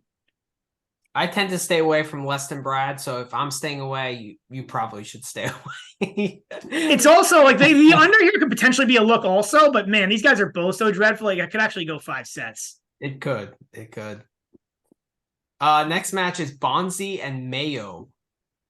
Mayo's a fun little prospect. He is. And I think that the way to go here is Mayo money line at -130. I think it's just good enough where it's worth hitting. I think the market got this right. Yeah. Like I was hoping to hit Mayo, but I wanted Mayo at some sort of plus money just because he's a. But I think he Bonzi, qualified, hasn't right? he been hurt?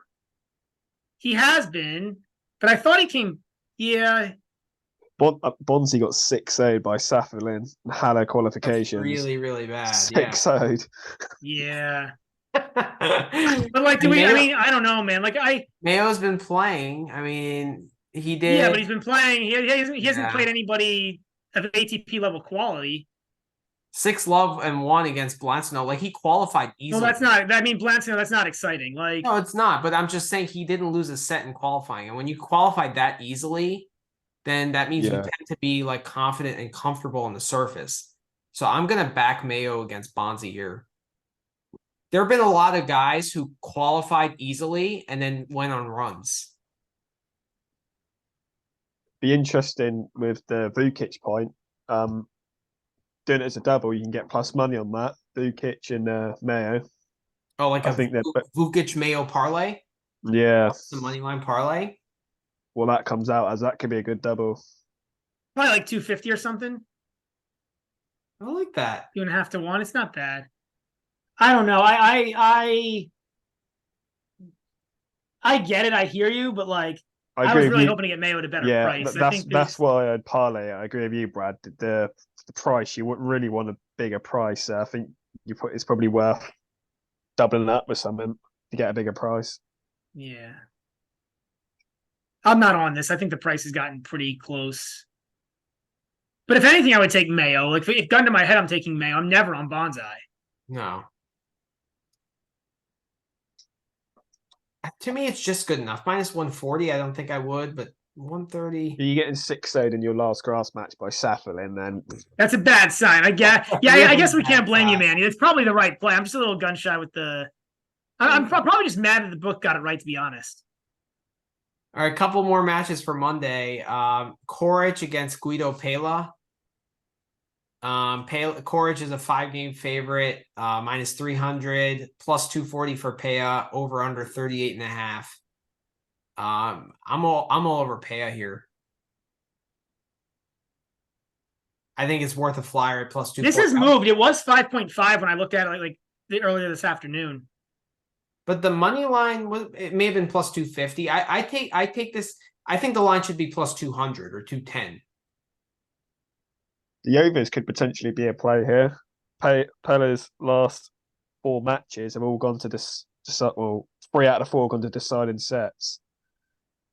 I like Pella plus the games. I like Pella plus the 5. My note here is that Coric plays 1 good tournament per year. Yeah. He played well in Madrid this year, and that's if you look at his results besides Madrid, they're dreadful. Coric also hasn't won a grass court match since 2019.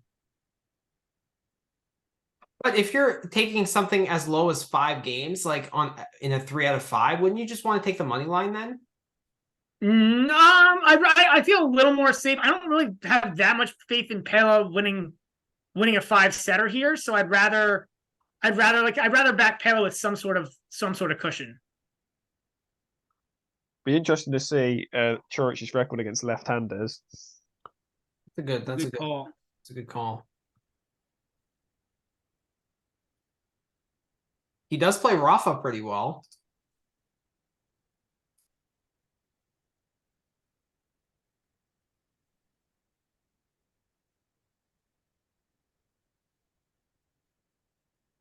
He is 40-29 against career against left-handers.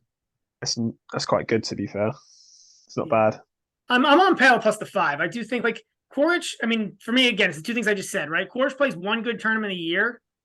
And it's like he played Cincinnati well last year in Madrid. You take out those 2 runs in the past year, and it's been awful. Yeah. I definitely think this is going 4 or 5 sets. This isn't going to go straights. Pella he just grinds so much. And Coric has got that set in him. It's maddening though watching Pella because all he can do is grind. Yeah. Like I love him because he plays so hard, but he can only grind. That's all he's got. Like he can't.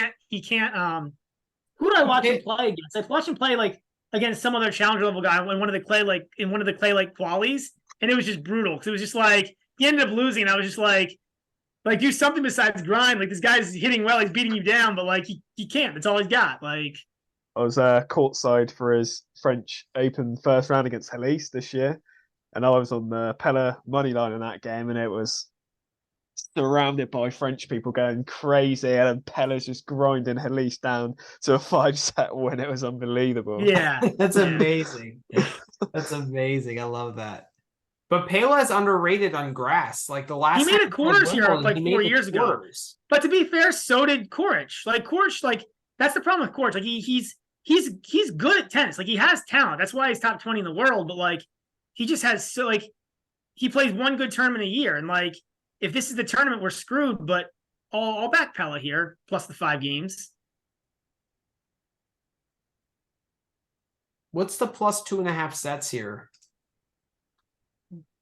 Or plus 1.5 sets even. 130.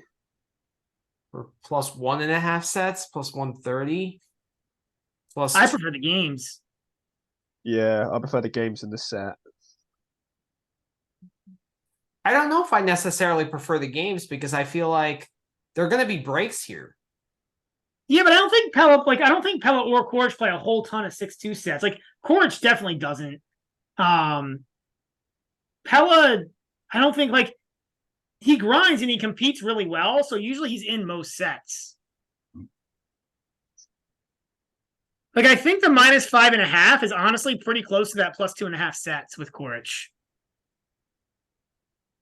You'd be a brave man, I think, to take the Coric minus or Coric just on the money line. Yeah, or get on if he hasn't won a grass court match in however how long. I think you have to take Pella in some fashion. Yeah. You can take him however you want, but I think I'm going to go more aggressive and just go the money line at plus 240. I think there's always a good argument for that. To be fair, the books take less vig on money line than other things, other options. And what are you taking, Josh, again? I'm staying away from this game. But if you're going to push me, I would probably take the Pella games. Okay. I'm going to take the Pella games. Okay. I basically just bought back everything Josh says.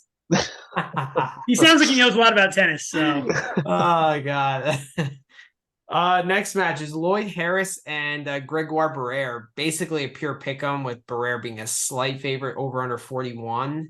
That's surprising. Why? I'd have Harris favorite in this match, definitely. Off the back of that run in Mallorca, I was going to back him pre-tournament outright. Yeah, but Barrère had a run in Eastbourne. I'm not sold on Barrère. I don't really know what Barrère does after watching him a number of times. I can't really work him out. And I just think on grass, Lloyd Harris, if you get that serve fire, and just should have too much for him. The problem is Harris outside of that serve is so ugly. Yeah. Barrère has a better ground stroke game, and Barrère actually has a world-class backhand. He does have the backhand. I like Barrère here money line, so I'm actually against you here, Josh. So we finally have a disagreement. I'll take Lloyd Harris. Barrère's just a better tennis player. Yeah. And then pure pick him, I'll take Barrère, which is probably why it's a pick. Interesting, because why did you say Josh?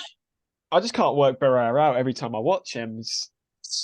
I don't disagree, but he doesn't really have a good serve. It's just everything's just a bit in the middle. Yeah. Well, we talked about this on the last pod, man. He's kind of a guy, right? He's got a good backhand, but then he's just kind of a guy. Like he's got a lot of stuff that's like ATP level decent, and therefore he's like an ATP level decent, like top 50 player. Yeah. But I think that's better than what Harris is, man. Like I didn't like what if you look at who Harris beat, like the list of guys Harris beat in Mallorca is not great. What's the list? That's also a decent. That's also a long. That's also a long. It's a list of guys that he beat isn't great. It's a lot of tennis, and it's a different surface. Like that Mallorca surface is really weird. It's a different kind of grass. So, and it's a lot of tennis for a guy who hasn't played much in 2 years. Zapata, Safiullin, and Kotov. That's not great. Like none of those guys are grass guys. Wow. All right, Josh is on Harris. It's interesting. I'm on Barrère. And the bet that I wrote down is 5 sets. That's awesome. We have 3 different bets again. I like it. That's I great. like it. I don't think 5 sets is a bad look here. Plus 235. I prefer the Barrera money line, but I don't think the 5 sets is a bad look, Manny. Okay. I just think I think the line is pretty well set. I think I would lean Barrera, and I think it should be maybe minus 125, minus 130, but it's very close, man. This is very close. No doubt. Yeah, I guess I don't know, man. It's probably because I've only watched a couple of Harris matches recently, and the one match I watched was Eubanks, and it was just dreadful. Once outside of the serve for both those guys, it was just a dreadful tennis match. Man, you and I both watched that. It was not. It was terrible. Yeah. Next match is Halys against Evans. So I know our guy here, Josh, is a big Quentin Halys fan. You're talking about him a lot on this pod. So what's your take on this match? I'll let you go first. I think you've got to be on the Halys money line here. Dan Evans is similar to Liam Brody. He's just been in an absolutely shocking form this season. And he's been talking about he doesn't even want to be on a tennis court and stuff like that. So that's just a massive red flag to me. I've heard that too.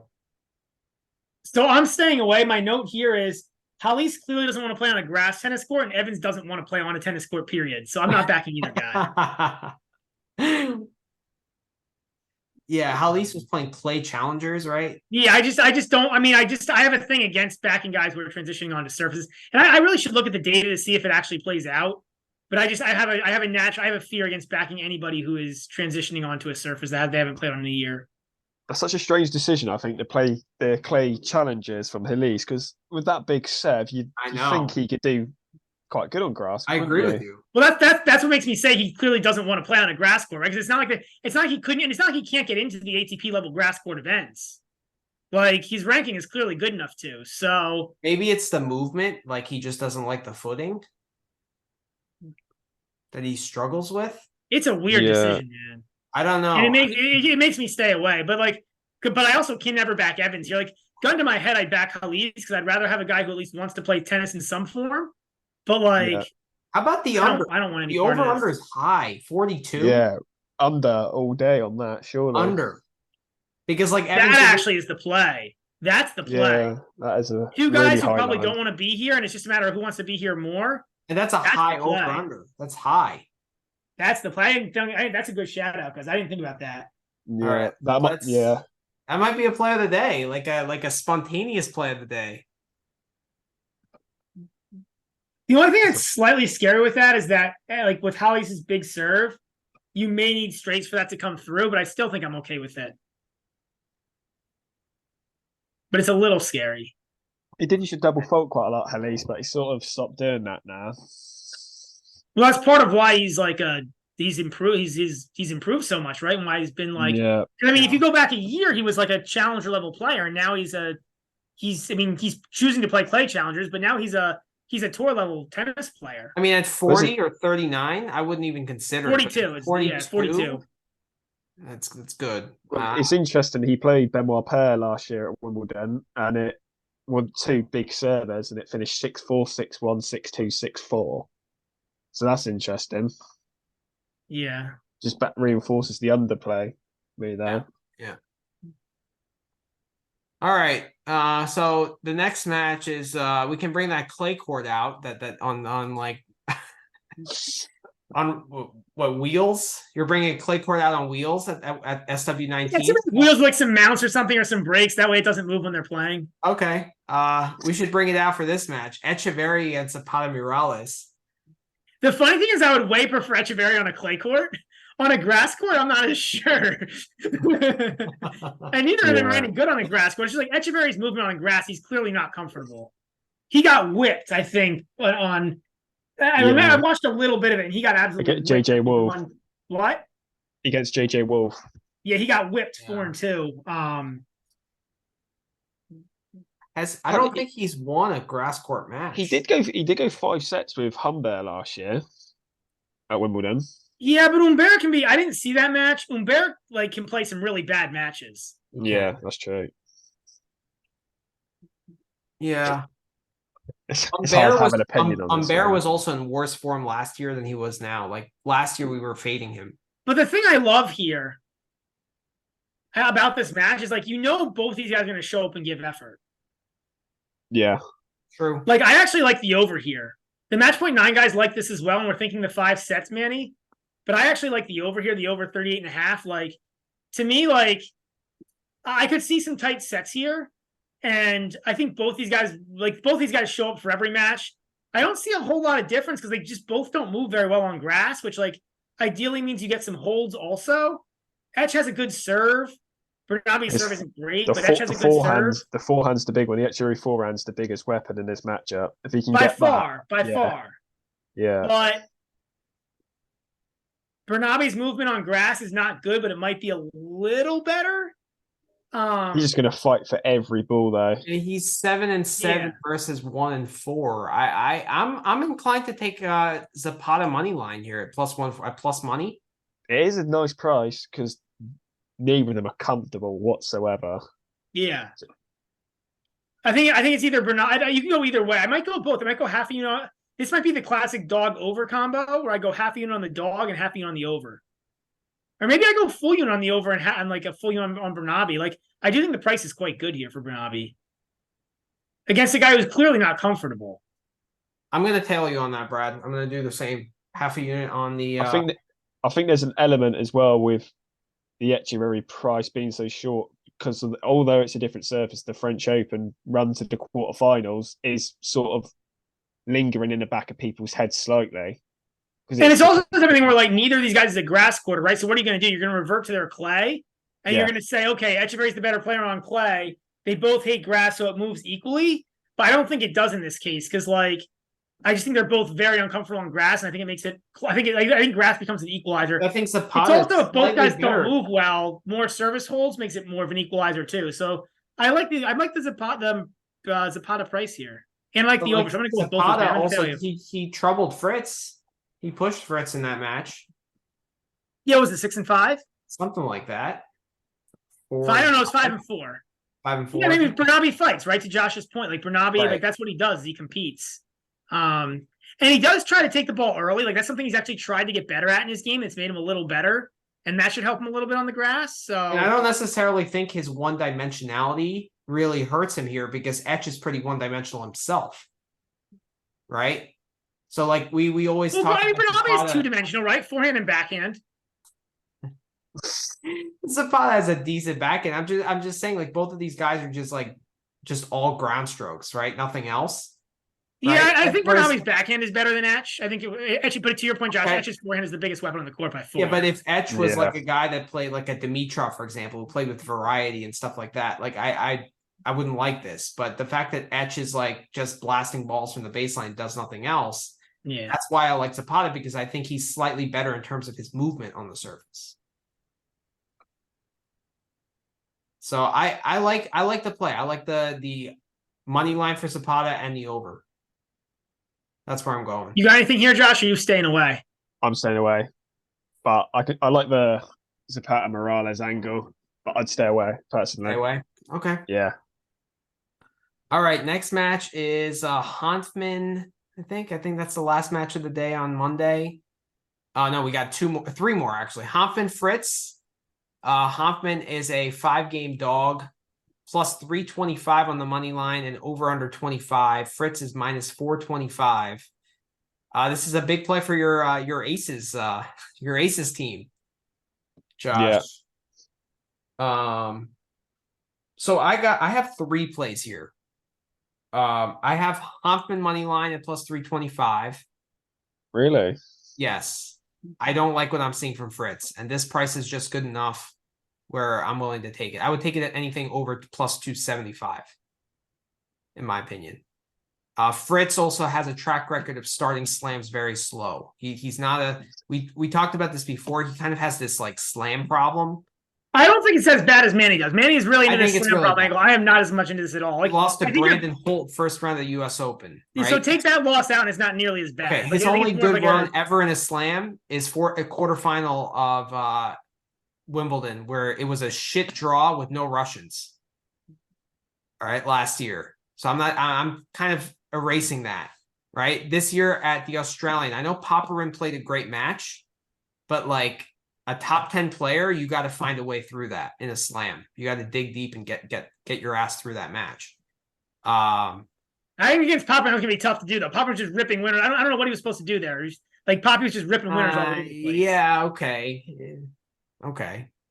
I didn't like necessarily what I saw from him against Cerundolo after winning the first set at the French. I mean, Cerundolo's just a better clay quarter than him, though. Yeah.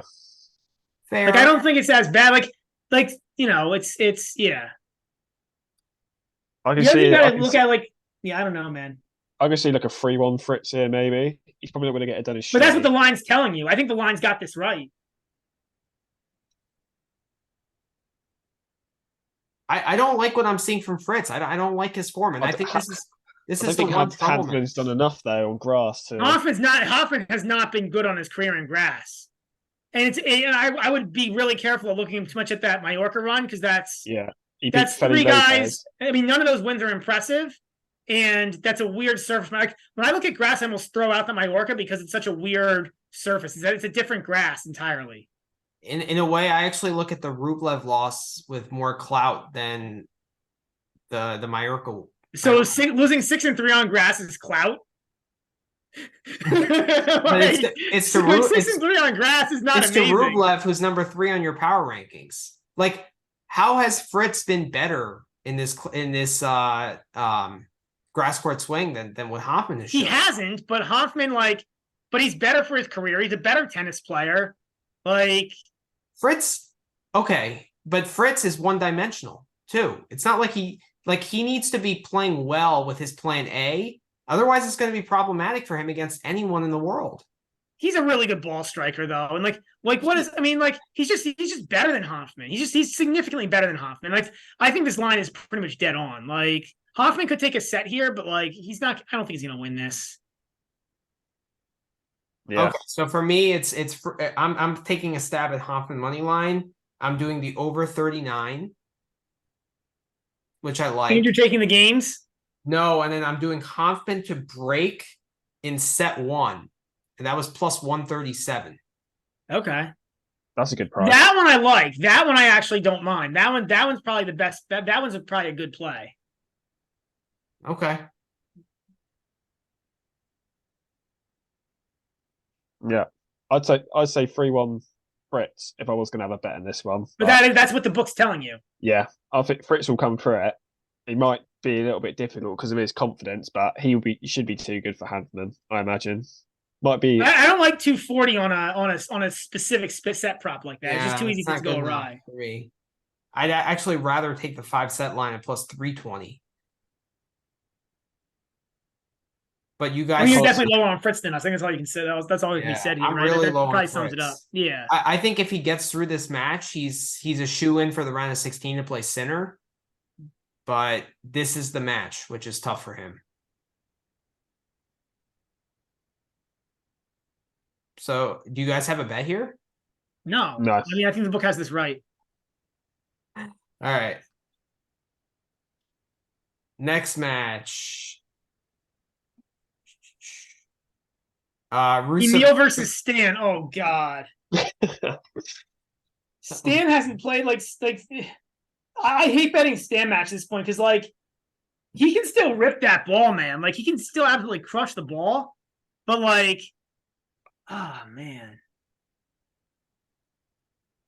But such an awkward game. Yeah. I can't think of a more. This to me is just a pure stay away. But it looks like Josh has a play. I honestly don't think I do. Rusevori's such a weird one. One day he's hot, next day he's cold, and Stan's not played.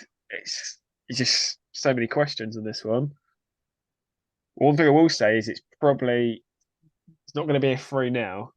Rusevori doesn't do 3-0s. He does 2-0s, but not 3-0s. No. Yeah. Like I've done really well betting Rusevori unders on 3-set matches though, not 5-set matches. I put all my expertise in betting Rusevori to Brad. Like he just tells me what to do and I hit the line and it usually comes out the top. But yeah, this one for me is a stay away, man. Oh, come on. Don't disappoint me like that. Yeah. You don't like the under 10 here, first set? I didn't consider that, but no, Stan is a big serve. So like my lean here was Rusevori -4. If I had a lean, that would be my lean because Stan came out and play some bad matches, but I so can Rusevori, so I'm staying away. Yeah, I'm staying away as well. Majority on that. Is there an I think that's why Josh and I agree so often, because usually we just say stay away. That's like 2/3 of the matches is Josh and I just going, yeah, no bet. There's so many players with so many question marks. It's just you almost it's smart for first round. This match is hilarious, man. Sinner versus the awful. I can't believe they put this on center court for the first day. Like you can't find a better match than this. Like, come on. The schedule at center court is so bad tomorrow. But to be fair, casual fans want to see the stars. That's all they want to see. I mean, I've told it's crazy. I don't know, Josh, what your experience is, but you go to some of these events, and like half the fans don't even know like who like especially Taylor at Wimbledon. Fritz is. What? Yeah, especially at Wimbledon. Yeah, it's like really, especially at Wimbledon, it's like really embarrassing. Like the fans have no idea what's going on. They know like 5 players and that's it. So that's Wimbledon more than the other slants, you feel? Yeah, well, I've only been to Wimbledon and the French, but Wimbledon is awful for it. And just generally US Open's pretty bad too, Manny, in my experience. It's pretty bad. And so is and I was in London. I went to the ATP Tour Finals one year in London, and I saw in 19. I saw Medvedev play Nadal in 19. So this was after their 5-set US Open finals. Yeah, the majority of fans didn't know who Medvedev was. It's crazy. Absolutely crazy. Like, this guy just played like 2 months ago in like an epic match, and like you have no idea what's going on. You clearly don't watch any match. You just bought tickets because it was in town. Like, yeah. Yeah, I've had like people like at a men's only event ask, like, I've heard them like, what court is Serena playing on? Like, like that's the kind of stuff you hear. I mean, it's crazy, but I mean, the schedule is weird. Like, I think number 3 court, I mean, at least you have Hanfman and Fritz. Well, that's usually what happens, right? It's usually you end up with some good matches on those like 2nd and 3rd courts because they put like they basically run out of stars pretty quick after center court, and then they're like, okay, let's put some good matches on. Like, for me, when even if I have like court tickets, most of the time I end up on the outside courts anyway. I think it was the Benoit Paire Cam Norrie game. I had tickets for that. I watched the first set. Once Paire lost the first set, I was like, I'm not interested in that. And I just wandered around the outside courts. Plus the outside courts, the view is so much better, right? Yeah. All right, back to the line. So we got Sinner at an expensive 9.5 here, basically 10, minus 9.5 games at minus 135. 33 to 1. You can put down $33 to win one on Sinner if you like against Cerundolo. And the over-under is 28. I don't see how you can play this. Like, this just is like, this is like how much does Sinner want to win by? What is Sinner under 18.5? That could be kind of interesting, actually. Minus 110. That's a good bet. That might be my play. Yeah, it's a really good bet. That's my play. Because Cerundolo's just like, so Manny, you love underpowered. You call everybody underpowered, but like, this is truly underpowered. This is true. This is like the least powerful guy out there who's going to try to run balls down versus Sinner's just going to be blasting balls all day. Like, this is really underpowered. The only scary thing is like, has Juan Manuel ever played a match on grass? Yeah, he's tried to qualify here, I think, a few times. How many times though? I think he played here last year. Actually, didn't he play a top player here last year and get whipped, like 4-2-2 or something? No, that was. Oh, he lost first round to Enzo in qualifying. But I thought he's played another grab. I guess I'm wrong. I thought for some reason maybe it's the wrong, different Argentinian. Yep, one match on grass. Well, you got to go event all because so far you just filtered for yeah. There you go. He's got Eastbourne also. Like 2 matches on grass. He's lost both. One to Enzo, and then one to Skander Manzori. Yeah, this is Sinner under 18.5 for me. It's just how much he wants to win by. He may not cover the games, but I think he'll break How Cerundolo. does one manual get to 7 games in a set? You mean 5? Five games in a set. Yeah, I don't know how. He could though. Like this happens, right? Like didn't it happen to Medvedev in Australia against Millman? That Millman somehow got to 5, and it was just like sad times. I mean, now I'm worried that Sinner doesn't catch a virus before the match tomorrow. I mean, that's the concern, right? It's like Yeah. well, he actually, to be fair, so he did pull out, right, of the last tournament, but didn't he pull out of Halle? Was it Halle he played and pulled out of? Is that his last match? Right, he pulled out of Halle. He beat Sonego in that tight 3-setter. Yeah, then he pulled out after Bublik after being down a set. Yeah. But it doesn't. Does it even matter? He still drills. It doesn't matter. He's not 100. Doesn't matter. If he's 80%, he drills Cerundolo. Yeah. Are you hitting that too? Yeah, that's a really good play. I like that. Minus 18.5. Yeah. Okay. All right. So let's recap. Wait, that's like a play of the day then. That's when we all agree on again. So how many plays of the day do we have? I think Thompson, the money line at minus 105, we all like. Yeah. And I think that's Sinner under 18.5, and that might be it. Thompson money line versus Nakashima. That's my favorite play. I can't believe the books let this sit out there at even for these guys. So Sinner under 18.5. I almost think that's more likely to land than the Djokovic one, the under 18.5. I feel like there's more chance of Kashin getting to 5 games than I agree with you. And Cerundolo. I agree with you too. I think so too. Yeah, I agree. I like both, but I agree. And you're getting a better price on the Sinner under 18.5 as well. Yeah. I thought we had one more that we all liked.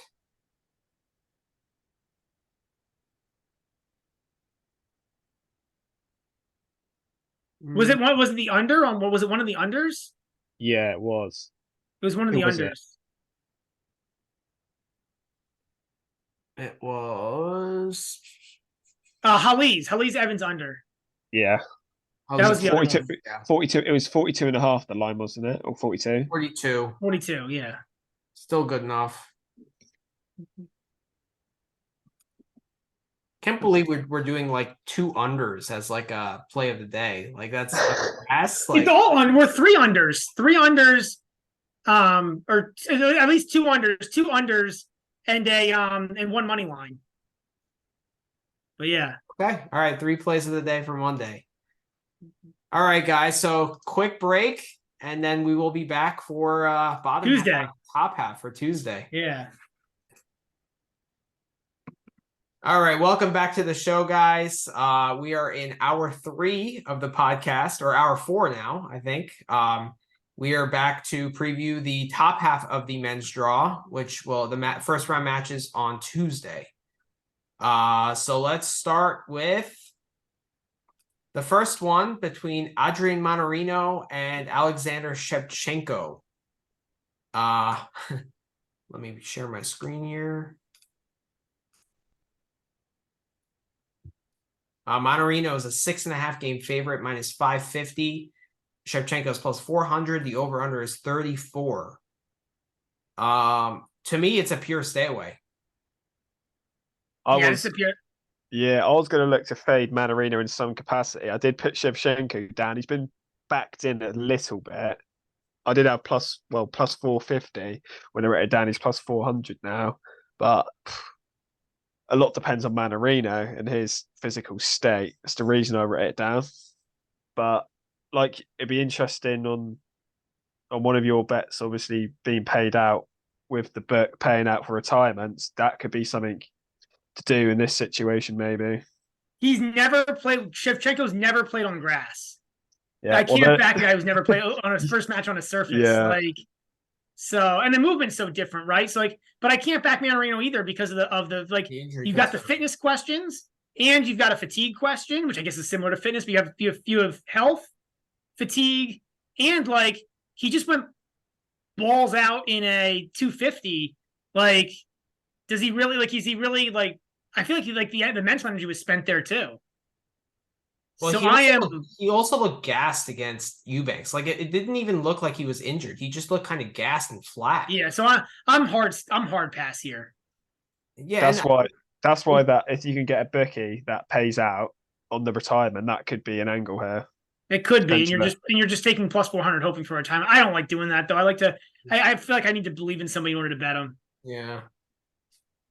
Yeah, I'm gonna stay away. I mean, me and Brad talked about this before. Like, we think Mannarino gasses out, or like he goes all out for those 250s before slams, because he knows that his chance of getting points there are higher than like making a fourth. He's also just not that good of a player on any surface. Like, he's not good enough to beat like the top guys. He's made fourth rounds of Grand Slams before, right? Like Australia, he did. Yeah, but he's not good enough to beat like the top guys. Like, he can do that if he gets a good draw, but he can't beat the top 10 guys. He just knows that his chances of gaining those 200 points is much higher in that. Well, that's where he can feast, right? He can feast beating up on guys who are like 30 and below. Yeah, and he did it at Winston-Salem last year. Right? And he did it here. Like, he's the king of these week 250s. Like, yeah. All right, next match. Oh, I gotta scroll down every time. Yeah. Fokina and Arthur Feast. It's a rematch of their French Open round 1 match. Fokina is a 2-game favorite, minus 155. The over/under is 38.5. I got 2 plays here. I got the Feast money line at plus 130, and I got the over 38.5. Who's back? I like the Feast money line as well. I haven't backed it yet, but it's something I might do as it gets nearer, because Fokina is just in terrible form at the moment. Feast is actually taken to grass really well. Looks a good player on the surface. So now the one question mark I have, which is something I wanted to ask you guys, is Feast healthy? Because he pulled out of the Queens tournament. He was going to play Alcaraz, and then he pulled out, and Rinderknecht took his spot. So that's the one thing I'm a little bit worried about here. Yeah. That is a good point. The problem is that it's just so hard to find tennis news. Like, so here's my challenge. Right? You said he's taking well to grass, but Feast's wins are Lloyd Harris, who, I guess it depends how high you are on Lloyd Harris, but I'm not high on him. Pierre Hughes Herbert, who hasn't played, who's barely playing any more singles. He's more playing doubles. Hugo Grenier and Popper, who's been absolutely awful on grass. Fokina this isn't very relevant, but he was a Wimbledon champion he was a junior champion. Yeah. He did beat Hubie here last year. Like, he just beat Fees at the French. Granted, it's a completely different service, but he did just beat Fees. I was on the Fokina money line, but I had seen it at minus 135. At 155, I'm now a stay away. I think that the market's gotten this right. I think that, which means that Feast has a chance. It's not that Feast can't win this match, but I think Fokina's just a better tennis player. Yeah. Better tennis player, but who's mentally stronger? Yeah, it's just the form as well. Well, Feast kind of messed up mentally. Feast didn't look great mentally in that match against Fokina either. It was a rare time that Feast kind of. But the only reason is because he was coming off that Lyon win, and it was a quick turnaround for him. He had to play. He played Saturday the final, and then Monday was his first round match. Maybe. I mean, we're talking to the guy who thinks Feast is going to be in the top 10 by the end of next year. He's going to owe me a dinner in 18 months. So let's keep that in mind. The guy has talent. You can't deny it. He does have talent. I agree with you, but I don't think he beats. I think the book has this right, which means that, look, plus 130 minus 1, that means Feast wins 40% of the time, I think, here. I think the book has this right. Davidovich Fokina has only won 1 set since that Djokovic game at the French Open, which was against Kotov at Mallorca, where he lost 2-1. He's been dreadful this run on grass. It's been dreadful. But I don't even think Fokina, did he play? Oh, he played Queens Club and he lost to Lehechka. Yeah. Look, I'm not high on Fokina, but I still think he beats Feast. He's just a better player. What about the over 38.5? I think that's about right, actually. Yeah. I mean, Fokina matches tend to go long in slams. He doesn't tend to do it the easy way. They do. I mean, you could just play that, if Fokina breaks, just play Feast to break him right back. I don't know if you've noticed that, Josh. Like Fokina's amazing at that. Like when there's a break in a Fokina match, there's immediately a break back right away. Like Yeah. either way, too. If he goes down a break, he immediately gets the break back. If he goes up a break, he immediately gets broken back. Like we've live bet it maybe like 5 or 6 times this season, and like I think I can swear like 4 out of the 6 times it cashed for like plus. And it's like plus 300 every time. It's like an amazing break. Like it's insane. Like it's one of the best live bets there is. It's crazy. But I'm gonna stick to my guns here and do it. I'm gonna back the Feast money line and the over. I think the over's a better look than the Feast money line. I'm gonna stay away. Okay. I agree with you on the Feast money line. I like the Feast money line. Feast money line. Yeah. Next match, Zverev against Gilles Brouwer. Zverev is a 7-game favorite. 12 minus 1,200. Brouwer is plus 700 on the money line, and the over/under is 33.5. I have a play here. I'm curious to see what your guys. I have a play as well. I'm sure it's not going to match your play, Manny. Okay. What's your play? I'll go first. My play is the first set over of 9.5. Brouwer's got a little bit of a tricky serve, but he's really not nearly as good of a player as Zverev. But I think he can. I think there's a decent chance he scraps out 4 holes to start the match. Or if he serves first, if Brouwer serves first, he's great because then you just need to get him to only get broken once. If he serves second, you need to get 4 holes in a row. But I think he can get to 10 games in the first set. So I like Brouwer. I like the over 9.5 here in the first set. I agree with that. I didn't officially have a play on this, but this is potentially a little bit tricky. I can see it being tight in the first set, and then Zverev, once he gets used to the style of play, starting to steamroll him in the second, third sets. But I can see the first set going overs, definitely. All right. I'm curious to see how well Brad knows me. What do you think my play is here, Brad? You're going to take Brouwer to win a set? You're 100% right. You know me pretty well. Yeah. I mean, we pod twice a week, if not 3 times a week. Like, yeah, and Manny's like very set on certain players. I don't know if you noticed that yet, Josh. Like, Manny, there's certain players that Manny just homes in. He's like, this player fade. This player hit. I do back it up with reasoning, though. You do. I'm not saying it's like it's completely like scattershot. It's just that that's kind of your style of betting. Whereas I'm much more price driven. Right.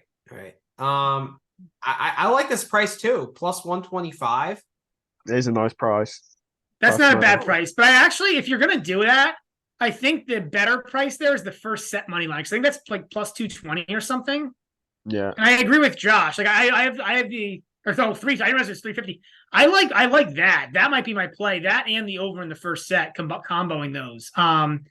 Because I agree with Josh in terms of game script. Like I think this is a tight first set.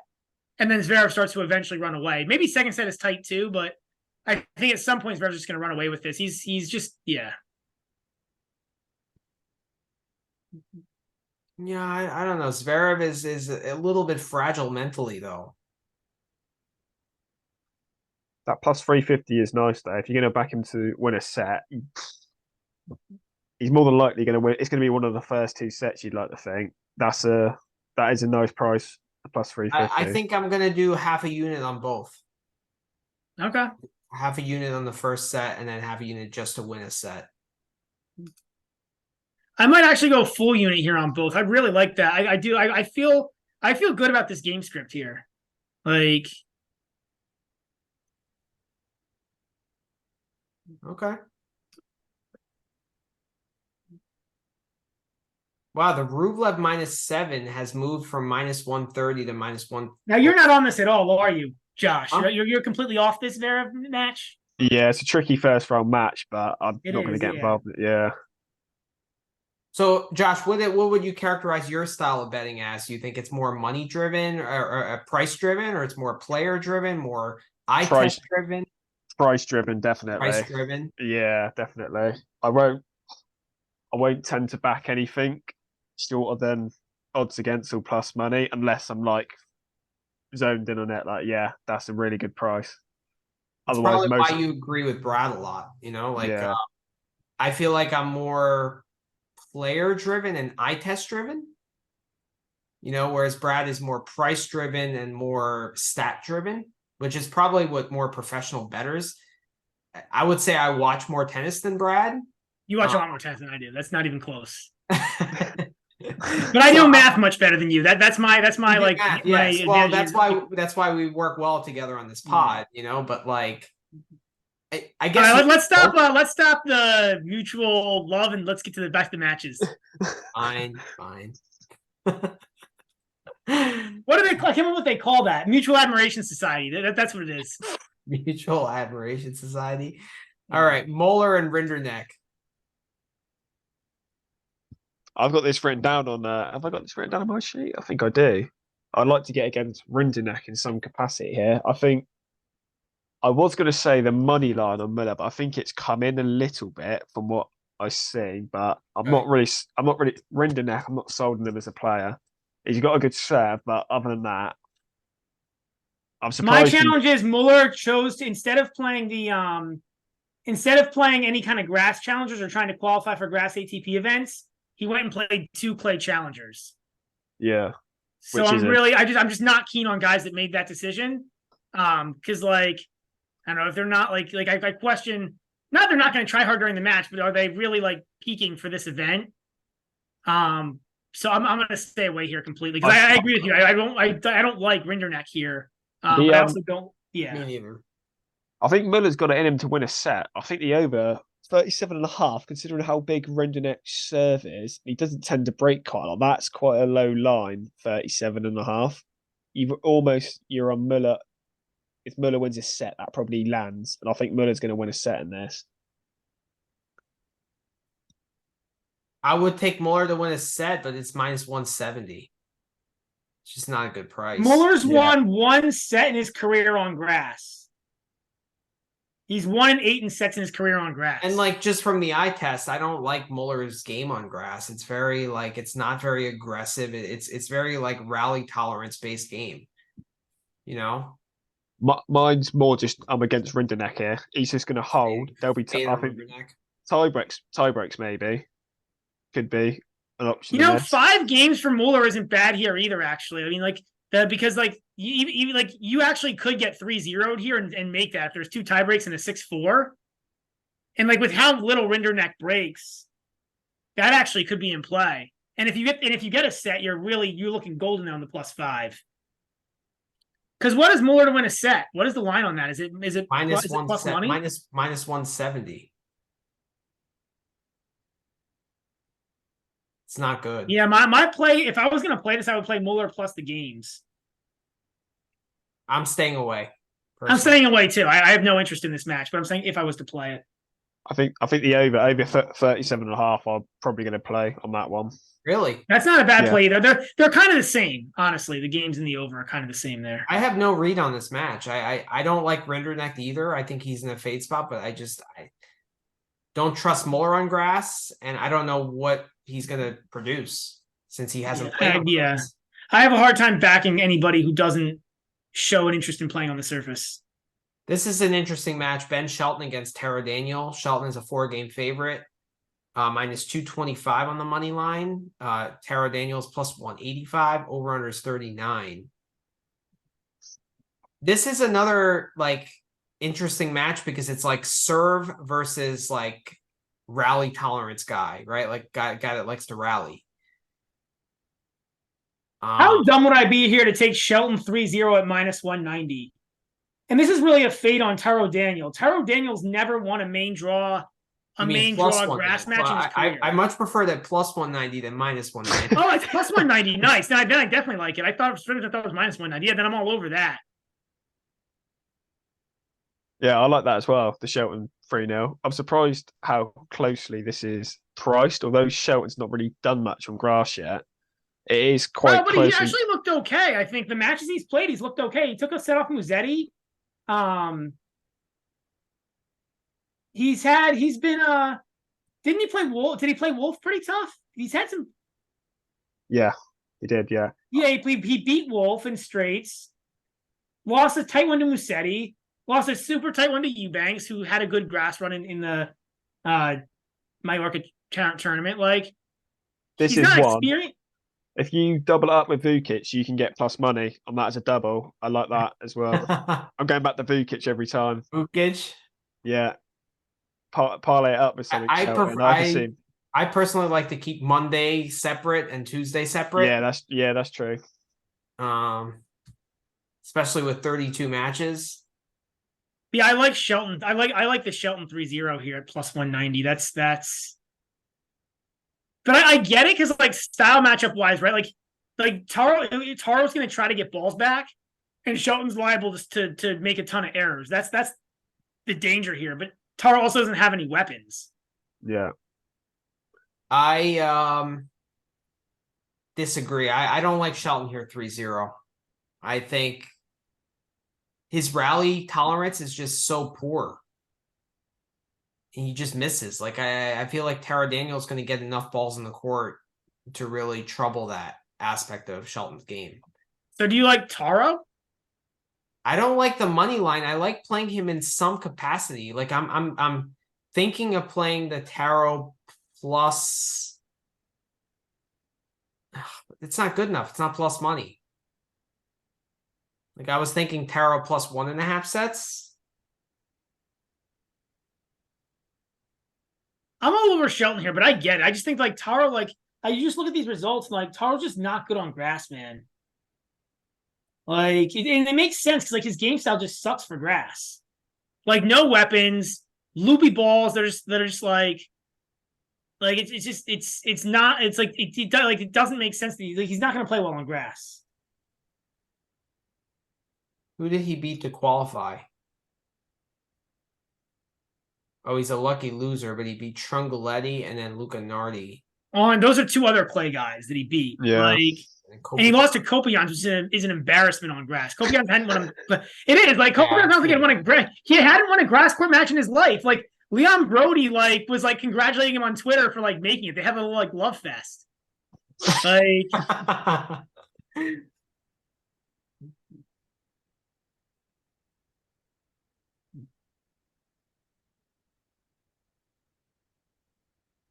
yeah, I mean it's not good to say the least. The 2 wins in Mallorca, I don't really care about. Because they're like that's a weird court. Like that plays more like that's a glass court that kind of plays like clay. And then he beat Roberto Ortega Olmedo and Marcel Ilhan. Like I've heard of Ilhan before. I've never even heard of that Olmedo guy. Like, but they're not. I mean, that's nothing. There's just nothing remotely that like makes Daniel look even decent here. Yeah, I'm staying away. I get that. Like I get that if you don't like the style matchup here and like the rally tolerance, but I just don't care. Like it's just like the lack of rally tolerance isn't as big of a problem on grass. Like any other surface, it would actually be a really problematic Is it? matchup. But Wimbledon is slow grass. It's not fast. No, it's grass, right? Like it's grass, but it's like it's. Shelton's just going to serve volleys. I get it. Yeah, but you're going to get some rallies here. Do you have a play here, Josh? No. Shelton will come through it though. I may on the day put it in a parlay with something else. Yeah, I can't see. I might do a money line parlay. Yeah, minus 225 is not bad. It's a decent price on Shelton because I think it'll come through. Yeah. Mm-hmm. All right, Cam Norrie and Thomas Machak.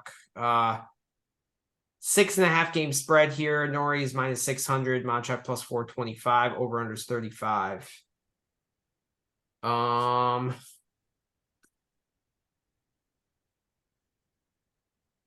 think it's a well set line. Yeah. Yeah, Makac qualified here, but here's the funny part, right? They both played Luca Pouille recently. Makac lost the first set in qualies and granted it's different, but Makac lost the first set in qualies to Pouille and then got a retirement. Norrie beat him 3-1 and 1. Or whatever the score was at the French, but Norrie absolutely drilled Pouille at the French. It's just funny because they had like a common opponent, like they couldn't be more different. Like, but yeah, I mean, McCuck on clay, maybe Makac would have a chance, but on grass, I'm just like not interested. With it being slower grass as well, I think Norrie could cover the minus 6.5 there. He just the low bounce and backhand is just so awkward to play, and it's gonna be so hard to hit through him. That's a really underrated part of Nori, right? Is like that that flat, and like you see more and more guys hitting that like goofy push flat backhand. Yeah. But on the grass, it's a really good shot because it's flat, it skids, it doesn't, it like, it doesn't really do anything. It's like it's a better version of the Mannarino backhand. Yeah, that's how I view it. Yeah, but like, it also on grass, especially, it forces guys to come up in the court. Like it forces guys to actually come up inside the baseline. And a lot of guys aren't comfortable hitting like ground strokes from 3 feet inside the baseline. Yeah, which is why I'm a little bit puzzled why Medvedev isn't better on grass, because like he has that same. No, because he stands too far back. Yeah, because he and like even when he's serving, after the serve, he tries to play from 10 feet behind the baseline. Right. That's the entire problem. But he's admitted he doesn't have a good enough reaction time. He's like, if I play further up in the court, I don't have enough time to hit the ball.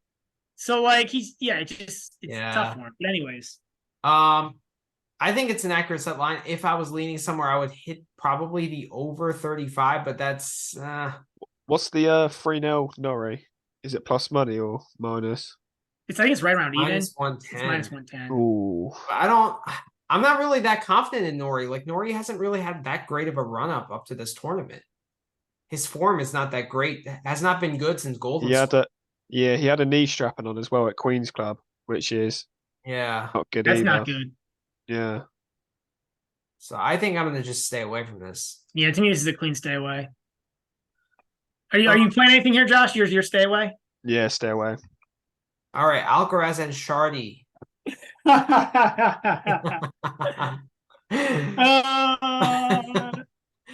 Alcaraz minus. What is the Alcaraz under 18.5? Minus 105.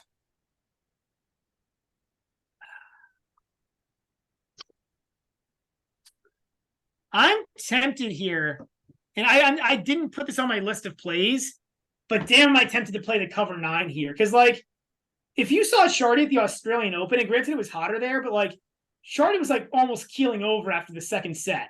Like, I have no idea. It's another reason I have no idea how, like, Galan lost the last 2 sets. But, like, Shardy just, like, he barely plays. He plays more doubles now than singles. I think he's just, like, sucking up protective rankings now for prize money. Because this year he's played Australia, Madrid, Rome, Queen's Club, and now this.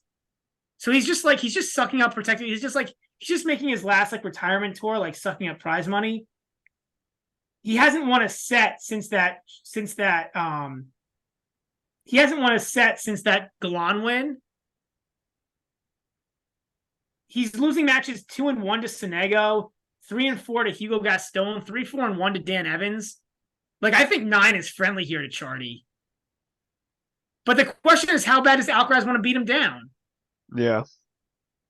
Or does Alcaraz, like, get a few extra hits in by, like, he's not going to let him win games, but does he, like, I don't know, man. But Alcaraz, I mean, this is tough. Like, I hate these big spreads, but if there was a time to back Alcaraz minus 9, this would be it.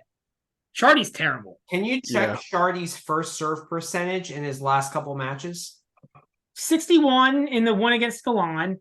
76 against Evans, and he lost 4-4-1 at the Australian. And he made 76%. He made 76% of first serves against Evans and lost 4-4-1 in Australia. Wow. He made 61% against Gaston and lost 3-4 in Madrid, which is altitude, so the serve should help you. Okay. Made 55% against Sonego and lost 2-1, and made 48% against McDonald at Queen's Club and lost 2-6. Like, I don't see. I think this is Alcaraz minus 9 all the way. I think it should be. I think it should be where the Djokovic line is against Kachin. What? I think it should be where the Djokovic line is against Kachin. I think it should be more. Like Kachin is miles better than Chardy. Man, Chardy sucks. So would you rather lost like 9 against Dan Evans? Would you rather hit the minus 9 or would you rather hit the under 18.5? I think the under 18.5. That's a great price on the 18.5, isn't it? Yeah, I think that's what it is, the under 18.5. How the hell does Shardy get? This isn't Stuttgart either. This is Wimbledon, where it's slower, it's slow grass. So that's, even if he does serve quite well, it's not really going to get him out of trouble. And Alcaraz, it doesn't even matter. Like, he served 76% first serves against Evans, lost 4-4-1. And like, and Alcaraz is miles better than Evans. Like, And it's not just that match, right? It's like every single match. Like, I don't really see how he covers here. Like, I think 8 would be a fair spread if this were Mackie Mc. Like, this is just a matter of like books not wanting to give out a spread of bigger than 9 games. Because like if let's put it another way, if this were Mackie McDonald's, what would the spread be? Like 7, 8? Probably. And like, you don't think Alcaraz is 1 game better than Mackie McDonald? Like,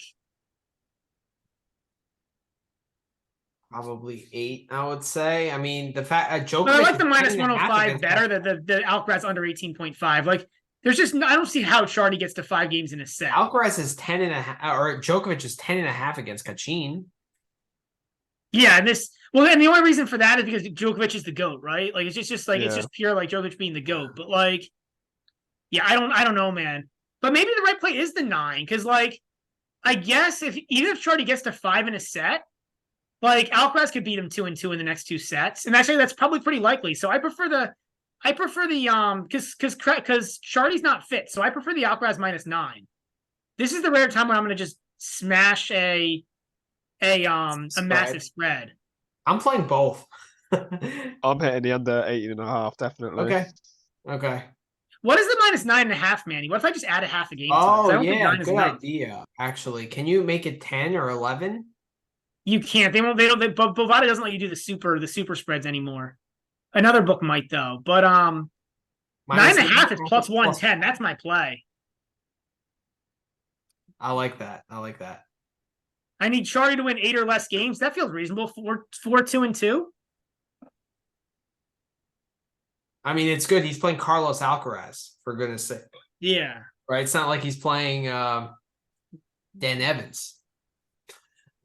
The only risk is like Alcaraz falls asleep, but yeah, I don't know. I don't think he will. Next match, Eubanks and Montero. Eubanks is a 4-game favorite, minus 310 on the money line. Montero's plus 250, over under 43. So I actually have a clear play. It's a little bit unconventional, but it has like a Eubanks fade kind of baked in here. I like the under 43 here. That's my play. That would make sense because you should always bet on yourself, right? So the joke is that Manny plays tennis exactly like Thiago Montero. He's got a lot of heart. He tries hard. Got a great forehand, good serve. Backhand is non-existent. Net game is non-existent. Manny is Thiago Montero. Yeah. I play, I mean, to a much, much, much lower level. I wouldn't be doing this pod if I was playing, I'd be getting ready for Wimbledon if I played tennis like him. But yeah, my game does resemble him. And I'm a lefty too. On top of it. So, yeah. I agree with you though. On the 43.5, I agree with you. It's just so high. Yeah, it's ridiculously high. Ridiculous. For Eubanks, who just won a tournament, who like might be fatigued a little bit. And Montero, who, I don't know, he's a clay quarter. Are you backing us on that, Brad? The only way you could back that is the fatigue spot. Montero in his career on grass has won 31% of his return points. That's dreadful.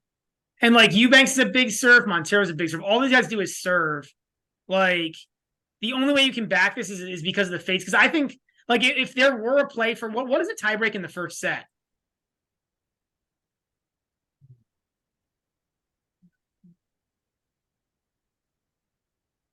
They don't have it? No. I guess not a lot of people are like looking at this match. Because if there were a play here, that would be my play, man. Like, tiebreak in the first set. Yeah, both these guys are just dreadful. Both these guys are just dreadful returners. It's just so it's the highest over under there is on this board. Because and it's deserved. Like, both these guys are just such dreadful returners. Like, Thiago's at 33% of return points won last 52 weeks across all surfaces. So grass is going to be a little lower than that. Like, I get it, it's slow grass, but it still is grass. Like, I've been burned multiple times fading Eubanks, but is this a good fade Eubanks spot? And just bet Montero? What do you think, Josh? It is difficult to come off that come off a title and come through this convincingly. I think either Montero wins or it's Eubanks in a deep 4-setter or 5-setter. You could take the Montero games here. The 4 games looks really appetizing on Montero too. I just think like 4 games is a lot in this match. But again, like it's going to be a lot of long sets. These guys cannot return. Like I don't know how else to say it, but like these guys are bad returners. Like that lefty forehand into the one-hander backhand as well. It's the serve. It's not. He's just going to be serving into his backhand consistently. He's not going to be many breaks of serve, which slightly does put me off the under 43.5. Now I think about it a little bit deeper, but it's still a really high line. 43.5. For me, it's the number. These scare me because like I feel like that. So I would actually be if I'm not going to play the over under, but if I were going to play it, I would go with the over because I feel like this actually could be higher. Like this could be like 7-6-6-7, 7-6-7-6, or 7-6-6-7-6, 7-6-4. Like this could be like a crazy high total. But the books just don't want to go higher than 43 on principle. Like you know what I mean? Like these, like it's so like I was actually pleasantly surprised at how well Eubanks returned in Mallorca. Against Harris, it was terrible. Against Harris, it was bad, but against Mannarino was decent, and I thought he returned decently against Rinderknecht too. I know that was 2 tie breaks, but he did get 2 breaks in that match. Yeah, I mean, he's just not a good. He's just not. You're talking me out of the under a little bit and leaning. I would take the Montero game. If you want to play a Eubanks fade here, I would take the Montero games. Yeah, I like that because I think Montero's got 1 or 2 sets in him at least. Eubanks is probably going to win at least one of his sets on the tiebreak, you'd like to think. So the +4 gives you a bit of leadway there. I mean, he could actually, this could, like, I'm not saying this is going to happen. It's very unlikely, but 7-6, 7-6, 7-6 is like, there's probably like a 5% chance that even happens. And you get like a straight set and you still cover. Like, I love the 4 here from like, the only reason like Montero doesn't really play grass, but like, man, this might be the one spot I actually take a guy who hasn't played on grass. Like, I'm going to take I would take, if anything, I would take the Montero plus the 4. I'm kind of torn as to whether or not it's that or a stay away, but that would be my play here. So you're going now following Brad with the +4? Yeah. Yeah. You've talked me into it. You know what? I'm sticking with the underplay. I just think the number is so high, man. I when I see anything over 41, 42, like. But there's a reason why. I get it. I get the reason. It's just like with the Eubanks fatigue spot and the fact that I was a little bit I wasn't. So okay, let me ask you this, Manny. Well. So is there like how does this end up under 43 without Montero being +4 games? Like does Eubanks ever blow him out? Eubanks isn't getting more than 1 break in a set. So does Eubanks ever beat him like 3-4 and 3? I think if he's not fatigued and he's fresh and playing the way he did against Mannarino and Rinderknecht, I can see like 4-4 and 4. I don't. Like he's just not good enough on return to make that happen. Like I gave him stats. It's not good. And Montero, the one thing Montero does decently well is serve. Remember Montero, the other thing is, Manny, remember we talked about like Montero during the Indian Wells season, we talked about how Montero, like, he always extends guys at least in sets, at least a couple of the sets. He always extends guys. Like, we were backing him to cover games against like much better players. Didn't we back him against like my concern is also the movement on grass. I don't think he's that comfortable on it. Like he doesn't play very much. Like it doesn't matter if the serve don't come back.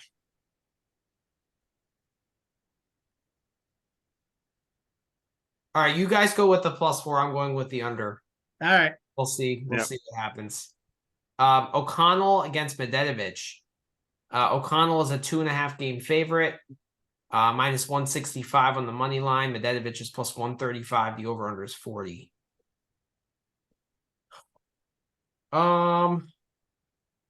It's an interesting game, this. It They're is. both, yeah. O'Connell's really capable, I feel like, but Medvedev has actually played really well through qualies. I watched one of his matches against one of the Brits, and he was really impressive during that. I was tempted to take when I watched him qualies. I thought if he gets a good first round match, I'm on board with him. But Christopher O'Connell's really good on grass. Also, it's a bit of a tough match to get an angle on. Maybe the overs potentially. I'm all over O'Connell here. Like, my narrative here is this is a young kid with power against like an older, kind of wilier veteran. I think O'Connell figures out how to beat him. So I like O'Connell here laying the set and a half at plus 110. I'm with you. I was debating games versus sets, and I kind of landed on sets here. So I'm with you, Brad. So O'Connell, he has variety, right? Like we talked about, we had a wordplay, and like we didn't really know how to describe O'Connell. Like I think it's like overhyped. You said, wasn't that your word to describe O'Connell, Brad? Yeah, but it didn't mean he was bad. It just meant like I think I said overhyped by you. I think I said overhyped by this pie because you were talking about being like a top 50 player for a while. Year. I backed him a lot this year. Throughout the year, I backed him quite a bit. Yeah.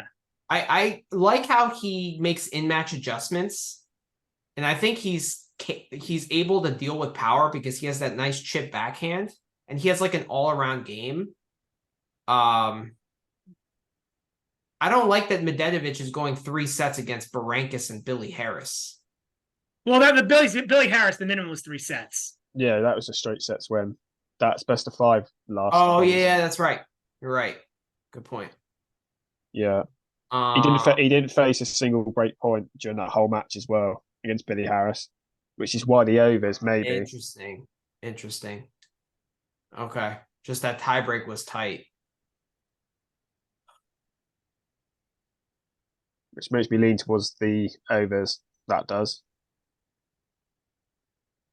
Yeah, I mean, I think the over looks appetizing here too. It does.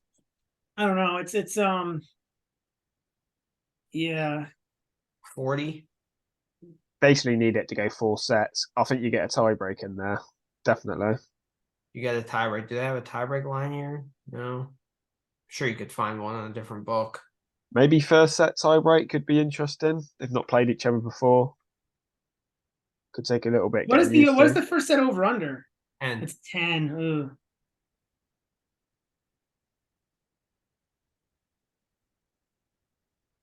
Do you get plus money on the 1.5 sets for O'Connell? You do. It's plus 110. That was my play here when I wrote it down originally. I hear you though on the Medvedev. Like he's a young kid. He's got power. He's got a big game. I think O'Connell figures him out. Like I like the fact that O'Connell's a smart player. Like I like the style matchup here for O'Connell. It's kind of a Manny take. Right. I feel like he's going to be able to neutralize that power better than like a Billy Harris, for example, in qualifying. You know, he has that chip. He's also decent at net. Yeah. He's just like a decent player, O'Connell, right? Like he's not really special. He's just like a decent player, and he's pretty smart. He's just solid all around. Which is why I kind of said he's overhyped, right? Because I think he's a bottom level ATP player, but like that's better than Medvedev. Like Medvedev is a high level challenger player. I think I'm going to go with the O'Connell minus 1.5 sets here. I'm going to back you, Brad. You're sticking on the over? I don't hate the over either, Josh. Yeah. Over 40? Yeah. I think this will go 4 sets at least. Actually cover it, I imagine. Okay. I think you get a tiebreak also. All right, next match we got is Daniil Medvedev against Arthur Ferry. Medvedev is a 9.5 game favorite, minus 7,500. Ferry's plus 1,600. The over/under is 828. So my play here is Ferry plus 9.5. Josh, I want to hear your take on this because Ferry's a Brit, right? Now he's playing in the American college system right now. I think he's playing for Stanford. And I'll be honest, I don't know an awful lot about Ferry. I'm being completely honest. I don't think I've So seen him play. he's playing for Stanford right now. In the US. He was the Pac-12 player of the year. Really good college player. He's been playing some challenger stuff in the off season, right? In the college off season. So like that's part of why his ranking's low, because he didn't play in the spring because he's playing. That's when the college season is in the US. So that's why you see nothing from Jan to June there. So like my point is he's better than that ranking shows. Given Medvedev's lack of interest, and like he's a pretty standard player, Ferry. I've watched a couple of his matches on tape, his college matches. Like he's a pretty standard player, just like big, solid game off both wings, like good, really like pretty good serve. Given Medvedev's struggles on grass, I like Medvedev over 18.5 at -105. So that's Ferry to get to 5 in a set. And then I also like Ferry to win a set here is plus 285, and I like that. Like Medvedev's gonna come through here, but like, I mean, Medvedev, like when he's not playing like it's antical, right? I could easily see him drop a set here, just off of like pure antics, frustration, yada yada yada. Yeah. Plus 285 I haven't played. is tasty. Just to win. You don't have a play, Josh? No, I don't have a play on this. Yeah, I get that. That makes sense. I like the 285 with Ferry to win a set, and I like Medvedev over 18.5 at -105.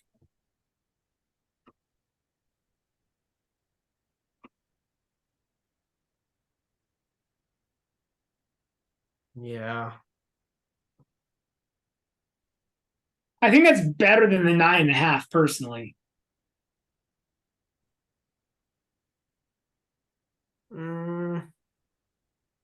It's just a limited number of score lines you get that Medvedev gets to 18 and Ferry gets, you need 4, 4, and 4, 4, 2, and 2, something like that, or 4, 4, and 2, something like that.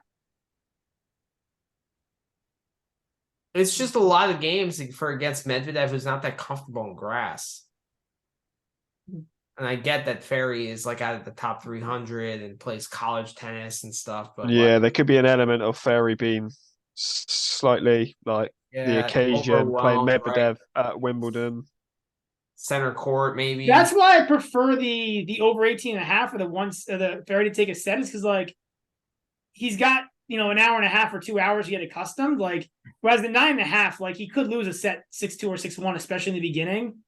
While he's like kind of figuring it out, and then he could figure it out in like the third set, or not figure it out, but like start to calm down a little bit after a set or two. The 285 is really appetizing. I think I'm gonna hit that instead of the 9. 285 is fantastic.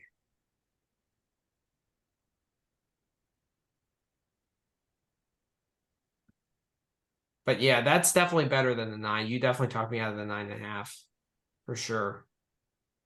Because it could be like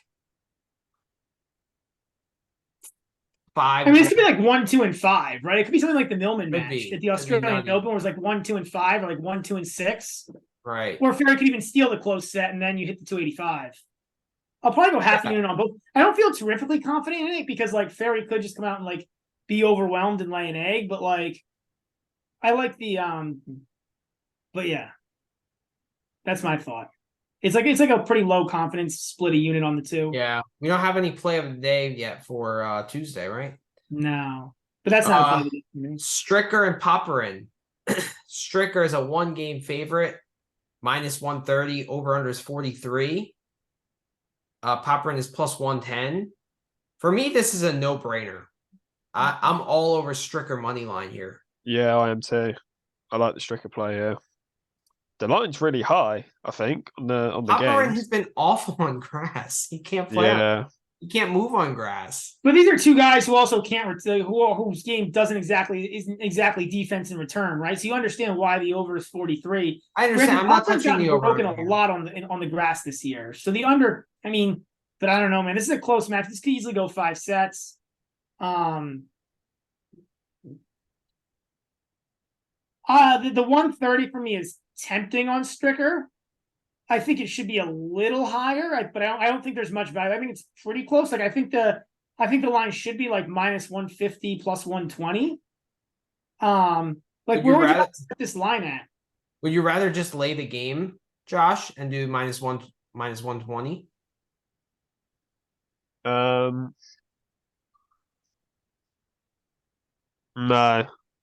I've just got it on here now.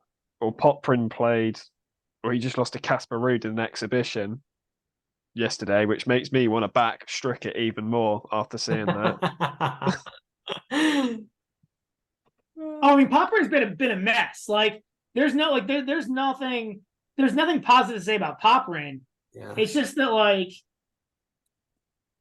Stricker's looked really good on the grass, but his wins are Kudla, Peniston, Stevie Johnson, Fisovic, and Bellucci. He lost to Murray 2 tight sets, 6 and 5, and he lost to Goffin.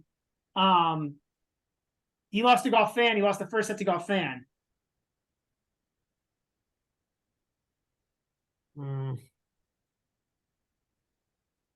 Like, I get it, Stricker's looked better, but it's been against weaker competition. Poprin's played better competition, but he's looked. Poprin's one of them players for me where when his confidence is quite low, I'm just automatic fade.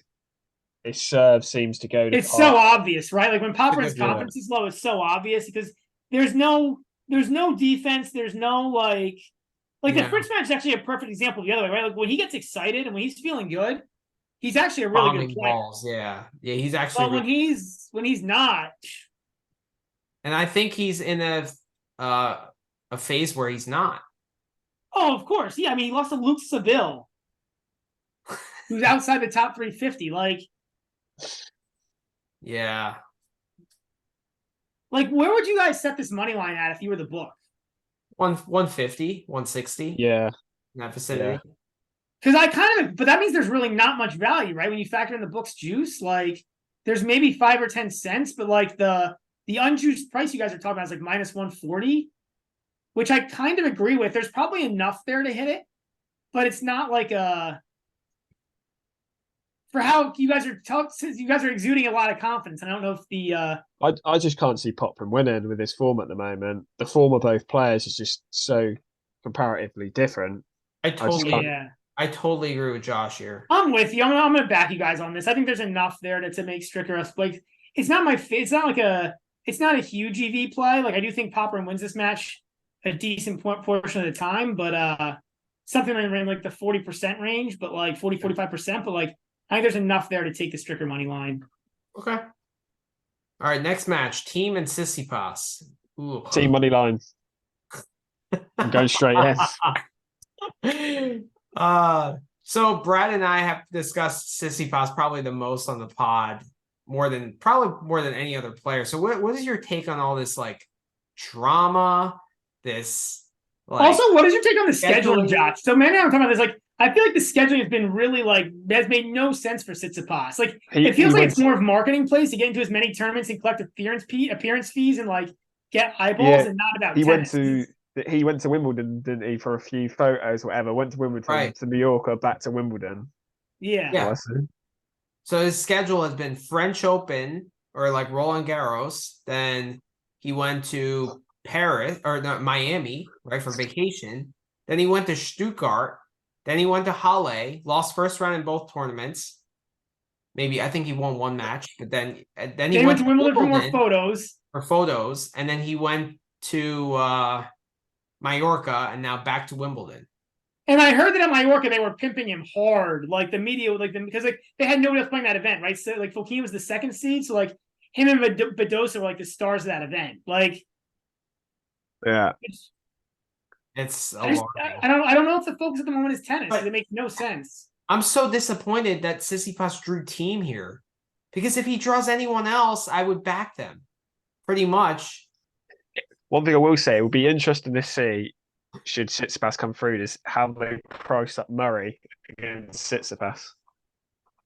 So I actually have a bet. I'm actually rooting for Peniston there. Because I would love to see Peniston get through Murray, because I think Peniston could, if he gets, and he probably won't get through Murray, but if he did theoretically, I think Peniston could beat Tsitsipas, and that price would be amazing. Yeah, you would probably get like 7 or 8 to 1 or something on Peniston because he's so unknown. Yeah, and like I actually think he could beat Tsitsipas. Yeah, Well, I have a bet on Tsitsipas to lose in round 2. And I think that was like plus 150. Yeah, that's not bad.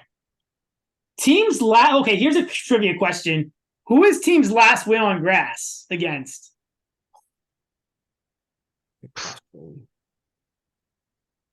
Last win on grass. It was probably in like 2019, I would say, or 2000. Mikhail Yuzhny is the answer. Wow. Jesus Christ. He hasn't won. I mean, yeah, he's What year was another that? trumper because he hasn't won a match since 2018 on grass. 2018. Was that Wimbledon? Halle. Okay. 17, he made the 4th round of Wimbledon. He beat Donaldson, G.A. Simone, and Pospisil. I mean, he never was on grass. That's the problem. Like, I guess with the exception of like I guess in his prime, like 16 and 17 was an okay grass player, but like. So, do you guys have any play in this match? It's very no, they're both terrible. Like, I don't. I have no interest in this. Like, I would maybe last minute I will have a small amount probably on team just because of the price. Just Tsitsipas is just all over the place.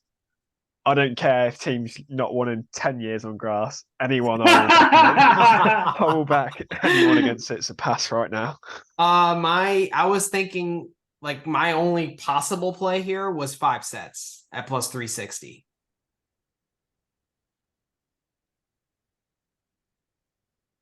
I'm not saying I'm gonna play it, but like if I'm gonna play anything here, it's that. Yeah. So like if Tsitsipas was playing Eubanks, I would back Eubanks. If Tsitsipas was playing Gilles Brouwer, I would bet Gilles Brouwer. Like literally anyone but team. Yeah. It's just so one other guy who has name recognition that actually the line doesn't come out ridiculously. Like, yeah, exactly. It's just like a shame that it's team. Like everyone is so excited. Oh, this is like 2 previous top 10 players, like rivals in, the late 2010s. Like, okay. Like now they're just a total shell of themselves. Both of them. All right, this is an interesting match. Francis Tiafoe and Yubing Wu. So my play here, well, let's go over the spread. It's 5.5 games. Tiafoe's minus 500. Wu is plus 375. Over under is 36.5. I like the Wu plus 2.5 sets, even at the juice line. I just think it's so likely. I'm willing to take stay away from me. Like Wu's a little tricky in these best of 5s because his physicality is not good. He's had to retire multiple times, I think. So that's a concern. And then I actually think this line is decently well set, even given that. But like between that and the Wu physicality, I'm not really thrilled. Like if anything, I would maybe take Tiafoe minus the 5.5 because Wu might fade away in like the 4th set if it gets there. You don't like the Wu set 1 money line? I'd toy with that, but I don't know. Like Tiafoe is the significantly better player. Yeah, I agree. I'm sort of already on Tiafoe to win the quarter, so I'm not really going to get too involved in this match. But I expect Tiafoe to come through, maybe 4 sets because he likes to be a showman, so he might drop a set just due to his antics. I love it. Manny and I talk about that the same thing all the time.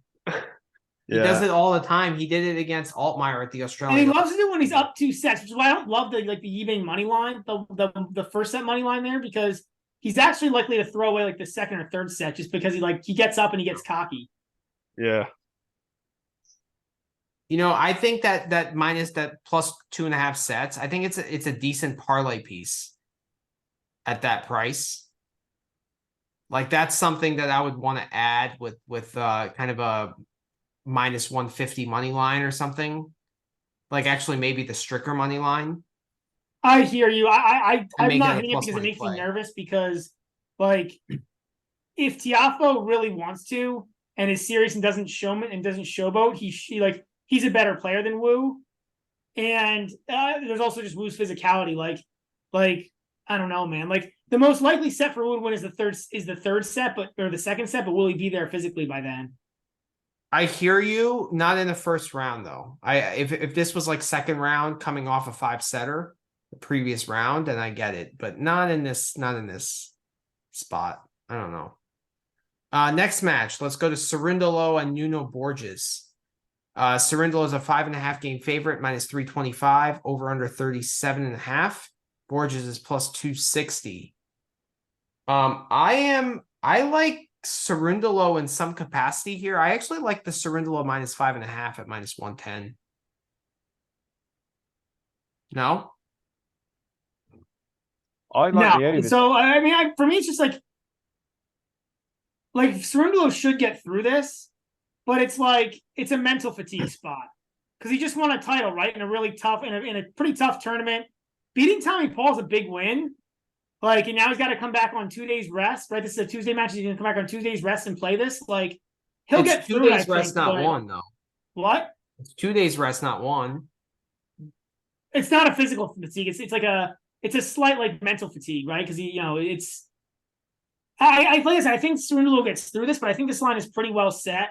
I could see Borges giving him some problems. And probably partially because I think Cerundolo might be a little bit. What about you, Josh?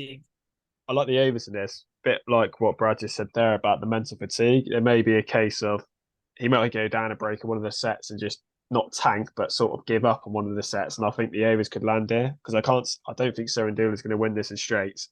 Coming off Eastbourne, that Eastbourne title, because Nuno Borges isn't amazing that he can be a tricky opponent. He will get balls back. I think Cerundolo will have a set or so where his level dips and he sprays them unforced errors, which he tends to do sometimes. Mm-hmm. And the line's pretty low on 37.5. You're pretty much just banking on the 4 sets there at minimum. The problem is you just don't get a lot of long sets with these guys. Yeah. So you actually could, if there's a 6-2 set, you could have this go 4 sets and under, which is actually what makes me a little afraid. I don't like anything here. Like, I think Borges does take a set, but the line is too juiced on the. How about the Dolo 3-1 at plus 265? That's kind of interesting. I think if I'm going to play it, that's how I'm going to play because there's a decent price there. But I'll probably just stay away because like mental fatigue is tricky too, right? Because maybe he won't be mentally fatigued. Like we talked about the same thing with Tommy Paul and we completely screwed it up. Like. I just think he's so much better. I don't know. Borges on grass. Lost to Baez 3-4. That's really bad. Murray 3-2. Toronto. I don't think it's a case of Borges being that good, though. I think it's a case of him just getting balls back and Cerundolo's level dropping in patches like it should do. Because Cerundolo is really striking the ball well. Like he's playing good tennis. It's a mental fatigue. He just kind of like falls asleep for a set because he's because like I said, it's an exciting thing for him, right? He won a title, especially on grass, his first grass title. Like, I have to go over the stats of this because like it's always like people always say, oh, it's a fade spot when someone wins a tournament the week before. I feel like I'm getting burned by that. I feel like I'm buying into that fatigue spot too much and not backing a guy who's just playing good tennis. Like sometimes we view it as fatigue, but you can also view it as confidence. And if you view it as confidence and like that he's playing really well, then it's like, he comes in and plays a really good tennis match and wins easily. Like you could view it like that too. So I kind of want to do the stats of like guys who won the tournament the week before that played the next week. How do they do? Yeah. Like that's something I want to do towards the end of the season, like when we have some time to kind of really dive deep and like. So December when there's the 1 month tennis off season. Exactly. Yeah. It's ridiculous, man. Tennis, you get like a 3 week off season. It's insane. It's crazy. It's not like any other sport like that. Like every other sport has off seasons. Tennis doesn't. Half of them. It's nonstop. Half of them don't even take a break either. They just do an exhibition. No, they go play like the EXO season in December. Yeah. It's insane. And I think we all have full-time jobs in addition to this on top, unfortunately. So. Yeah. Although I did start playing off the stats. I downloaded the tennis abstract stats. Like I can't remember the guy's Sagrin, whatever his name is that runs it. I think it's Sagrin, but the guy who runs it actually has those stats in his CSV.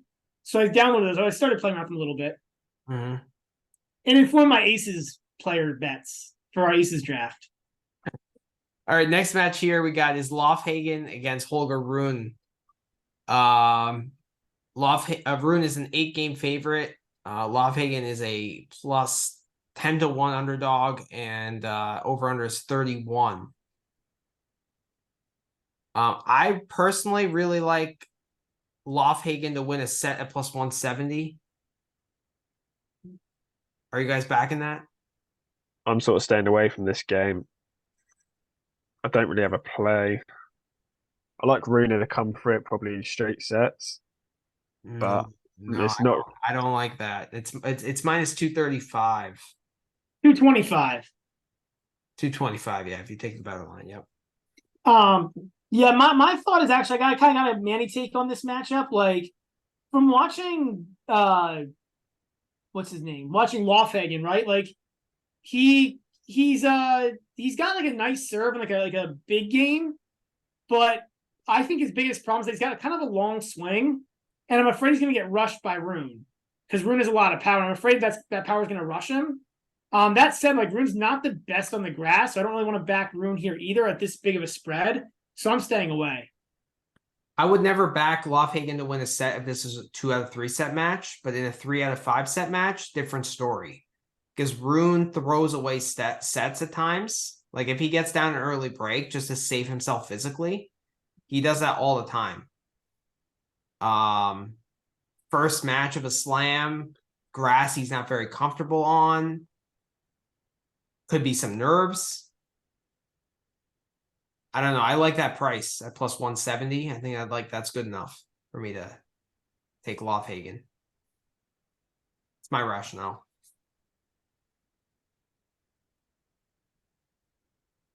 You got to play here, Josh?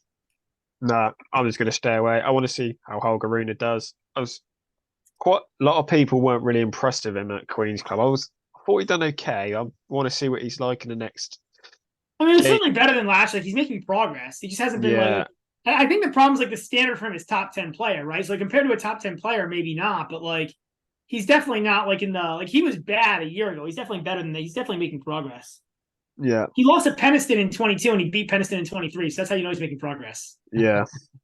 All right. Ivashka and Federico Coria. Ivashka is a 7.5 game favorite, minus 1,200, 31.5 is the over under. Coria is plus 700 here. For me, it's this pure stay away. I have no idea. Like I know Coria sucks on grass. Yeah, he's only played 4 career matches on grass. He's only ever won 1 set from what I can see. So yeah, I backed him in his Clay Challenger last week and he fucking blew it. So, Coria's got a shot here. Huh? Coria's got a shot here. No, he doesn't. If he hires a bunch of Argentinians to go flood all the grass courts, such that they need to go find another facility and they need to go to a different surface, then Coria has a shot. That's the Coria game plan.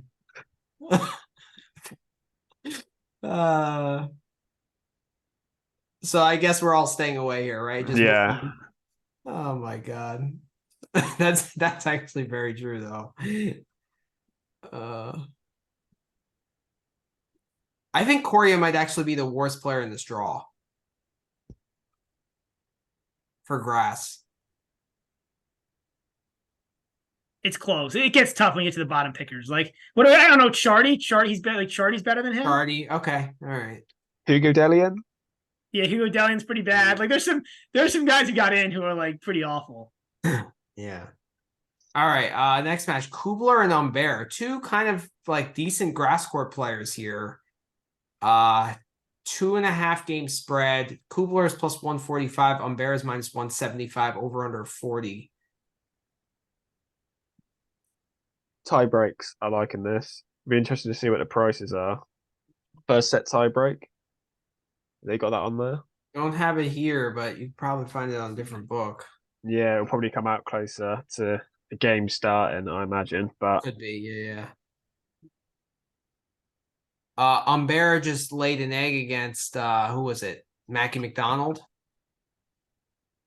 Peniston. Oh, that's right, Peniston. We got all excited because we had Pennison. We had Oh, Pennison to win the quarter, That's and the money then line there, yeah. Humbert was terrible on that. Absolutely awful. That was game awful. against That Penn. was so bad, man. Yeah. It's one of the It's worst. one of the worst performances of the year. It's not the worst, but it's one of the worst performances of the year. But that said, like, I don't know, man. Like, Ugo can be really bad, but he can be pretty good too. And I feel like Kubler is more consistent. Like, I kind of want to like do something completely like. Part of me wants to back Kubler money line, but he just lost to Leicester the other day as well. But I think he was gassed. That was after. I think that was after he won or made the final of a challenger. So I think he could have just been gassed out. Yeah, Humbert at that price. Humbert's one of them players. I'm not backing him unless he's a certain plus money price. See, with Humbert, like I'm willing. Like I would never back the Humbert money line here. Humbert can play really good sometimes, so I might be willing to like back him like at even money minus the set and a half. Because I feel like Humbert is like, I don't know if you guys agree, like Humbert in my mind is either really good or really bad. He's not really in between. Yeah, he's never in between. I feel like there's a little bit of fatigue building in after that clay swing when he like had those deep runs and challengers and stuff and those challenger 175s, right? I think he won both actually, but he played like some crazy ass matches and like. Well, he did some crazy stuff too, didn't he? Even in the indoor season, he did some crazy stuff like travel wise and like playing like. He has, but I just think that clay season took something out of him. Like, and I think there's a fatigue angle here too. Because like this grass courts suit his game better than anything, right? But he's really struggled. And I think there might be a reason for it. So, he beat Kubler, and I forgot about this. He beat Kubler and Den Bosch last month, 4-2. And then he lost a close match to Rusevori. That's not terrible. And then you just have an awful match. They've had a lot of close matches. Like they've had 3 really close matches this year with Rusevori. So that's just like a 50-50 matchup. So then Humbert's beaten Kubler. So he's played one bad match against Peniston. Like, are we overreacting to that one terrible? Like, we know Humbert can lay an egg. Like, you have to build that into the line. Like, I never like the money line here, but I can get back. I can get behind Ugo. I can actually get behind like either Kubler on the money. Like, I think I prefer Ugo minus the game and a half, or minus the 2.5, or maybe the Ugo minus a set and a half. Because I just don't think this is close that often. Like I think Ugo's either really good or really bad, and I think Kubler's like pretty much like kind of the same solid guy.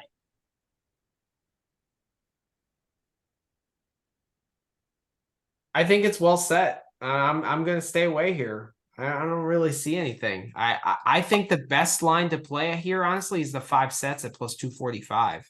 Yeah, I disagree because like Ugo's either going to be good or he's going to be bad. Yeah, it's not in between.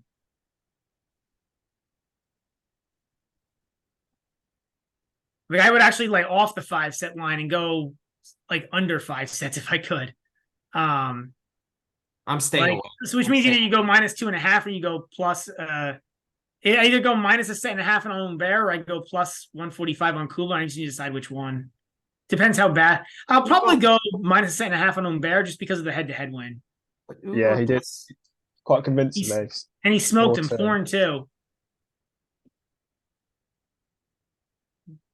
On grass in Den Bosch. All right, I have a day to think about this, so I'm gonna think about it. I kind of want to play this match in some way, but like it's one of the better matches. You have two it's amazing how with these slams you have very few matches where there's like 2 competent players on the surface who go against each other.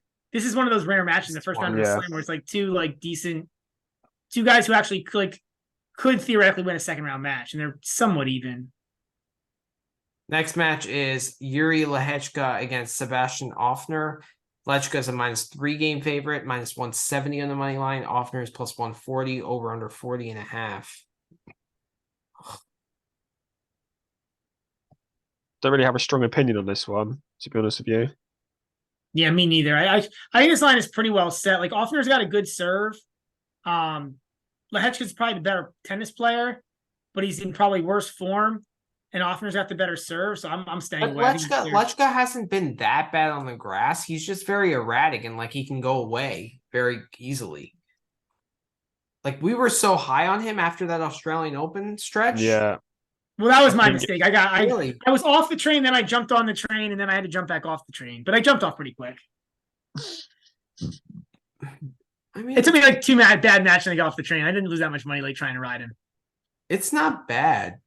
Like these last 4 matches, beat your own. Tiafo 6-4 in Stuttgart, and then beat Fokina, and then lost to Alcaraz comfortably, but Yeah, but like beating your own in 3 sets in an altitude Stuttgart is not great. Offner made the final of the Ilkley Challenger, lost to Offner. Did beat Lost to Kubler. Kubler, yeah, beat Kudla 2-2, which is a good win on grass. Vierton's a good win on grass too. Big serving fin. Pretty good, yeah, pretty good win. This is tough, man. This is really Yeah, I'm staying away from this one. It's quite evenly matched. Yeah. I might bet the 5 sets here. Because this is a long match, I think. I think like this is a back and forth affair. This could be tie breaks. Offner's got a good serve. Yeah.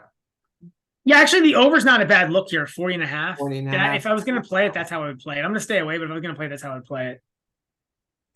Next match you got is Yuri Vesely and Sebi Korda. Vesely is a 6.5 game underdog, plus 550 on the money line. Over under 35.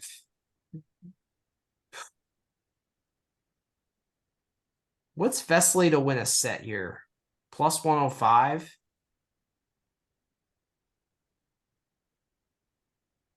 That's probably where I go. I'd be interested. Vesely's been atrocious lately, though. Be I got see quarter what- minus a 6.5. Vesely's been atrocious. The first set tie break might be in that one. Vesely does have a good serve. Yeah, he's got a real good serve. But But that's Vesely, part of why I like quarter minus 6 minus the games as opposed to the sets. Like I think if he drops a set, it'll be a tiebreak, and he's still in play to cover. wow. He's playing on a protected ranking, I'm guessing, and like Yeah, he is. He is. Yeah, he was hurt. And he's been terrible since his injury return. Those last, starting with Lorenzo Giustino, that's the injury return. Like the only one of those matches, it's like, I guess if you like Lloyd Harris, he took a set off of Harris, but like, yeah, Sissy pasta 5 and the French. Okay, but you don't, I don't know, man. Like, what's your opinion of Tsitsipas? I'm pretty sure during that fine time you said, I can't believe Vesely's actually competing in this match. Like, Tsitsipas is such trash. Yeah. I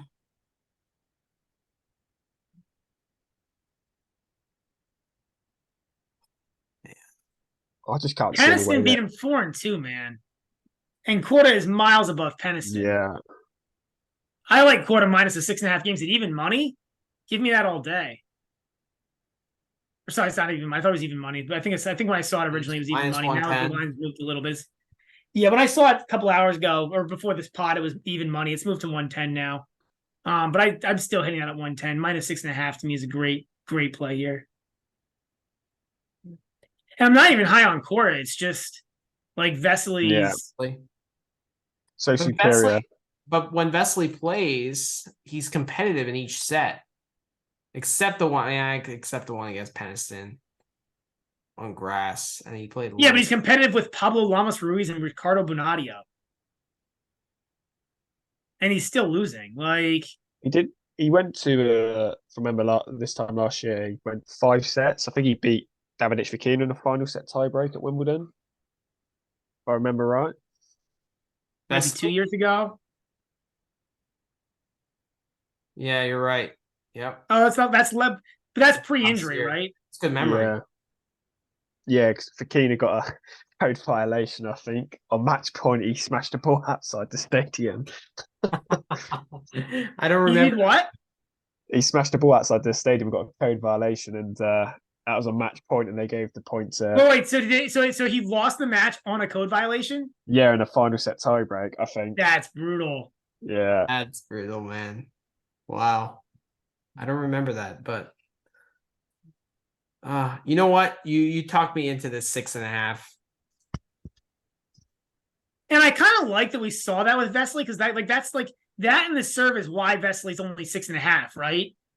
So like that, like I don't know personally, like I feel better when I know the reason why. Like when I see a money line, when I see a line come out, I don't know why you would ever bet the other way. I get nervous. But like when I see a line, I know why you would bet the other way, and I just don't agree with it. I feel a lot better. 6.5 and best of 5 is not that much. It's really like what 3.5 in or 4 in a best of 3. Yeah, I don't know. I don't trust Vesely at all at this point. This is more of an anti-Vesely pick than a pro quarter pick. Yeah. Also, I think that backhand that initially I was thinking that the Vesely to win a set because that Tsitsipas match was in my head. But knowing what we know about Tsitsipas, it doesn't really say much. But like that lefty serve of Vesely's is not really going to impact Korda because Korda's backhand is world class. Yeah. You know, so like that slice serve is not really going to do much.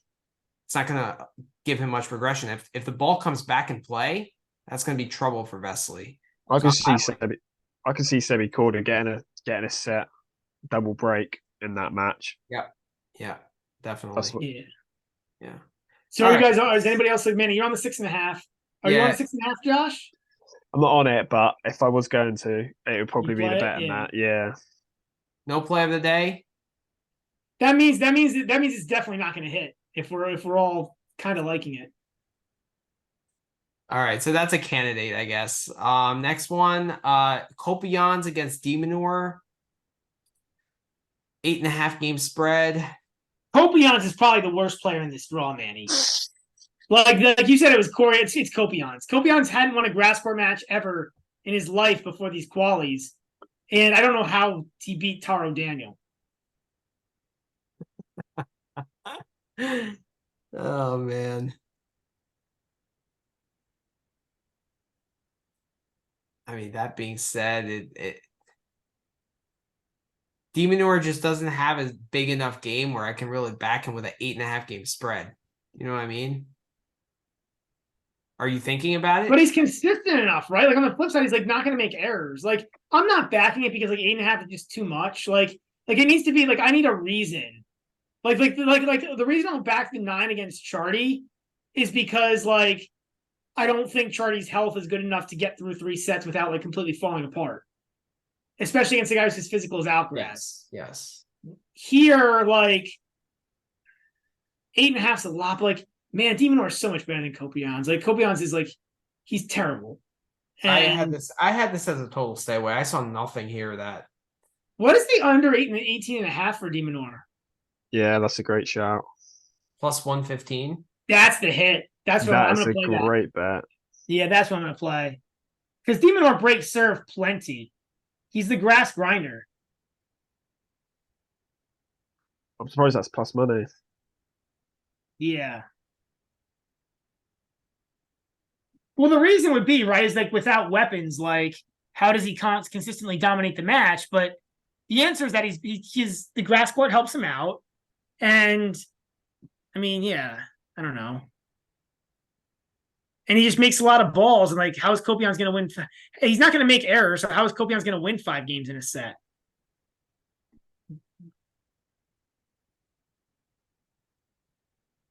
Plus, there could be like a celebration for Kopians here, just making it into the draw. Like he's got to be content here, just getting into the draw and picking up his. No, I mean, no, for real. If you're 500 in the world, like picking up that 20, I think it's like a 50. I can't remember. 187 in the world. Don't disrespect Kopians. All right, but like, what is the first round Wimbledon prize money? It's probably like 100,000 pounds, and yeah, it's like 55,000 pounds. 55,000, which is about what That's pretty good payday for Kopions. That's a great payday. Like he's probably pretty happy at this point. Like he's got his holiday booked already. Exactly. Yeah. Like yeah. I think the play is the plus 115 on the under 18.5. I like it at plus money. Are you hitting that too, Josh? Yeah. Yeah, definitely. The under 18. Is that a play of the day? That could be. I think that might be better than the Sinner and what was the other one? Who else was under 18.5? I think that might be the best. Alcaraz and the Sinner under 18. I think this might be the best one out of all of them. You're getting plus money on it. That money at plus 115.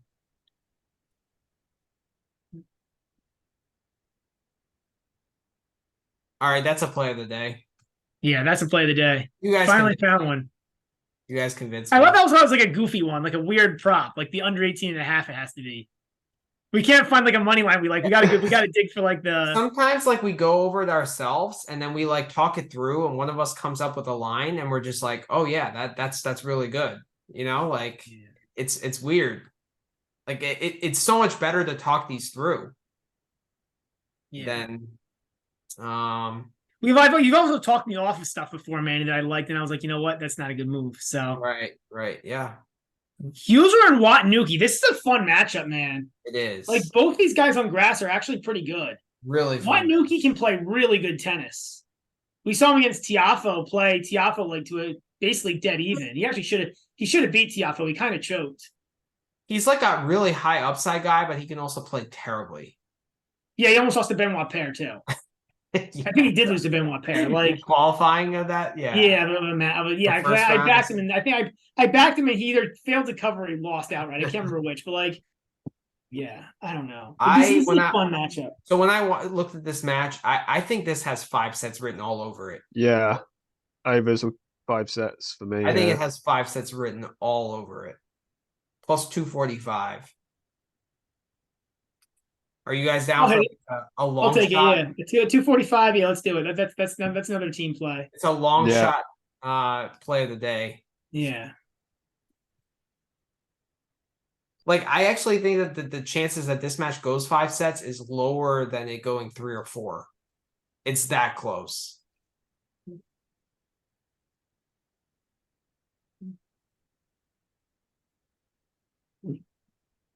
I mean, I like the over 40.5, but the fact that you just get like plus 245, it's better. Honestly, like I think that I like the 235 there, but the over 40.5 is not a bad look either, to be honest, because like there's not going to be a lot of breaks in that. When there aren't Hugler matches to start with, and Watanuki actually has a really good serve. Like I almost took him in the Aces draft. He wasn't on my board, but he was like in the potential list. Watanuki? The problem is he might not win a match, but like if he like he'll hit over 20 aces against Hugler. Do we have like Japanese sponsors on this pod or something? Like what? Do we have like Japanese sponsors on this pod? Is that he will hit over 20 aces against Hugler? Oh God. I didn't actually take him. I wasn't actually going to take him, but he was on my list of like 30 or 35 guys. All right, next match: Cecchinato against Yari. 7-game spread plus 900 Cecchinato. 32 is the over. Cecchinato hasn't won a set on grass since 2018. Ouch. That being said, do you trust Yari to be a 7-game favorite? When I first looked at this match, I wanted to get against Yari in some sort of form, but when I seen the Cecchinato grass form, I was just like, sort of leave you no choice. I don't know. Maybe the over 32.5. I'm not convinced of Yari on grass from what I've seen. I'm not either. But this is about Cecchinato. Like, he's horrendous on grass. I kind of like Jari. The problem is you can't really take the under 18.5 with Jari because he's not good enough on return. I kind of like Jari 3-0 at minus 185. I know you're laying major juice for a big line, but like Cecchinato is that bad on grass. It's a parlay piece for me. Yeah, I think that's how I like it. I like Yari 3-0. There's a parlay piece. This is a parlay piece, like extraordinaire kind of bet. It is funny though how Cecchinato, what is that? Cecchinato plus, yeah, I mean, Jari minus a set and a half is minus 700 on grass. Like, yeah, it's an ugly match. But yeah, that's the parlay piece for sure. I think that's the only way to play that. yeah, I mean, I think that's the only play. Yeah, I agree. Yeah. It's probably positive EV to do it as a like a single bet too, but it's just like so boring. Yeah. Giron and Delian. Skip. Skip. Stay away. This is my note. Delian, no interest in Delian, but 9 games is a lot. Delian did get to 9 games last year versus Demonor. Like he got beat, he lost by 9 games. It was like 4-4-1. Like he does have a good serve. He does have a good forehand. And a I'm grunt. not gonna back it. A very good grunt. Delian's what? His grunt is unbelievable. He has an amazing grunt. Yes, that's true too. It's ridiculous. Yaron is pretty mentally weak. But I can't hit this. Like Delian over under on the grunt decibels. That's the play. All right, I was staying away. I was gonna bet Delian plus 9 just because, like, should Giron really be a 9-game favorite against anyone in the world? He's just so mentally fragile. Yeah, but Delian got beat 2, 3, and 4 by Millman in round 1 and 19. Like it's just like I don't know. I think 9 games is a pretty good. Like I just hate those big spreads. Like it's just a matter of like, yeah. Delian's just has no interest in the grass. Ooh, this match I'm gonna be all over. I'm gonna be watching this from start to finish. I'm actually really nervous about this because I have so much money on Greek Sport.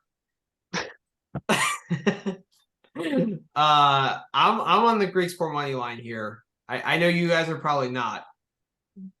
What about the over here? I think Josh, do you like the over here? I think I'm with the Greek Sport money line. Yes, let's go, Josh. I think I'm joining. Yeah. Sport money line. I think I might chuck it in a parlay with something else, but yeah, I think I'm with Greek Sport. I mean, I think this is pretty close to a good line here. Like, I think that Vucevic is really underrated on grass. I think he's definitely a top 50 player in the world on grass. I mean, this is probably one of the better first round matches. I think it might be the best first round match. Like, it's like Vucevic is one of the best unseeded floaters here. Yeah. No, he's seeded. He's like 28. Vucevic? No, Vucevic is not. Yeah. That's my point. Vucevic is one of the best unseeded players here. And I think the Vucevic game is a tough matchup for Greek Sport. I'm not going to hit this. I think the market has this, like, I wanted to hit Greek Vucevic here, but I think the market figured out what this should be. And I think this is pretty close, if not actually too far for Vucevic. I can see why you're hitting Greek Sport, and like gun to my head I would, but I'm not quite there. Well, first of all, Greek Sport has a ton more firepower than Vucevic. That's number one. Vucevic is way more consistent and has way better movement. Not way more consistent. He's way better movement. That's definitely true. He's a way better athlete. Greek Sport has a way better serve, though. Yeah. Greek Sport also hits bigger from both wings. Like Vucevic might move better, but Greek Sport hits bigger from both wings. So he's going to. I think it's a good matchup. Like I said, I think Greek Sport wins, but I'm not. I think it's pretty close, and I think the market is like I think this should be like minus 140 plus 115 or something, but that's not enough for me to take it. Okay. I'm with you on the money line. I like Greek Sport against Vucevic. Yeah. Let's go. Let's go Talon. I mean, to me, like with futures and all that, that's probably the match I have the most money on. So I'm really gonna be following that hard. So if we do our Twitter Spaces, like I'm just gonna be like talking about that match when it's on. Next match is Arnaldi and Carballes Baena. Oh, Jesus Christ. 5 game spread, minus 250 for Ronaldo. The only place in this decade that RCB's won a grass match on is Mallorca. I'm on Arnaldi here at -5. Like, Arnaldi's a nice little prospect. He doesn't have a lot of grass experience, but he's a nice little prospect. And RCB is absolutely atrocious on grass. So I'm on Arnaldi minus the games. 5 is too much for me. To me, it should be like against RCB. RCB competes, and like Arnaldi, like how many? He's a young guy. How much grass court experience does he have? Not much.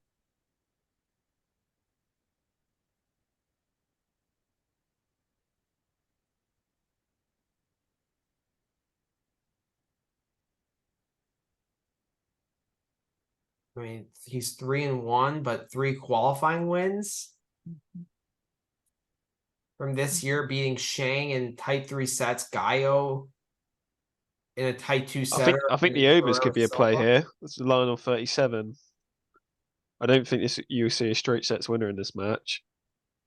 I hate betting RCB overs though, man. He just is like it's so away hard to actually rely on sets. him to get to like.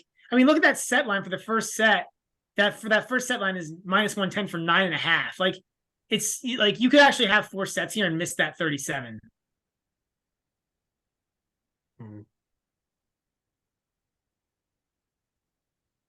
I kind of, like looking at these matches, kind of like since we've gone through so many of them, I want to do like a over 3.5 set parlay. Yeah. Like, and put like 5 or 6 matches to go over 3 sets. Because I think the majority of these go like. Well, that's just mathematically true, right? If every set is a coin flip, then 3/4 of the time you're going to have a 5-set match, or you're going to have a match go more than 3 sets. So that's just like the scoring of tennis. I guess, but like I see so many of these going like 4 or 5. It's just hard to pick like whether it goes 4 or 5, right? So like. Well, yes, it's a coin flip, right? Even if it's a dead even match, it's a coin flip if it goes 4 or 5. Like, it's a. But, this match is probably a Arnaldi 4-set win. That's how I kind of view it. Yeah. Once he starts to get used to the surface a little bit more, I can see him getting on top. But I don't think Bain is going to roll over. He's got a set in him, I think. I mean, he took a set off Ivashka in Mallorca. I guess like Mallorca is different, but. I don't consider. Maybe I'm wrong on this, but I don't consider Mallorca to really be grass. It's just such a goofy surface. It's so different than the Wimbledon grass. I just think 5 is too much. Like, so last year, RCB got beat by Thompson 4-1-1. The year before that, he got beat by Pospisil 3-3-3. Like. This isn't a bet on Arnaldi. It's really like, it's just RCB is so bad on the grass. But you're right, he does battle. I mean, I don't know. I'm staying away. Yeah, I'm not having a bet on that. No. All right, next match we got is Berrettini against Sonego. This for me is one of my plays of the day. I absolutely love Sonego -3. I'm Sonego 3-0. Why would we think Berrettini takes a set? Like, I'm going to get more aggressive here. Yeah. And that's like plus 200. Plus 220. Plus 220. That line's gone up. It was plus 190 when I saw it last. Plus 230. Yeah, it keeps going up. Like, that's one of my plays of the day. There's no reason that Berrettini should win a set here. No reason at all. Didn't they play in Stuttgart? And it was 2-1. 2-1. Yeah. Like, Berrettini's just awful. And Berrettini didn't play since then, right? No, he's played one match since Monte Carlo, and that's the one match. I mean, this is purely name recognition. Yeah.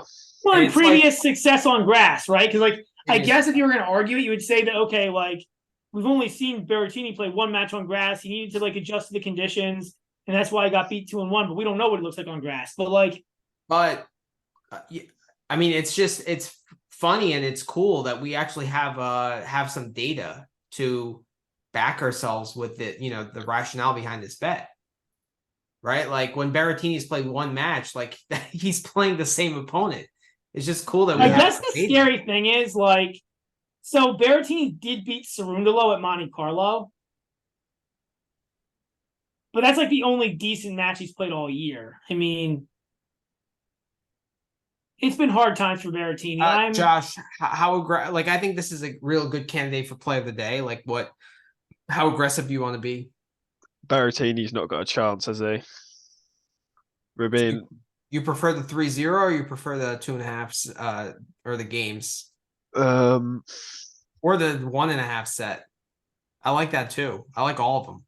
Yeah, I like the 1.5 set, to be fair. The 3-0 is a little bit risky because Berrettini maybe in the first set could be dangerous, but after that. But man, you're getting paid really well there for that. Yeah. Like, what's the price on the 3-0? 220. Yeah. 220. 230. 230. Yeah. You can get better on bet 365 or whatever book you use. Yeah. I just can't see Berrettini doing anything here. I'm happy with either or. If you're going off what happened in Stuttgart, where in theory Berrettini's serve should be harder to break anyway in Stuttgart. Was it 2-1? So. Yeah, it's like they played one match in 3 months, right? Like that's not really like great for like winning tennis matches. Yeah. All right, play of the day. Let's go with the let's go more aggressive. I like the 230 on the 3-0. Let's go 3-0 at my plus 230 play of the day. Yeah, I like it. All right.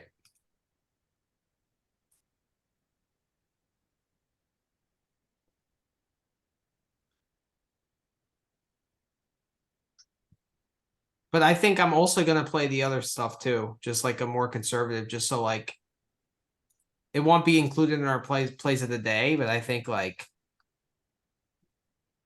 it's a good hedge in case he drops a set, Yeah. Next match here, Cressy and Giri. I absolutely love fading Maxime Cressy. He's awful. There's no other way to put it. He double faults games away. Like what professional tennis player double faults games away consistently? My take is he's not good enough at tennis to do anything else though, except smash serves. Yeah. But that's my point. That's another reason why I like fading him, because like if he gets a serve in, he doesn't know what the hell to do. It's just like, and then like Giri, I mean, he's solid enough. Like it's not like he can't play on grass, period. And Cressy gets so much respect from these sports books. Like, oh, he's a serve and volleyer. He serves big and he comes to net. Let's give him like make him the favorite. No. What do you think about the under 10 in the first set? One break a serve with Cressy's. But it's got to be 6-3, right? 6-4 is a push. Is it? I prefer it because it's plus money. But 6-4 is a push. You got to have the right guy serve first. Yeah, that's true. Yeah. Like betting the coin flip. And is Cressy like... So conditions matter here too. Like, what is the weather forecast for Tuesday? I think Monday is sunny. Tuesday you might get a little rain. Yeah. Well, I'm more worried about wind actually, because if there's some wind and Cressy can't serve good, it's a disaster. Yeah, wind is probably the thing. So 13 miles an hour. 7 to 10 miles per hour, gusts up to 25 on Tuesday in London. So Eastbourne was very windy. How far is Eastbourne away from London? Eastbourne's by the coast though, so it's typically quite windy there. Okay. I mean, they're telling you, right? The weather forecast is saying 10 miles an hour roughly. I saw 10 to 15, but like, I don't know. I think that's enough to be an issue with the serve. Like, just enough of an issue for Cressy. Like, not for a lot of other guys, but for Cressy, where like he needs to be able to make first serves, and he needs to be able to serve big as his only chance. For me, this match is Jiri money line plus 115. You know, I also love Jiri plus the games here. Because, does Cressy ever break Jiri? Like, Jiri's a lot more likely to break Cressy than Cressy is to break Jiri. And you could, Yeah, but Cressy had so many break points when he played Zhang. And, how much different is Jiri than Zhang? Oh, very different. Zhang, yeah. Cressy's weird on return. Sometimes he is weird on return. Yeah, he can actually return quite well. Sometimes I mean, his stats are horrendous. His stats put him at the worst returner on the tour. Right, but he just blasts balls, and if they go in, then you can get a break. You can squeeze a break out. But he hasn't been doing that this year. That hasn't been working. That worked for him last year. It didn't. It's not working for him this year. So let me ask you this: would you rather have Cressy play? Do you like Jiri more or Zhang more? If Zhang was playing this, Jiri easily, because Zhang can be as much of a mess as Cressy is. You saw what happened last time; it was a close match. Oh, that was a brutal watch. Jiri is just more consistent, which I don't know. I guess the more I think about why would I not back Jiri moneyline here? I think that's especially with a little bit of wind. I don't like the +2 too much because you might get some of this weird Cressy just blast a couple returns and squeak out a 6-3 set. But he hasn't been doing that. That hasn't been happening. I hear you, but it hasn't been happening this year. His break percentage is, well, let me look at his break percentage. It's not going to be pretty. I don't think anything jumps out to me here. So his break percentage is 9% Cressy's. He's breaking less than 1 out of every 10 times. He should have beat Holger Rune at Queen's Club, to be fair to him. I don't know if you saw that game. He could have beat Holger Rune at Queen's Club. That's definitely true. I feel that was more bad Rune than good Cressy. But Jiri could be pretty bad on the grass too. Josh might be right here. And the over is just so damn high. Jiri doesn't scream out to me. If it was maybe someone else, But Jiri is steady, and that's going to get to Cressy. Well, but Jiri's capable of having some horrendous errors too. Yeah, mentally as well, he's a little bit questionable. Which then leads me back to maybe if I'm going to play this, I like the Jiri +2, man, because if he's mentally questionable, he could find a way to blow the match. But it might I don't know, man. Cressy breaks 9% of the time. That is so bad. That is just unbelievably bad. So how is Cressy gonna get more than one break here? And I think the answer is no. So if Jiri breaks 1 time, he covers the 2, even if he loses the match. Fair.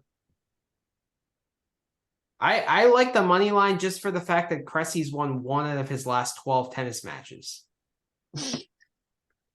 Yeah, I don't think you could ever say anything positive about Cressy here. He's been god awful lately.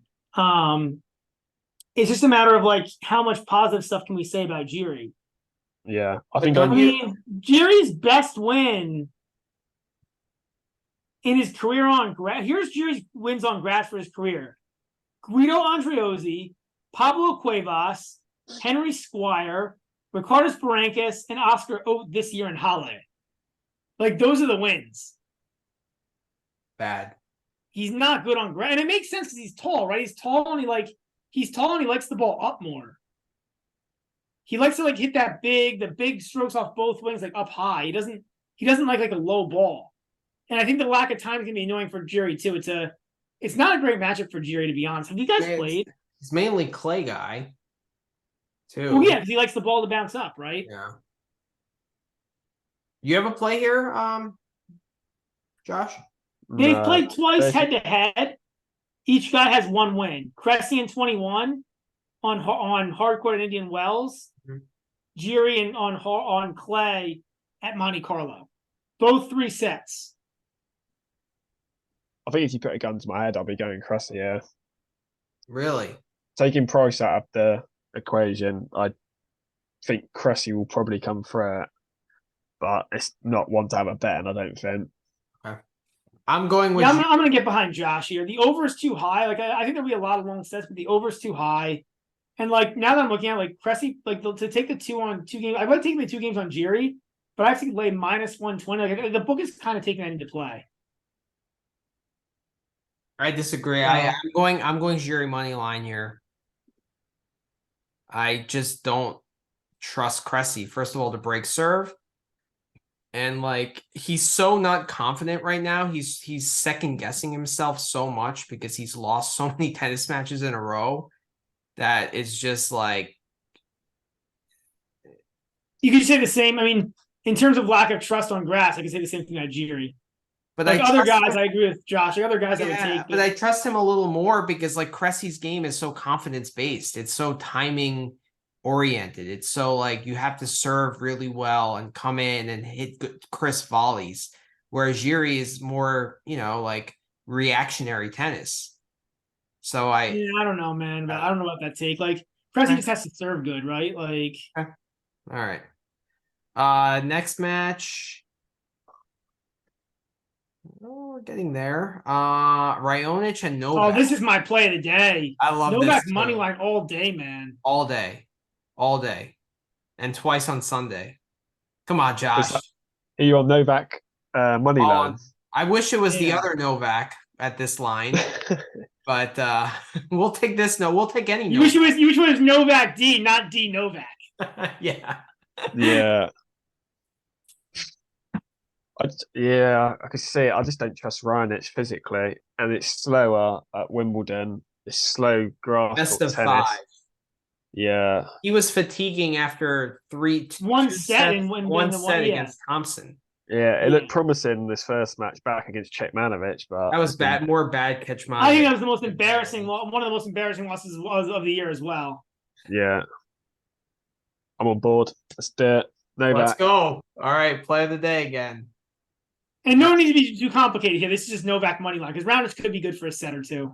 Yeah, it's plus money. We got plus money. I just don't understand how that's plus money. I mean, because like if Raonic is actually playing, like if Raonic is really back and playing at his best, and you have the name recognition, like I kind of see that. All right, next match: Peniston against Andy Murray. Peniston is a 7.5 game dog here. Jeez. Plus 650 on the money line, over under 33. Oh my god, man. The overs on 33 could be quite interesting here. 33 seems very low. Yeah. Peniston's capable, definitely. It's Murray too. Like how good is Andy Murray? He did go 20-1 in sets on that when he won those two challengers back to back. He went 20-1 in sets. So he was quite good, and that was all on grass, and that was all against like challenge level competition. Yeah, Peniston's probably on the higher end of that, but he's not like it's Peniston's in the range of those guys. Yeah, and he was just dominating guy after guy after guy. So, but Peniston is known as this grass court specialist, right? I'm staying away. I'll reveal that I'm staying away. I think that I think there's sides both. I think you have everything like you guys saying Peniston's capable. I completely agree, but also Murray's Murray. Like these are the kinds of guys that Murray can still actually beat pretty easily. Yeah, I think as a Brit, I'll probably just be a watch and brief for me. But that 33 seems low. I either like that or I like the plus 2.5 sets or Peniston to win a set at plus 115. I know the stat that you brought up, but like, let me look at the caliber of guys that he was beating Murray, because like, okay, that was great. And then he comes to play an actual tennis player in Demonor and then gets romped. He can't beat actual tennis players. Like that's not the point, right? The point is, can he beat like guys like Peniston? There's an element of fatigue as well in that Demonor game. If you look there was. That's true. Kazo, Borges, Stricker, Grenier, Delore, Rodionov. Thompson's a good win. That's a good win. Kubler is a good win, but that's the set he lost. So he did. This was these were the closest 2 matches. Stricker's played pretty well on grass though too, and that was another close match. But like Borges isn't a bad win. Like, he's not like Borges isn't as good as those other guys, but Borges isn't bad. Like, you see Peniston on grass, I put him close to the Stricker level. Ooh, Josh, you're a brick. Do you agree with that? I feel like Stricker's like, I feel like Peniston's a level below Stricker on grass. Yeah, I'm not too hot on Ryan Pennison, to be honest with you, but that I think he's got enough to cover that 33 potentially, or win a set. Do you think he gets a set? Like, how does he do that? Do you think he gets a set? I don't think it's a case of Pennison being good. I'm just not sure on Murray anymore, to be honest with you. He tends to take. I can see him taking a set off as well in the best of 5 format. I don't know if he's got a 3-0 in him against someone like Ryan Peniston. But then wouldn't you rather take the Peniston to win a set at plus money? Potentially, yeah. It's like a really thin band of scores, right? That you can actually cover the 33.5 without winning this. Get over the 33.5 without winning a set. Yeah. You need like 6-5 and like 6-5 and like 3 or something, or 6-5 and 4. But like if you get 2 6-4 sets, then you need the Peniston to win a set. I like I like that Peniston to win a set. Thinking about it and covering the game. Yeah. Plus money. Yeah, plus money. I don't, but I'm never on Murray in straights either. Like I'm staying away from this, but because I was originally on the same side as you guys, but then like Murray has been actually like decent on that Challenger Tour run, and like this is the tournament he's playing up for, right? Like he's prepping his whole season for this, so true. All right, next match, Majuhuki against Tommy Paul. So I'm curious to see Josh's take on this match, because I know you're on a hard Tommy Paul fade right now after he screwed you over today. Yeah. Be interesting to see how he's still got, he's got 2 or 3 days to recover, but I mean, he still played all right against Cerundolo with 1 leg. He made it sort of competitive, lost the last set 6-4, but a -7.5, that's a lot of games too. Because you think if his ankle's not in the best of shape, he's not going to be winning a ton of return games what he usually would be. There's going to be a couple. If his ankle is not in the best of shape, if he goes 15 love down, he just sorts to just go after balls and hitting errors. So the +7.5 could be interesting in this, I think. Have you guys? I haven't seen any of Majuhuki. Have you guys seen him? No, I've not seen any of them. Yeah. Let's look at his results. I can't play this because like my opinion here is that like we're not gonna like, it's like there's no reason for Paul to tell anybody about how his ankle's doing. We're not gonna get any news, and like you've got this like for me, like without knowing anything about Paul's ankle, I don't want to bet this. Yeah. Because it all depends on Paul's ankle. Yeah. Yeah, I guess. And if he was playing someone like top 100 with a grass court pedigree, I totally back them. But like, it's just hard. Yeah, it's hard to go against him. But like you say, it all depends on the ankle. Probably one you want to be missing. You want to be watching it to see. Maybe an in-play. It's a live bet. It's a live bet opportunity. I was right, Josh. It's a live bet opportunity. It's not a. Yeah. Okay. Couple matches left. The dream would actually be Paul's ankle looks decent, but Machizuki comes out and like holds the first couple games, and your price gets a little better, and then you could live hit it. Yeah.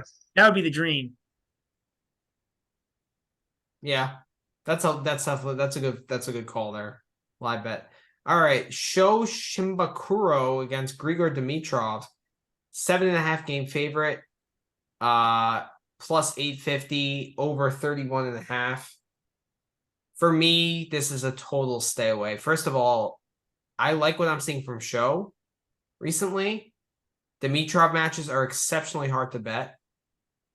Yeah. You don't know what the hell is going to come. You don't know what you're going to get with Dimitrov these days. I have no idea. Absolutely no idea. Is he going to throw in a complete dud? Is he going to play beautiful grass court tennis? Like, he's impossible to bet. Like him, Kecmanovic, I think those are the 2 toughest guys to bet. Yeah. In the top 30. Brad, agree with us? Probably. I'm looking at some scores on Dimitrov. Here's Dimitrov against guys outside the top 100. Beats Skatov and Roland Garros 0-3-2. Beat Gomez in Barcelona 3-1. Beat Struff in a 3-setter in the Miami Masters, but Struff is like his ranking was below 100, but he's top 100 in the world. That doesn't really count. Okay. Beat Brower 3-2. Beat Stevie Johnson 3-2.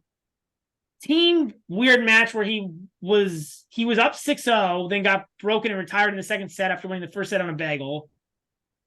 Beat Galarno 4-5, and that's it for the past year. So like, with the exception of Struff, that's like 6 dominations.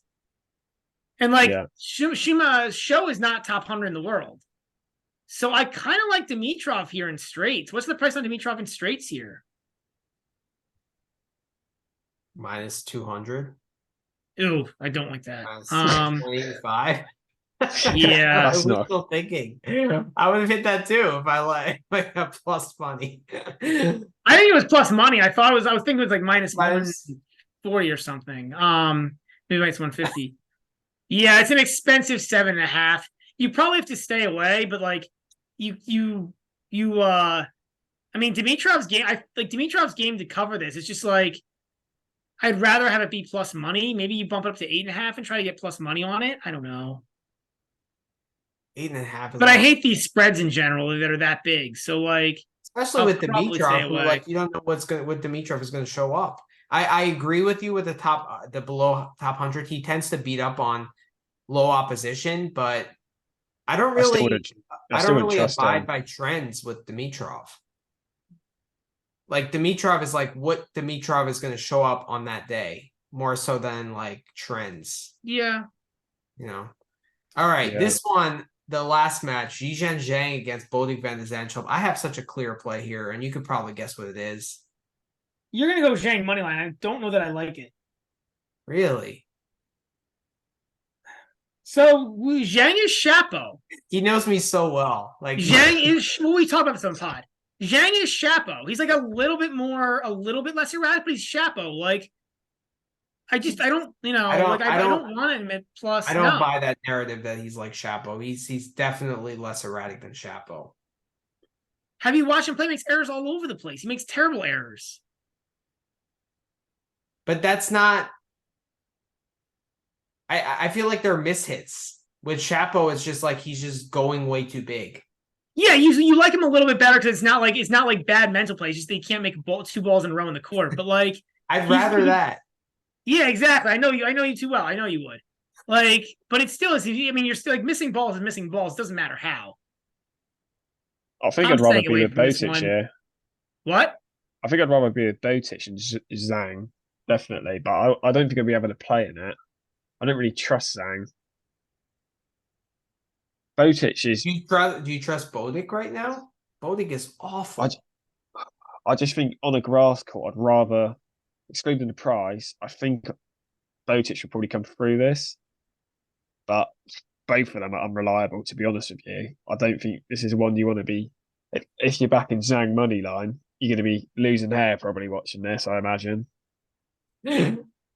Remember the Cressy match. But I mean, for real, right? Like that's the problem, right? Like good. Like if Zhang is good, like Zhang 100% could win this.